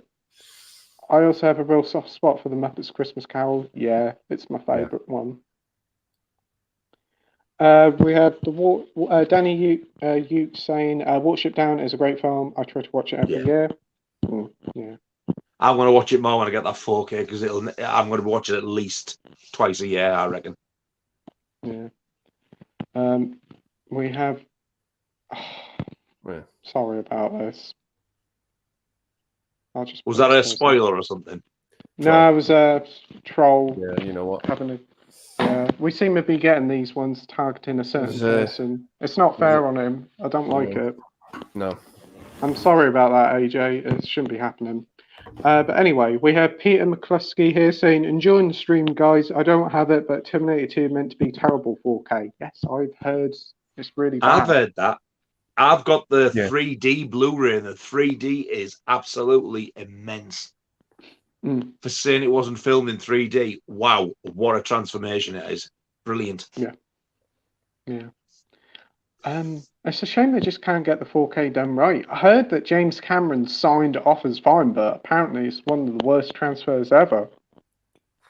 So, we still haven't got the first one on 4K though, have we? No. But James I used to have the blue tin with the VHS in. Do you remember that? I've seen it about. Yeah. Do you remember it? I've seen it about. Yeah. Long tin like that. You It's just gone together. Is he back? He's back. Yous went. I was all right. I was talking to myself. I'm you know what it is? Look, I've been demoted. It's the 4 hour thing, isn't it? It does that all the time. Yeah. Oh, I was on about the blue tin. Oh, it's fucked off. Now I've gone. Are you playing Tiddlywinks with us or something? It's when we hit near the 4 hour mark, it's StreamYard just like, oh, we'll kick you off and then put you back on. That's you with your fucking Death Watch, that.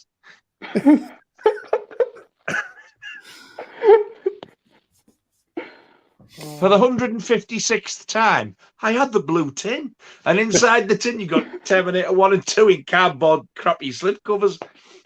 Well, yeah, I think I can remember that one. I think my uncle had that one. It was such a nice set. We did get some really nice VHS sets back in the day. DVD and Film Bloke says, it turns out they restored the When Love Is Gone song. I have the VHS and I did reinstate the song from using a DVD copy and a YouTube upload. What film was that? Muppets Christmas Carol. Yeah. They've restored it in Disney Plus now, which is good, but they want to release it physically. Dr. Impossible says the comedy film with Sally Field, Michael Caine, and Steve Guttenberg called Surrender was fun, but you try getting a copy of that film. Oh. Never even heard of it. I did watch one a few months ago. I think it was one-on-one. I picked it up real cheap, like $2.99. It's called The Black Windmill. Great little thriller that is. he plays like a spy and somebody nicks his son. But for like a 12 plus, it's quite a dark film. It is, especially like what happens when they kidnap the kid. It's quite unnerving. It is. Yeah. I know Alan from Kermit's Ghost. He actually went to that windmill, like where it all takes place, and it still looks exactly the same as what it did in the film. Great little film. Who's that? Michael Caine's in that. Yeah, the Black Windmill, I think it's called. Wow. Great little film. I picked it up for $2.99 in like a sale in H&B. Watched it that night, and very good little thriller. I think it's done by the same person who.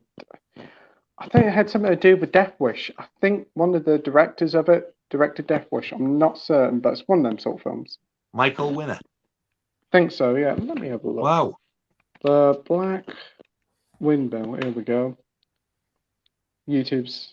It's also got Donald Pleasance in it as well. Yes, definitely has. No, it's directed by Don Siegel, who directed Dirty Harry. That's right. That's what it was. Bloody hell. From what you've said, it sounds good. I like the sound of it. Yeah, it definitely surprised me. I just picked it up because it had Michael Caine and wasn't expecting much, and I was like, yeah, this is really good. For £3. For £3, you can't fall off, can you? No. DVD from Film Bloke says the thing with 4K, you always need to alter your bloody telly per disc. Why? Yeah, I never do. No, Yeah. me neither. I think it depends on what sort of TV you've got. Probably the cheaper ones you've got alternate. I don't know. I think with 4Ks, I always get the impression when people alter it, like from film to film every time. It's like when people say, oh, you need this turntable for this, like the proper audio files. I think it's like the equivalent to that for films. Because the only 4K I've really got to mourn about is Friday the 13th, because it's far too dark. And when I say, oh, a film's grainy, people don't say, oh, you need to alter it. They just goes, oh, it's supposed to be like, because like the film's old type of thing. So I wouldn't know where to start anyway, to be honest. I'm not that technically minded. Classics Erase said to DVD and Film Bloke, didn't know about that. I'm no hurry to upgrade to 4K. My collection is still mostly DVD anyway at the moment. That's fair enough, mate. Same here. DVD and Film Bloke says, actually, I think I fixed my bad taste DVD. I've cleaned it with a Dettol wipe and tissue, and I think it did the trick since it plays fine on all my equipment in my house. Oh, that's cool to hear. Yeah. The Classics Erase says, most overrated horror film for me, I mentioned it when I saw it recently, and that's Hostel. Horrendous film. And I totally agree. It's utter shit. I've heard it's quite brutal. I haven't seen it myself. It's not a good film. It's just, yeah, it's brutal, but it's crap. I'm not one of these where, you know, the gorier and more brutal it is makes it a good film. Nah. I did. The first one was bad enough. I didn't watch any of the sequels. Yeah, there's like about 3, isn't there? Yeah. 1 was enough. You seen it, Andy? No, I've not seen any of the Hostels. Don't bother, mate. Really don't. DVD from Film Bloke says, for context, last week I watched Bad Taste with my granddad on his Blu-ray player, and it froze 17 minutes in. We managed to get past it and resume the film, but it seemed to act up based on machine. Oh, very strange. Yeah, I must admit, I've had discs that do that. I bought, I think it was the first DVD release in the States of The Evil Dead, and it was on, it's a company who don't even exist anymore. Somebody told me that Anchor Bay bought them out. Elite Entertainment. And I got it the day that I got a Samsung player from Woolworths of all places, and it was accidentally region free. They didn't mean to sell it like that, and it was dead cheap. So I got it home, and I went and bought The Evil Dead from this dodgy shop in Stockton that's no longer there anymore, thank God. And I got it home, and I was watching it. It gets so fat, it kept sticking and sticking and sticking, and I thought it was a dodgy disc. When I got another player a few years later, it played right through. Didn't stick at all. Wow. But yeah, it does happen, I'm afraid. I've got this snazzy box set of It Chapter 1 and 2 on 4K, and I got it off eBay for really cheap. Excellent condition. It's one where it says it's a metal slipcase, but East still on it, and then you get 2 steel books in with posters. And I put the first one on. It got to about an hour and a half through, and it stuck. I messaged the seller. She said she had no bother with it, but I said I'm keeping it because I got it for that cheap. So because it's stuck, I haven't watched the second one yet. But there's not a mark on the disc. It's the most strange thing.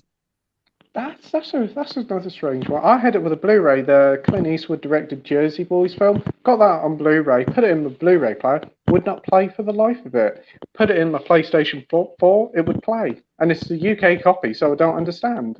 That's weird. Bizarre. I know they always say that sometimes you play it, if it's not upgraded, if you don't upgrade it enough, it might not have like the information to read the disc if it's a modern disc. Yeah. But you think nowadays, Jesus, does that still apply now? Because like there's 4Ks and stuff. Yeah, it's very weird. Odd. Dr. Impossible says, on me head OLED. We've got all right then. Sinjin saying, Phantasm was awesome, but I agree with you on Hellraiser. After the first one, that was enough. I hated it. Yes, Mark. Thank you very much. Firmware updates. That's the phrase I was looking for. I got a private message coming down there, Mark. Phantasm. It was so bizarre. Firmware update will solve freezing issues. Oh, I've updated mine. I update mine all the time. Every time I turn it on, and it's just never worked. It's very odd. Never had it. My old any other Blu-ray player used to do it Wi-Fi. This bugger doesn't. And I don't have it plugged into the internet, so maybe it is that, I don't know. Yeah, I have to have mine through the Ethernet cable, but the internet's always on, so never no issues, but strange. Yeah, I didn't mind Phantasm. It's definitely out there, but yeah.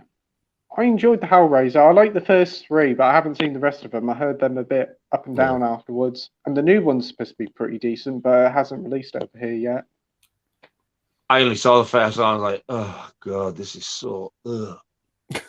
And Phantasm, I think I would rather watch Phantasm again, just to see if I could understand it more, because like I was just left thinking, what the hell have I just watched and what was it about? I just couldn't understand it. But again, that was back in the day, so... And I'm going to have to get it because it's on the list. I don't know if it's section 2 or 3, but Phantasm is on it. The nasties. Wow. So I'm going to have to watch it at some point, or I'm not going to be able to say anything about it. We've got Peter McCluskey here saying, one of the scariest things I've seen was staying up to watch the finale of Twin Peaks Return at 4 a.m. in 2017. Laura Palmer's Scream. Oh, I haven't seen the new series of Twin Peaks yet. I've only seen the original. But that's a weird series. But the original one, when she got killed, and it was like flashback to her scream, and then that scared the hell out of me then. Yeah. You sort of seen a close-up of her face screaming. And like it was like her eyes, if I remember right, almost sort of like rolled over white. It was horrendous. Yeah. That's a great series, though. I need to watch that new series they brought out a couple of years ago, but... I tried, but the first episode was atrocious, but apparently it did get better, but it was like... it was just so David Lynch. Yeah, that's the thing. I picked up the whole box set of the original series and the new series on Blu-ray for 15 quid, so I've got them all there to watch whenever. I got the original box. It was a nice box set, that. But then when they brought that new one out, I thought, I want to get that as well. And then when I watched the first episode, I thought, no, I'm not. There's like this Blu-ray set. There's like this Blu-ray set from Z to A, and it's like over 100 quid. I'm like, no way. Ooh. I think it opens up, and it's like I'm sure it's like a house or something, and the discs all come out. But I'm just like, yeah, not worth 100 quid for me. Nah. I'm happy with the set I've got. DVD Convert says, I don't get why second-hand DVDs are always bloody scratched and people are too stupid to put the disc back in the case. I don't know. You go to the charity shop where I am, you look at all the DVD discs, they look like they've been handled by Freddy Krueger. They're all that bad. They don't give a shit, do they? They don't care. No. It's only certain films, like, shall I say niche films that not everyday people would watch that are all right. You go in there, mostly all Fast and Furious and stuff like that, and you'll open them up and they're scratched bits, but you'll have a film that you've never heard of before, you'll pick it out and the disc's perfect. It depends on who buys them, but people don't care. DVD and Film Bloke says, here's some advice. If you can't put a DVD in its case, always put it in the surface label, shiny side down, never put shiny side down. Right. Yeah. Yeah, the label side down, so the shiny side's up. Yeah. Oh, you could get off your lazy ass and put it in the box. Yeah. Yeah. That would solve all problems then.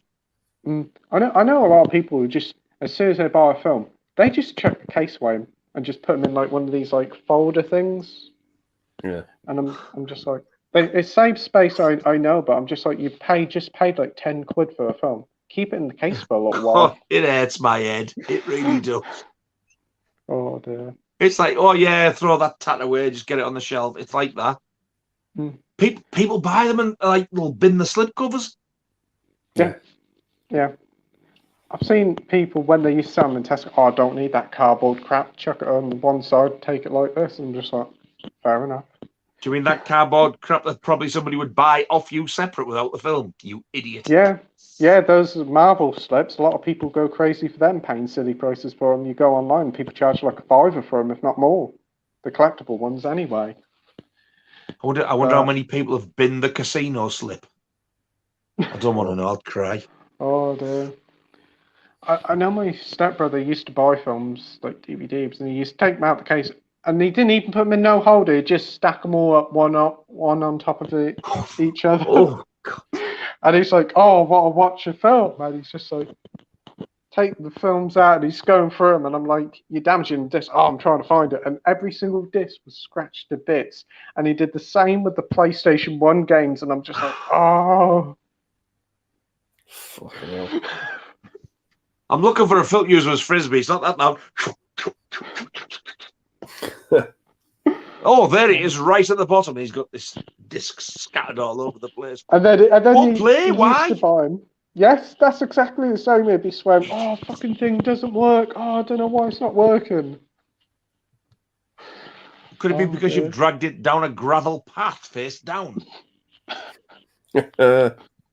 Oh dear. DVD Film Bloke thinks there's two horror films that are overrated: Alien and Wolf Creek. Both fall in the main characters or moron category. Haven't seen Wolf Creek. I agree with Alien. Bores me rigid, science fiction. However, Wolf Creek, wow, that's disturbing. Oh. It's based on a true story, and what he does is nasty. Wolf Creek 2 is brutal. And the teleseries is excellent. We're supposed to be doing Wolf Creek 3. But I love all them. But yeah, Alien, I wouldn't thank you for them. I've only ever seen the first Alien. It put me off watching the rest. You haven't seen Aliens then? Oh, wow. No, I don't want to. Oh, it's better than Alien. Well, yeah, Magic Roundabout probably is, but that doesn't mean to say I want to watch it.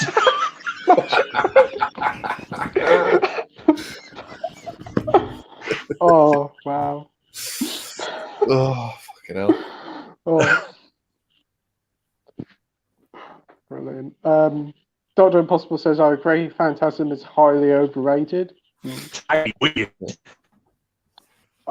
It's like the spears. It's like the spears with the forks poking out. Oh, that was a strange one. DVD and Film Bloke says, I've seen Alien twice and I was disappointed. Then the second time I came to the conclusion it sucks. I applaud you, sir. I'm about the only person on the planet who does, but there you go. Oh, next comment. Classics are ace, Tesco, every little fucks. What the fuck? It's the Tesco Chainsaw Massacre, isn't it? Oh man, that's ages The Tesco Chainsaw Massacre.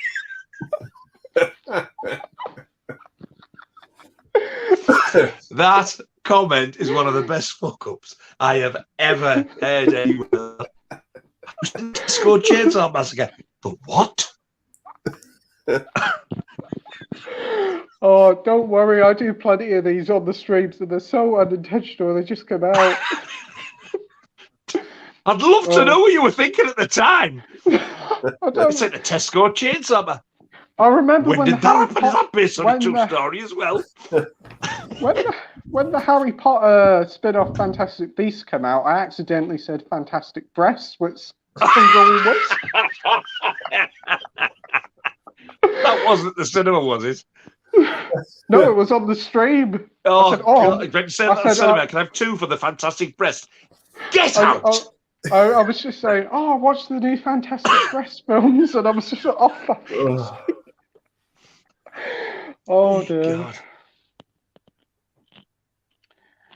DVD Trouble says it wasn't that big on The Omen or the original Wicker Man. Oh, that's fair enough. I think both of them, but especially the Wicker Man, they are an acquired taste.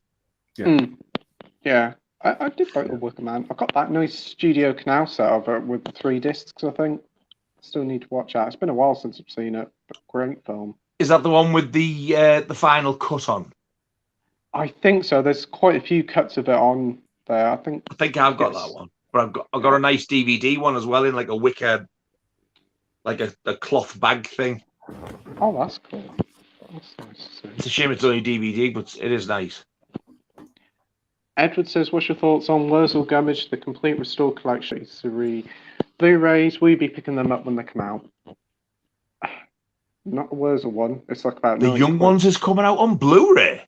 Yes, coming out end of the month. It's about 20 quid. Then I'll probably want it because I've got the DVD box set. The amount of people who say to me that the Young Ones is dated and they don't find it funny anymore, like, well, I do. And Wurzel Gummidge, I used to love him. With a Wurzel. I'm sorry.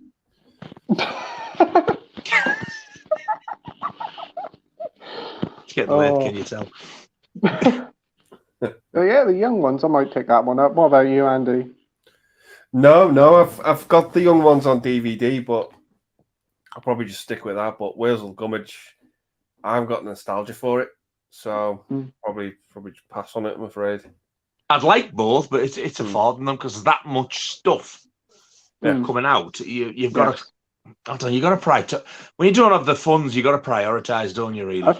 I think the Young Ones isn't too bad for £20, but the Wurzel Gummidge one, it's not. 80 or 90 quid for the Wurzel Gummidge one. No way. Yeah. No way. How much? 80 or 90 pounds it is. No, I'll believe in that one then. I'm not paying that for it. Not worth it. Not for that price. Now, hopefully next year we'll see Bottom on Blu-ray. Now that's what I'd like to see. You'll see what on Blu-ray? I'd like to see BBC bring it Bottom. Yes, that'd be good on Blu-ray.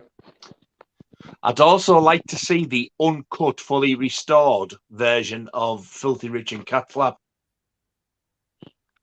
I think it was only one series, and they released it on DVD, which I've got. But apparently, there's quite a lot cut out. Copyright reasons. If I got all that together, I'd buy the uncut one of that. I've not watched it all the way through. It's not as good as Bottom or the Young Ones, to be honest. I've heard of it, but haven't seen that one. Many agree. I thought it was crap. Deep Even Film Black says, my problem wasn't the lack of aliens. It's because most of the characters are brain dead. Ripley was one of the few ones who weren't, but she was wasted. I felt wasted after I'd watched it. David says, that's 5 years. I'm not getting back. DVD Even Film Black says, I pulled up Black Box and I'll have to include Jeepers Creepers as well. Yeah. Include that in what? Overrated horrors. Overrated horrors. I've got the 3 of them. The first one's the best by far, but they're not the greatest films ever. Yeah. The first one's all right, but I just think it's very middle of the road. It's okay. The first one's pretty good. It's not brilliant. The second one, it's all right. And the third one's also shit. I've heard the new one's Reborn, I haven't even seen it. And I don't really care. No. I've heard it's bad. Dr. Impossible says, P, what's the film you're really looking forward to seeing that you've still got sealed in your massive unwatched collection? I can't even remember what I've got sealed in my collection. Is that bad? Oh, dear. Probably one of the Arrow ones, I should imagine. It's got quite a few of them still sealed that I haven't seen. He's got some sealed that are old. They don't even have a barcode. I'll tell you something. I found one the other day, a Blu-ray, still sealed, and it had the H&V sticker on with the price tag, and all the price tags faded. That's how old it is.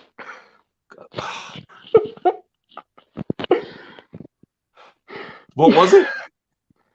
I can't remember which one it was now, but it was quite an old film from about 2009. It was, or 2010 on Blu-ray. So yeah. And you've had it that long?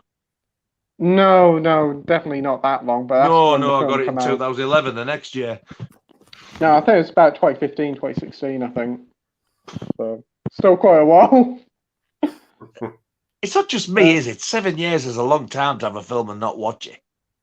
I think I left it in a box somewhere and I've only found it recently. It was just like, I've got stuff all over the place. Dr. Impossible says, oh shit, Tesco porno. It had to come. Sorry, I mean come. Fucks. Oh dear.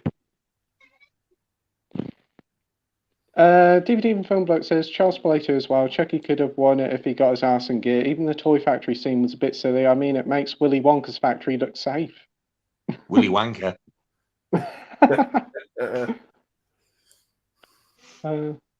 I give up on Chucky, to be honest. I did watch got that the Universal TV box set for Christmas before the one over here come out and before Scream Factory even released the first one. And I've watched them twice, I think, and then like as they release them, I was thinking, I think I'm done with Chucky. I watched the TV series. It's very much like a teen drama, just with Chucky added into it. I wasn't the biggest fan of it, but I've heard the second series gets a little bit better. But I saw something on Facebook about it, and it looks really silly. What happens there? They do like a crossover with WWE. I don't know whether that's I don't know whether it's in the episode or not, but I saw it on Facebook. I was like, yeah, I'm not interested now. The box set I've got has got Child's Play 1, 2, and 3. And I think it's Bride of Chucky, Seed of Chucky, and then the next one that was the first CGI one. There was a remake, was it Curse? Weren't there? Yeah, I think it Spawn, was called something like that. Yeah. Something and like that's that. all I've got up to. I think there's another 1 or 2 sequels after that, the remake, the telly series, and like, I don't care anymore. Yeah, DVD and Film Bloke was on about the Doctor in The Exorcist, who was called Paul Bateson, murdered a journalist and was alleged to have murdered gay men too, but it's not been confirmed, and he got life in prison for that one murder. Yeah. No one knows if he's still alive. Let's hope he isn't. We got Ian the Ramblings here. Hi everyone, enjoying the chat. I loved Hereditary and Midsommar. Most overrated horror, Phantasm and Deathline. Christopher Lee in it for 5 minutes, just not very good. Oh, thank you. I thought that was just me as well. I saw Deathline. My God. In the 80s, rented it, and I was like, oh God, this is garbage. And the amount of people who go about what a classic British film it is. It's a classic pile of shite. I've only seen it the once, and that was enough. Donald Pleasance and Christopher Lee, they couldn't even save it for me. Wow. I mean, my brother, God rest his soul, is not with us anymore, but he watched it and he said he found it fucking hilarious. He said, like, the train's going, this scruffy get just keeps going out and goes, mind the doors. I don't remember that bit.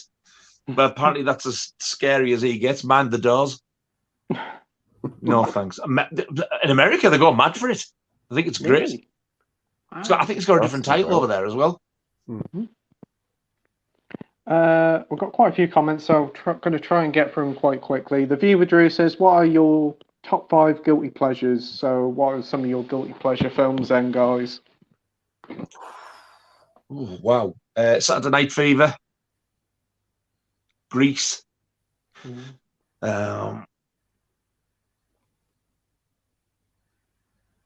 Watch it down.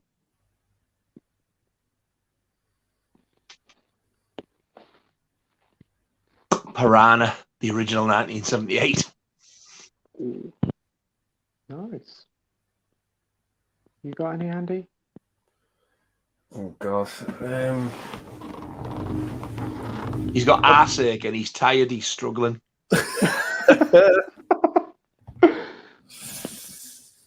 Yeah, I'm gonna have to say Jason Goes to Hell.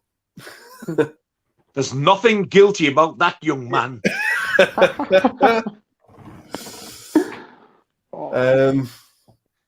Yeah, I don't know. I'm embarrassed to say, but it is a guilty pleasure. Maybe Spice World the movie.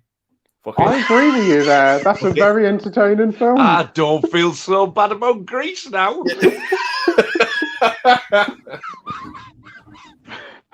And do you want to know something? There's rumours of a Blu-ray release. Give me a pre-order. Oh, dear.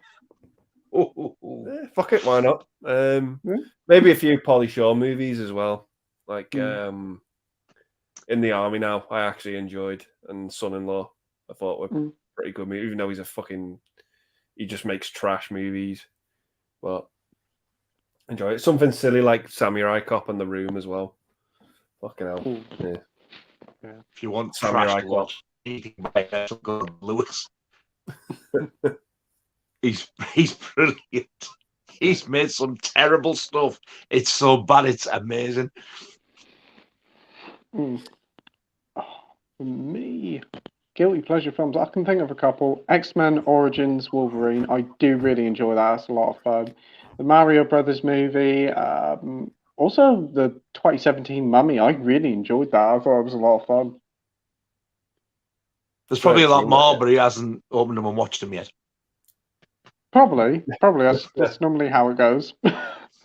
Dr. Impossible says, Rockgod, you watch Helter Skelter with Steve Wales back playing Manson. It's a TV movie from '76, but Rails Beck is mesmerising in that role. It sends shivers down my spine. No, I haven't seen it, but I am absolutely dying to. It's getting old at it.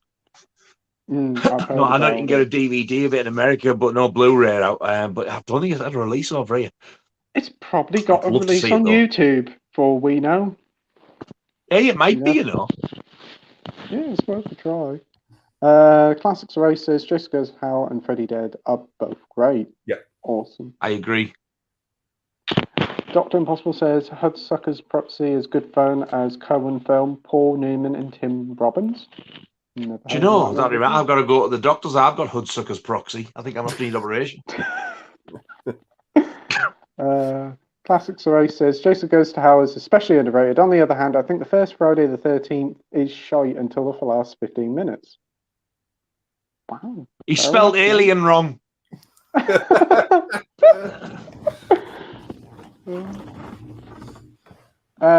Classics Race says 4 and 5 are the only Elm Street films I don't like. I have no interest in seeing the remake. Awesome. The remake, I reckon, is really good, but you got to watch it as a standalone film, like most of the remakes. Like if you compare it with the originals, you're gonna fucking hate them. Simple as that. Yeah. Dr. Impossible says Freddy went to TV, didn't he? Barely remember how much the TV series now. It was Freddy's Nightmares. I remember watching that. I quite liked that. It was pretty decent. I had most of them on VHS and got rid of them. Oh god, they're worth a fortune now. Oh no! I remember they repeated them on the Horror Channel. They were quite good. Well, the German company were releasing on Blu-ray this year. Yeah, they were going to release the entire series on Blu-ray, and it got pulled. I heard about that. That's such a shame. Class Race says, yeah, Freddy Nightmares. I'm interested in seeing that now, as although Robert Englund is in the anthology links, Freddy is also the villain in a handful of the episodes. Oh. The first episode's good. It's about like before Freddy was burnt and everything. Yeah, I think I can remember him. It's been a long while since I've seen him, but I remembered he used to open up the episode and talk about it, didn't he? And then it'd go to the story, wouldn't it? Yeah. Yeah, some of them were pretty bad, like, but there was some good ones. Marvel fan says, hi guys, we're Cinema Axeman. Has anybody pre-ordered Shrek 2 on 4K? Mike's on holidays on the way home. He'll be hopefully with us next week, so looking forward to getting Mike back on the stream. And I haven't pre-ordered Shrek on 4K, but I do like Shrek 2. But I don't think I'll get it on 4K. What about you, Andy? No, not on 4K. I've got the Shrek box set, and that just looks nice enough. I saw the first one when it came out. I thought it was all right, but I wouldn't buy it. Yeah. No. The second one's my favourite. I think the rest of them are all rather so-so. I can only remember seeing the first one. Second one's so fun. I always loved watching that as a kid. Dr. Impossible says, think yourself lucky. My now wife and I went to see Hellraiser in '87 at a London cinema, and 2 people were having sex in the middle of the film. Riot broke out, police called, and we stayed. Well, Wow. I don't class myself as lucky. I think I'm unlucky. I would have liked to have been there because I'd have ignored the film and bust one off watching them. Well, the film says it's got such sights to see, so I suppose they were right. Oh, wow. What do you think Wow, the film? Who cares? I can't believe it. And Hellraiser of all films. Wasn't just hell that was raising. What did they get off? What the heck? Fuck you, XXX site. Oh, dear. Brian Drum says, hey, guys. Hey, Brian. Hey, up. We've got Gary here saying, good evening, everyone. Hey, Gary, hope you're doing well, mate. I know. Gary says, kidney stones are a nightmare. My brother has suffered with them for years. I can't tell you how painful they are. They're the tiniest little things. And it feels like you've been stabbed in the back. It's really bad. My heart goes out to anybody who gets them. We've got Steve071 here saying, hi, guys. Your thoughts on The Good Liar with Ian McKellen? Haven't seen it, but it's got Helen Mirren in as well, I think, based on a book.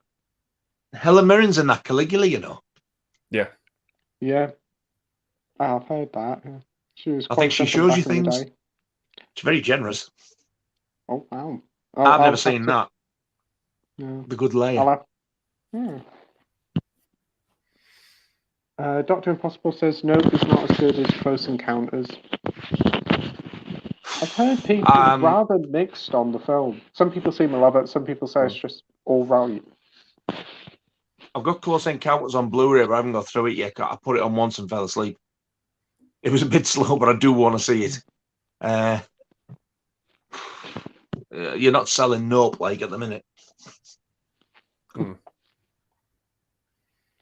Edward says, what's your thoughts on the idea of a Friday the 13th prequel series called Crystal Lake from Brian Fuller, ordered at Peacock? Yes, it's supposed to be in partnership with A24. It's a cool idea. I'm pretty certain Brian Fuller did the Hannibal series, so I'm kind of on board if that's the case. Part of me's kind of looking forward to it, and part of me's saying, don't bother. Because like it's not so much the fact they're doing the prequel series, it's the fact that it's like all this crap, parts of it are still like tied up. Like they can't use Jason, they can't use the mask, they can't use the name Friday the 13th. That's why they're calling it Crystal Lake. If that was me, I'd say, look, forget it, don't bother. It is a mess. I mean, it seems to be with the are they not grown up enough like to get together so they can like make this a proper Friday the 13th thing? I don't know. I'm sick to death of hearing about all the crap that's gone through. I'd rather them just make either another film or just like let it lie. Don't bother anymore. Yeah. I agree. What do you think of this? I will watch. I'll want to see it when they make it. Yeah. Well, I mean, it might get cancelled. You never know. That's true. I just don't think it's needed, to be honest. I agree, mate. Yeah. I really do. I just don't. Just there's enough material there with the movies we've got already, you know.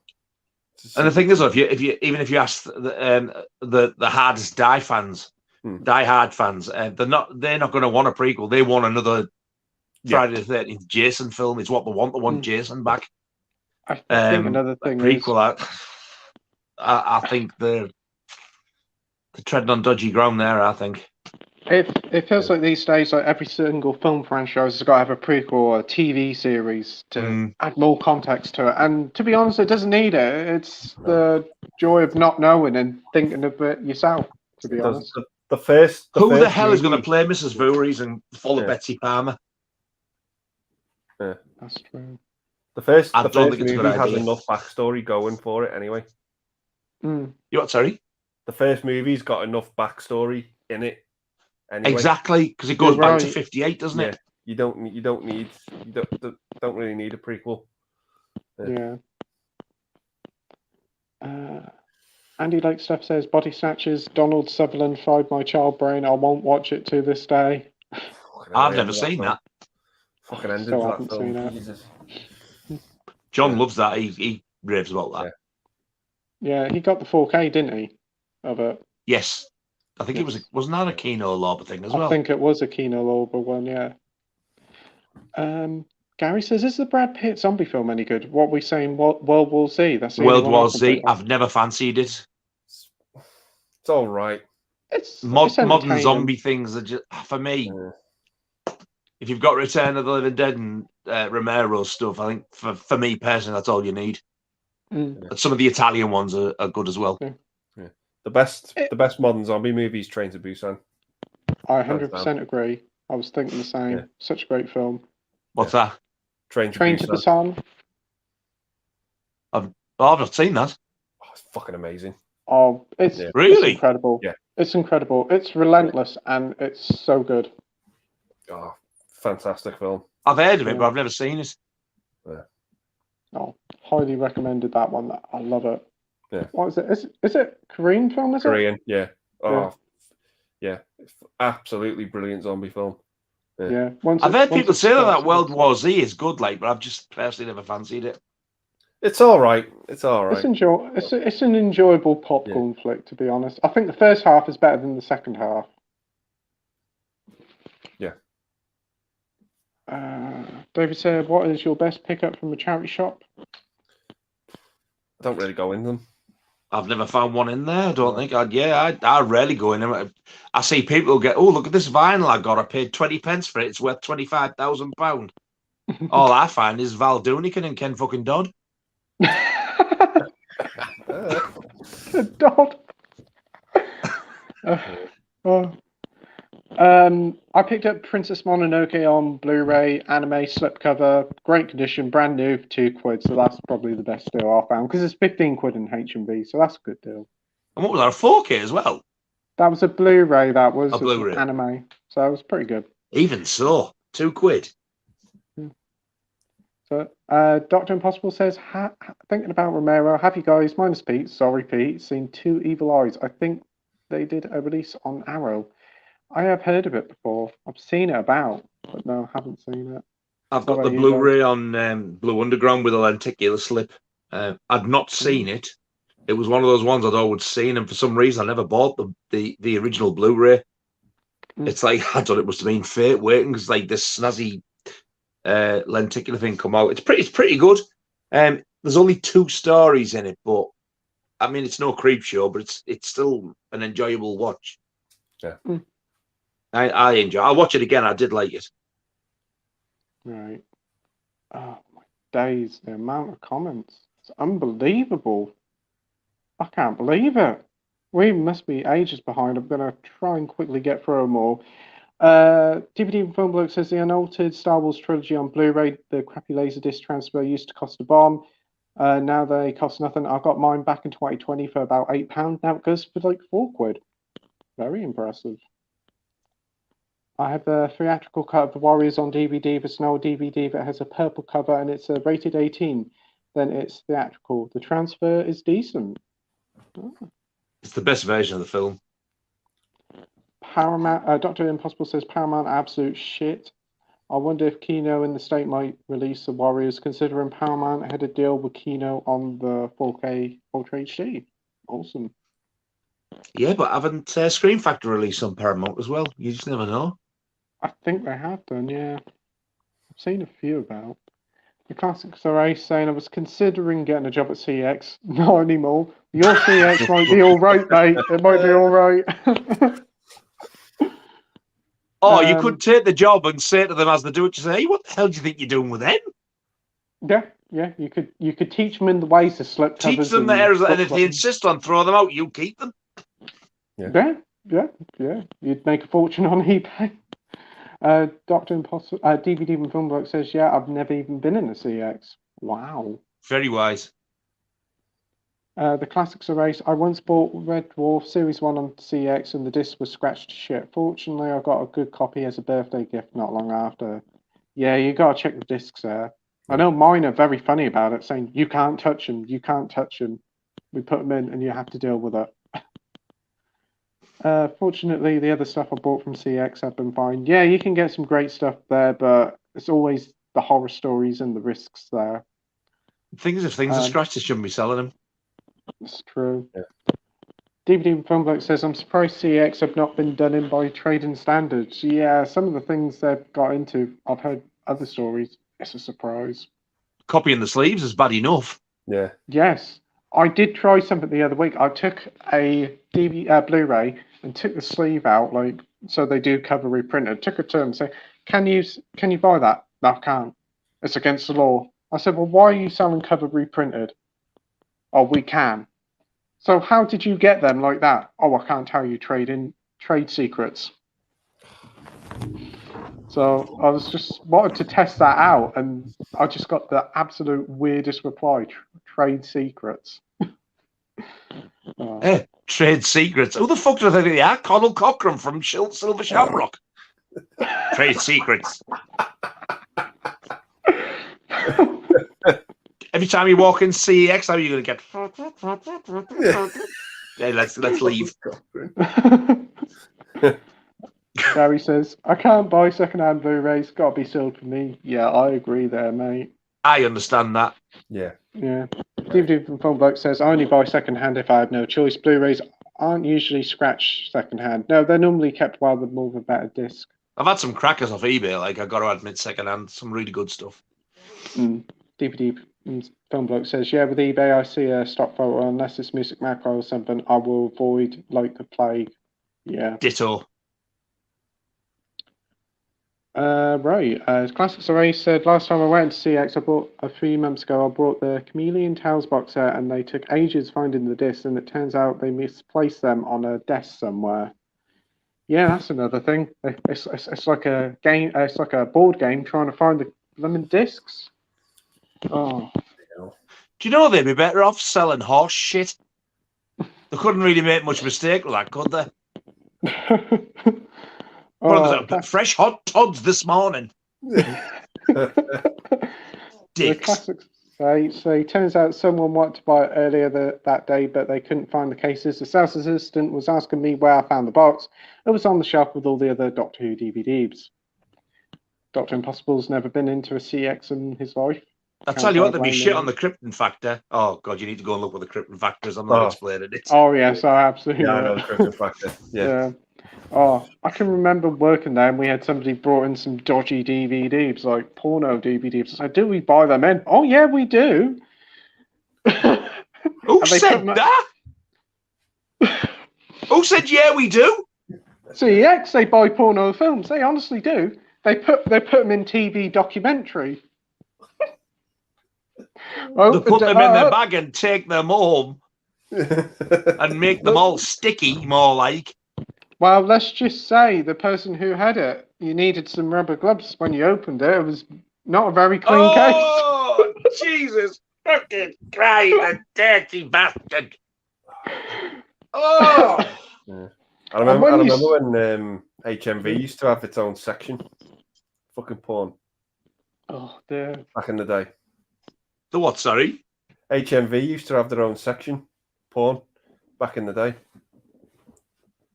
Well, you say porn. No, yeah. I've seen more rampant episodes of fucking play school.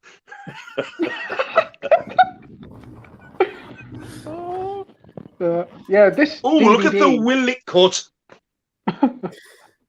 No, they used to have it. Didn't I? Don't know if you guys noticed it, but they used to have it. But you know when HMV used to have the stacks facing forward instead of the spines. Yes. Yeah. And they used to have like the black cards behind them. That's right. They just with the title on. Oh God, I'd forgot about that. They had porn sections, but the black cards were in front of all the covers. Right. Yeah, a couple of dirty old men with very that explains why that section was always busy in HMV now, and I always wondered why it was so busy in that part of HMV. Dirty bastards.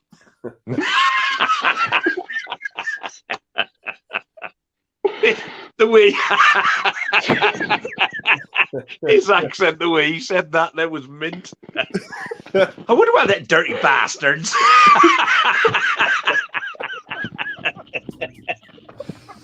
He said that with Venom as well. Oh, dirty bastards. Oh, God, I couldn't get my breath then.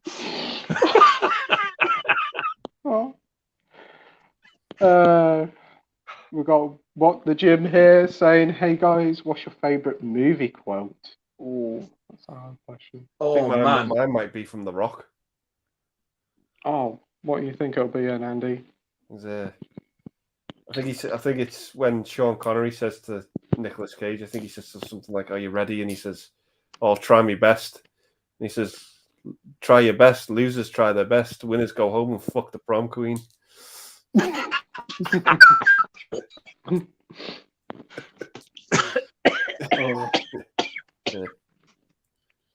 I think mine is probably one of the least you'd expect.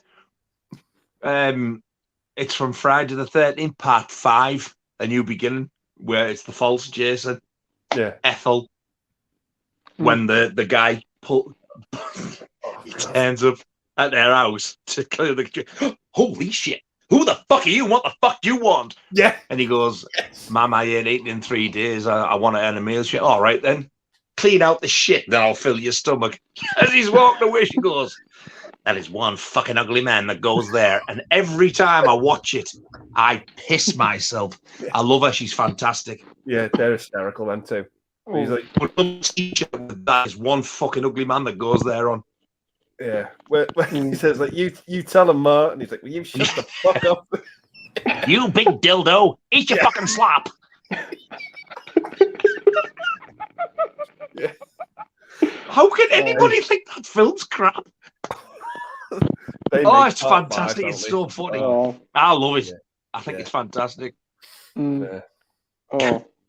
For me, it's probably one I've seen recently is Army of the Darkness. You and leading ship, but 2 things, Jack and shit, and Jack's left the town or something. I thought that was quite funny when I remember watching it for the first time. Do you know, I've only seen Army of Darkness 2 or 3 times. Even though I've got the Blu-ray as well. I can't remember much about it. Because I don't think it's anywhere near as good as the first 2. I watched it for the first time the other week. Mike will probably get a contract out on me now for saying that. Because he loves all of them. What the Gym says, my favourite is May the Force be with you. Yeah, that's a classic one, mate. Yeah. Gary says, one of the hardest movies I've ever sat through and left me feeling depressed was The Warzone, directed by Tim Roth. I will never watch that one again. Tim Roth? As in the actor Tim Roth? I imagine so, yeah. Or is he talking about Eli Roth? Could it be Eli Roth? That's the only one I can think of who's a director. The Warzone. Sure. I bet that title is misleading. I bet it's not a war film. I bet it's something like abuse or something. I'll have a check on it now. Hang on. David asked you, Nige, do you collect still books and Disney films?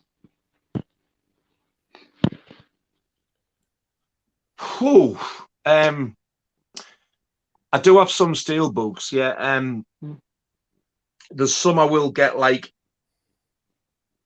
I've got, this is just the tip of the iceberg, really. I don't have hundreds, but I've got the Jaws Blu-ray, I've got the Jaws 4K, I've got the re-release anniversary editions of Friday the 13th parts 1, 2, and 3, and the final chapter's on the way. It's out for pre-order.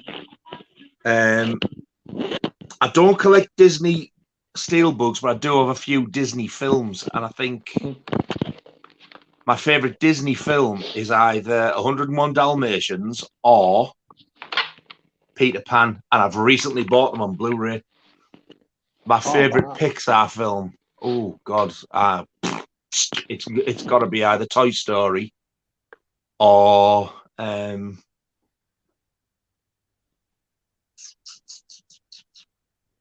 I'm going to say possibly Finding Nemo, because I've only seen it once, but I really enjoyed it. My kids used to watch it, and I watched it. I thought, do you know what a good film that was? And I wouldn't mind getting that on Blu-ray, actually. Oh, that is a great film. David asks, Andy, is he going to pick up the Polar Express? Not on On 4K, 4K? no. Sticking with the Blu-ray. Oh, that film terrified me as a kid. I just thought it was a bit uncanny valley with its CGI. Oh, as for how many films I own, I've got no idea. Gary says the 80s pirate videos were awful. I remember watching Die Hard. It had been recorded from the camera with a camcorder. Absolute crap picture and sound, but I still love it. Yeah. Yeah, I enjoyed Die Hard, actually. Dr. Impossible says Ballad of Cable Hogue, Peckham Path Semi's autobiographical film. Hogue played Jason Robards. Jason in Robards, that's the other one. I couldn't think of his in the name. film. Another good David Warner performance was Beyond the Grave. Oh, God, yeah. He's absolutely fantastic. Have you seen that? He's fantastic No. in that. No, I haven't. You know heard of that. you know the Hammer and Amicus, like what do you call them? Like creep show anthology films. It's one of them. Anthologies, yeah. Oh, And the I one think I he's in the remember- first. He's in the first story. He's got a mirror. Yes, I have heard of it now. Does that sound familiar? Alan Scouser recently picked up recently, and he was saying about that one. Yeah, it sounds For good. its time, that story is absolutely brutal. Mm. Yeah, Yeah, he's David Warner, man. You can't fault him. great actor. Yeah, Andy's not picking that up, David. Gary says Body Double is brilliant. You need to see it. We'll definitely give it a go. Okay, the Classics Race says, doesn't Body Double have an extremely random Frankie Goes to Hollywood cameo? Yeah. What? Does What? it? Yeah. What the heck? Yeah. That is strange. It's got the guy in it from Elm Street 3 who's like the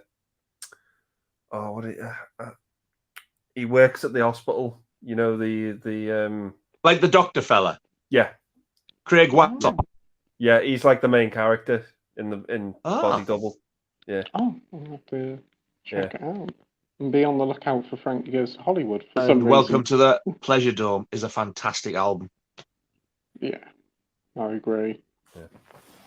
Rogue says, I've been trying to hunt down the 30 British Hitchcock films, currently on the 39 Steps and The Lady Vanishes. Great films there, mate. DVD Film Bloke agrees. Charlie Bronson says, just watch Terrifier 2. Certainly lives up to its reputation as a gore fest. / shitfest.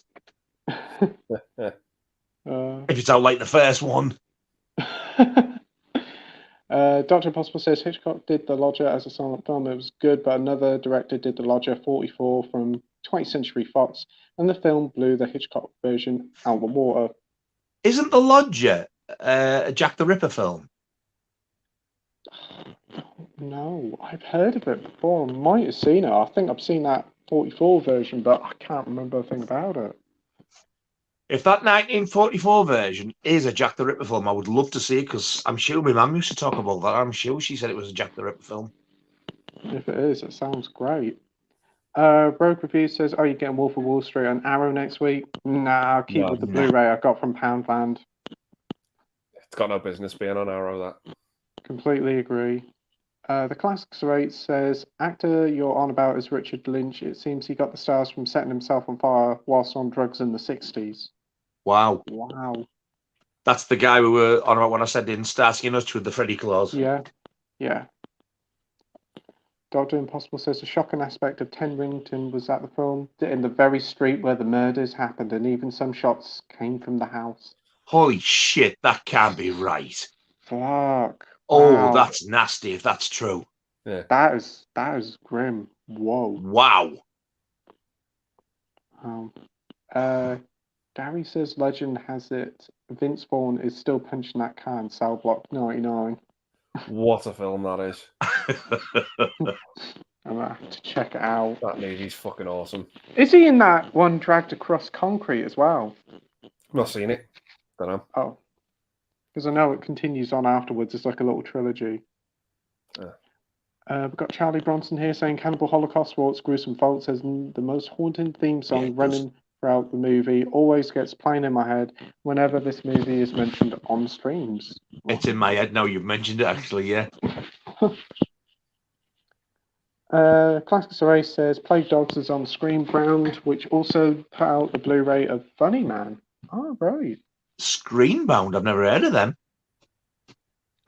I always thought it was 101, but yeah, it's definitely out on Blu-ray. I've seen it about. The Offense with Sean Connery and Ian Bannon. And Ian Bannon, yeah. Yeah, The Man Who Would Be King is awesome. Yeah. I agree. Dr. Impossible says, yeah, the same producers who made Watership Down made the Plague Dogs. Thorn EMI released both. Anchor released Plague on the DVD in the UK originally. Optimum released the Plague Dogs on DVD too. Awesome. Andy Like Stuff says, the crazy thing is when James Bond kicked off Connery, it was seen as king, especially in Japan. It was apparently was insane. That's probably why they went to Japan in You Only Live Twice. Yeah. Dr. Impossible says, like Connery in Outland, even though it's a rip-off of High Noon, has a great Jerry Goldsmith score. Another one is The Hill. Christ, brilliant film. I do have Outland on the premiums. I need to give it a watch. Sinjin says, Lewis Collins should have been Bond. I can never forgive Chubby Broccoli for saying he was too aggressive. The Bond that never was. He would have been good, actually. He would have been a very good Bond, yeah. I agree there. Danny says, Watership Down in 2022, the BBFC reclassified the film as a PG for mild violence, threat, brief, bloody images and language. So yeah, that's probably why it was delayed. Dr. Impossible says, Network put out the ITV series Jack the Ripper. I remember watching it back in '88. Very atmospheric and beautifully shot by the late cinematographer Alan Hume. Yeah, I remember it actually being on the telly. I watched it. And I had the DVD. I bought the VHS, then the DVD, and then the Blu-ray looks fantastic. I'll have to give that a go. Best Jack the Ripper thing ever for me. I love it. I'm sold already. Sinjin says, I'm crying when you said I've never seen Sod Passage to India classic.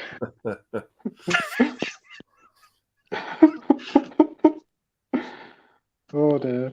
Gary says, Carlito's Way all day. Sean Penn is amazing in that movie. Paul Kay created his comedy character Mike Strutter based on his performance. Did he really? Mike Strutter, God, he's funny, Mike Strutter. I have heard of him. Andy Like Stuff says, I love rock. Mine for me is Flash Gordon. Absolutely awesome. That's a fun film. Yeah.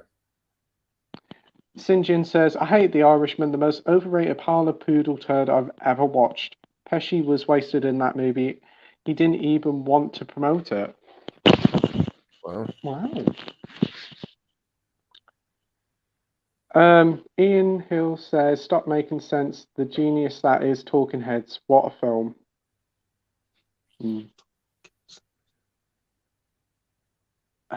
Right. Andy says, what are your all-time favourite English actors? David Warner's one, definitely. Yeah. Michael Caine, Bob Hoskins, quite a few great actors there. You got any, Andy? Peter Cushing and Christopher Lee. Yeah. Oh, yeah. Malcolm McDowell. Yeah, I didn't used to rate him, but I do now after I've seen some of the stuff he's in. Yeah. So many. Mark says T2 has been DNR'd to death. T2 has 2 Blu-rays. The first release had incorrect. T2 was DNR'd to death. Sinjin says The Black Windmill with Michael Caine is a great film. Yeah. We have a 4K lowdown here saying I'm coming in at the end, but cheers, guys. Sorry I'm late. Hey, mate. Thanks for joining. Hope you're doing well. Mark says, if your Blu-rays are freezing, try doing a firmware update on your player. Yeah, I will do. I think I always do it every time because it always comes up with a logo. And DVD and Film Bloke says it depends on the disc. Edward says, what's your favourite Searchlight Pictures? I think that's Fox, isn't it? Oh, I don't know. Fox Searchlight Pictures. Well, yeah, it is. They done Jojo Rabbit, so I'm going to say that because I really enjoyed that one. I want to see that. Yeah, I'd not heard of that, but Mr. Mondo Chelovic got me onto that, and I'm very interested. Yeah. Did they do the remake of The Hills of Eyes? Probably did, because that was a Fox property. So yeah, I'd say that If they one. did, I'm going with that because that is brutal and it's better than the original. I've heard it is. While I watch it, I watched the original Hills of Eyes and I wasn't the greatest fan of it, but I've heard this remake's very good. It is. You got any, Andy? Yeah, I'd have to go with them too as well. The only two I can think of if they're on the label. Part of that studio. DVD from Filmblock says, and my copy of Bad Taste on DVD, but got it off eBay back in December. The disc ripped just fine before I cleaned it, and the disc inspector said it was fine. Awesome. The classic Saray says, Rockgod, I must say you're probably the funniest guest I've watched on these streams. I have to agree. It's been an absolute blast tonight. It has. Oh, thank you. Yeah. I do like to cheer people up.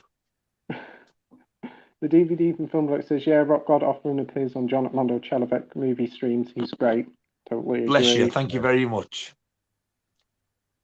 He continues to say, I won't be getting the young ones on Blu-ray. I have the DVD. The extras don't interest me. And the series was produced on videotape, so it won't look no better than the DVD bottom as well. Yeah, that's I thought true. that, but it depends. I think the last DVD box set, they still mess about with, you know, the bit with the teddy bear. Have you seen that? No. I think it's in Nasty. Is that the video? Or is that the one where Neil's in the bath with the bike? I can remember it, but it's been a while. I'm sure it is that one. I'm positive it is. There's a bit where, in one of the episodes, anyway, you see these two teddy bears shagging, and it was never aired on the telly. I think it was on the original DVD release, but I didn't get that. I got the American one. But some of the music was cut. And I think the one that came out, it said fully uncut. All the music was back in, but the Shagging Bears wasn't in. So I'm hoping if the Blu-ray's totally got everything back in, then yeah, I'll get it. Yeah, hopefully so. I hate when they cut stuff out on these old comedy stuff. I'd also like it if maybe it's in the extras they would put like the music video on for Living Doll as well, because that's never appeared anywhere. Yeah, that'd be good. I agree there. This comment made me laugh. I bet Pete has some sealed Betamax tapes from 78 DVD from books. I still got some. He's probably got a sealed original Cannibal Holocaust, so you just can't be asked unpacking it. I probably have a few sealed VHS tapes upstairs, but Betamax tapes. DVD from Filmblock says my dad has a crap ton of sealed DVDs and Blu-rays. Oh, at least I'm not. I think alone. he's trying to make you feel better there, Pete. Thanks, mate. You're really making me feel better. If I actually spent all day unsealing these films, that'd probably take me a week. You'd be 102 when you're finished. Probably would be. Edward says, what's your thoughts on the movie Last Christmas? That's the one with Emilia Clarke that uses the Wham music. Haven't seen it. Yeah, I've not seen it. Plastic Array says, I love Deathline just because of how weird it is, as if Donald Pleasance was given a different script as he plays it like a comedy. Oh. I think we need to talk if you like that film. Oh, yes. Mind the Doors. There you go. DVD for Bloke says, I never keep my DVDs and Blu-ray seals, even if it takes me ages to actually watch them. I'm always tempted to open anything I get. It's just me. I think the reason why I keep them sealed is so I know I haven't watched them, which is odd. Yeah. But there you go. I'm a bugger for doing that, though. You know, like with the cellophane, instead of ripping it off, I'll just cut the top.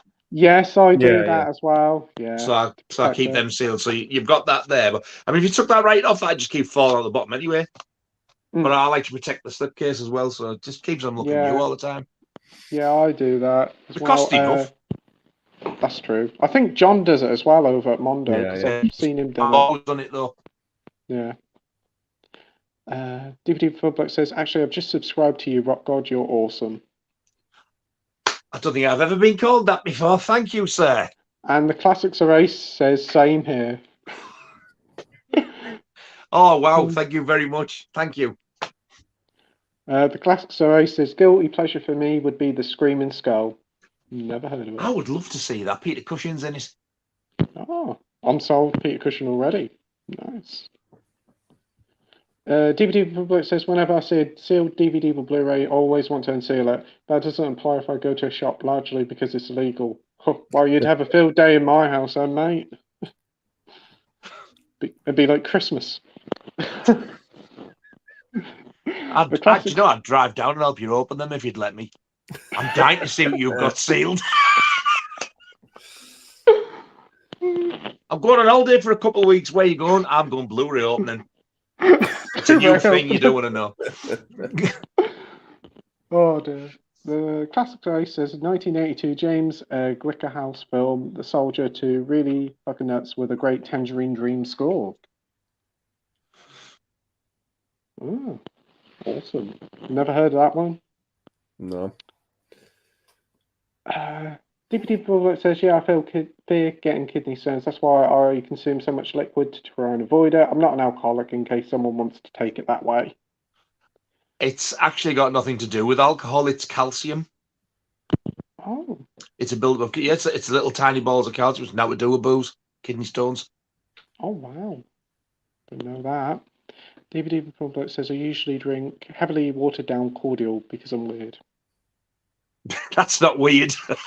No, my mum drinks heavily dilated cordial. So do I sometimes. Some of them can be quite strong and sweet. 4K Lowdown says, I would stop that sentence, says drink heavily. Oh. Edward says, what's your thoughts on a Halloween series in development for Peacock? Oh, no. Huh? Yeah, it doesn't need it. Doesn't need it. No. Oh, you're shitting me. Don't need it. I really don't understand why they're doing it for. Shocking, really. I have no words. No, I haven't. It's shocking. Don't need it. I didn't even hear about it. 4K Lowdown says Train to Busan is really good. 4K release coming out in December, I think. Wow, that's cool. Awesome. Definitely just. I bet you'll get that one if you manage to stay awake long enough. He's got eyes like sheep's fanny. Yeah. He's on. I've got to be up at 6 tomorrow. Oh shit! Get a paintbrush. Get some green paint down his face. He's been fucking Dawn of the Dead. No bother. Right, gotta quickly get through these ones now. So we're going to be finishing up, guys. Classic A say main reason why I dislike the first Friday so much is aside from the opening, Pamela turns up and suddenly it's like the film goes, oh yeah, this character who you've never met before, she's the killer. That being said, Betsy Palmer's brilliant in it, the one redeeming factor for me. She's fantastic. She is definitely brilliant. Edward says, what's your thoughts on A Christmas Story? Christmas? Is this I've seen the original Christmas Story film? It's better than an Easter Story Christmas. Andy Like Stuff says, Ken Dodd pee myself laughing. What about Joe Longthorne? Joe Longthorne, I've got more talent on my bell end. The DVD from Phil Bloke says, Classic Ace, I know there's one or two of the victims shagging the woods. I think they had the sleeping bag kill. Yeah. Classics Ace says, yeah, the new Blood, Jason X reference, he's sleeping bag kill, and it's fucking hilarious. Yeah. And those girlies have a smashing pair of tits. DVD Bumble says, cheers, that scene was quite funny. Shagging in the woods, just shagging in the woods. That sounds like a song. It does. It's probably I'm a shagging in the woods. Just a shagging in the woods. Sing this one with me. Andy Like Stuff says, I worked at CX a few years ago. My mate, who's the manager, says it's definitely a sight to see. Yeah, it is. Well, if your manager's as bad as this fella who who's Pete's on about, kindly go and see him and knee him squarely in the bollocks for us all. Classic RA said, to be fair, most CX branches smell like people have melted all over the floor.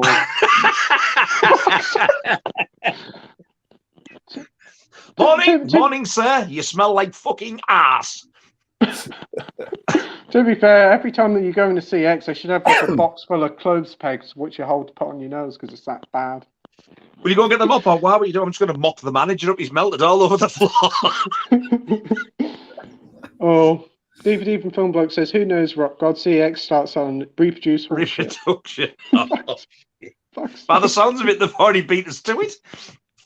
Oh, DVD from Film Bloke says, the total list on the documentary sections are Cum Wars, Super Hornio Bros, and Cluster's Revenge, the motion picture. Oh, fuck me. Oh, hey, I'll have a dose of what he's on. Marvel fan says, I bought a copy of Scrubs Season 1 with CX, disc 2 was faulty, bought it back, waited a few months later, my local CX had a copy, bought it, realised it was the exact same one and returned it back. That doesn't surprise me. Bastards. It's a treat. Man. I remember Top Shelf Video Store in Scarborough Movie Land and Imagine Video. I was too young at the time. Andy says, yeah. All Top Shelf stuff. I can remember the corner shop did as well. DVD from Film Bloke says, somehow porn is on Letterboxd. I always get concerned whenever I see a pixelated poster in recent watches and watch list. Okay. See, they need the letterbox because sometimes they need the wider lens to fit their minge in. Oh. This is that much hammer, they're fucking huge. Fuck. The Classics RA says, I follow one person on Letterboxd who seems to mostly log porn. A new beginning is hilarious. Yeah. Not only does he watch porn, he has no shame.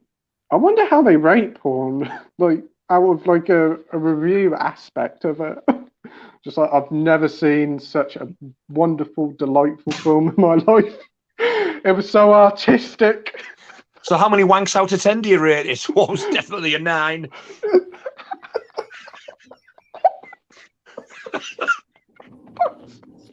I was busting one off every 10 minutes. Oh, the Classics RA said, never mind Freddy versus Jason. I want to see Jason versus Roy. Guy kills more people in one film than Jason does in 3.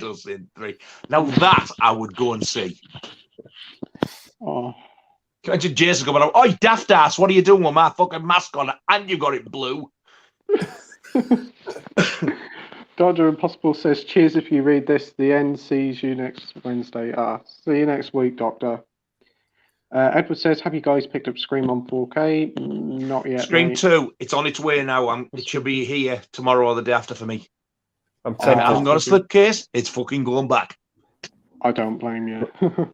I've got the first one with the slip and I've got the new one. No, I don't have the new one. I've only got that on Blu-ray, but they both got slips. I need to get the new one on 4K. Because obviously now 2's come out, the rest of them must be going to as well. No doubt. David's asked you what's your favourite Disney film, but we did go through that earlier, and how many films you own. 4Ks. Do you know, I don't know. I've started to pile them up. I think once I know how many they are, I might do a little video of them on my channel.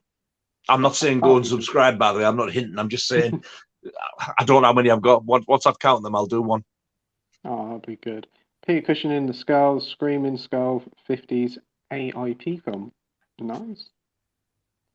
DVD for Phobot says, my watch DVD and Blu-rays are ones included in future updates on my computer desk. The ones on my desk are the Jackass Collection, Threads, and Fright Night. Awesome. I've never, ever had the balls to watch Threads, and I never will. Yeah, it's pretty rough watch. I think... Don't like thinking about that, especially with that fucking idiot over there now. It's getting a bit too close. Still need to watch Jackass 2.5 and 3.5 as well as Gumball Rally. Awesome. I can only stomach so much Jackass in one go because when Steve-O starts throwing up, or they get covered in crap, it knocks me bad. Yeah. Yeah, we got. Do you collect steelbooks? You collect some of them, don't you? Some, yeah. Yeah. That's another video I can do. What steelbooks I've got. That's a good one, yeah. David says, "What would you like to come out on 4K and Blu-ray that isn't on there?" On 4K, I would love Jaws 2.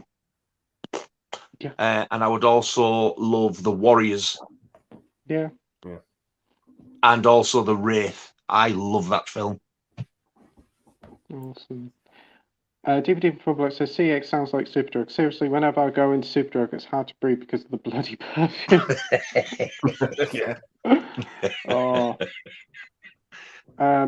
One guy did a review of Anna Nicole Smith film Skyscraper and gave it 1 out of 10, but a sexploitation rating of 4 out of 10. Oh dear. Classics Array says, better get to bed, need to get up at 7:30 plus an exam. Good night, guys. It's been a great night. Good luck with the exam, mate. Hope it goes This well. poor bugger's up at 6:30. Yep. And 6, we are I get up. on. The we're on man with the final sheep's comment. fanny eyes. Oh, dear. We have DVD from Filmbox saying this one reviews quotes. Oh, my day. Was flimsy as a plot of Rock and Roll Nightmare. Oh, dear. It was as flimsy as the plot of Alien. Oh, I better shut up about Alien. And the final comment is night, and the Classics are race. Good luck for tomorrow. Yeah. So that is the final comment tonight. And what a stream it's been. It's been an absolute pleasure to get you on the stream, Nige. It's been such a hilarious. I've thoroughly enjoyed it. most. Thank you very much for having me, mate. Yeah, we definitely will be inviting you on again in the future. It'll be another fun night. Oh, and I'll be here. So, He can't get no fucker else to go. I know who I'll get. Oh, come on, he's busting for some airtime. So good night, everyone. So yeah, see you all next week, guys. Thanks everybody, and see you all next week. Good night, guys and gals. Oh, I can't do that now, can I? Now then. I want to.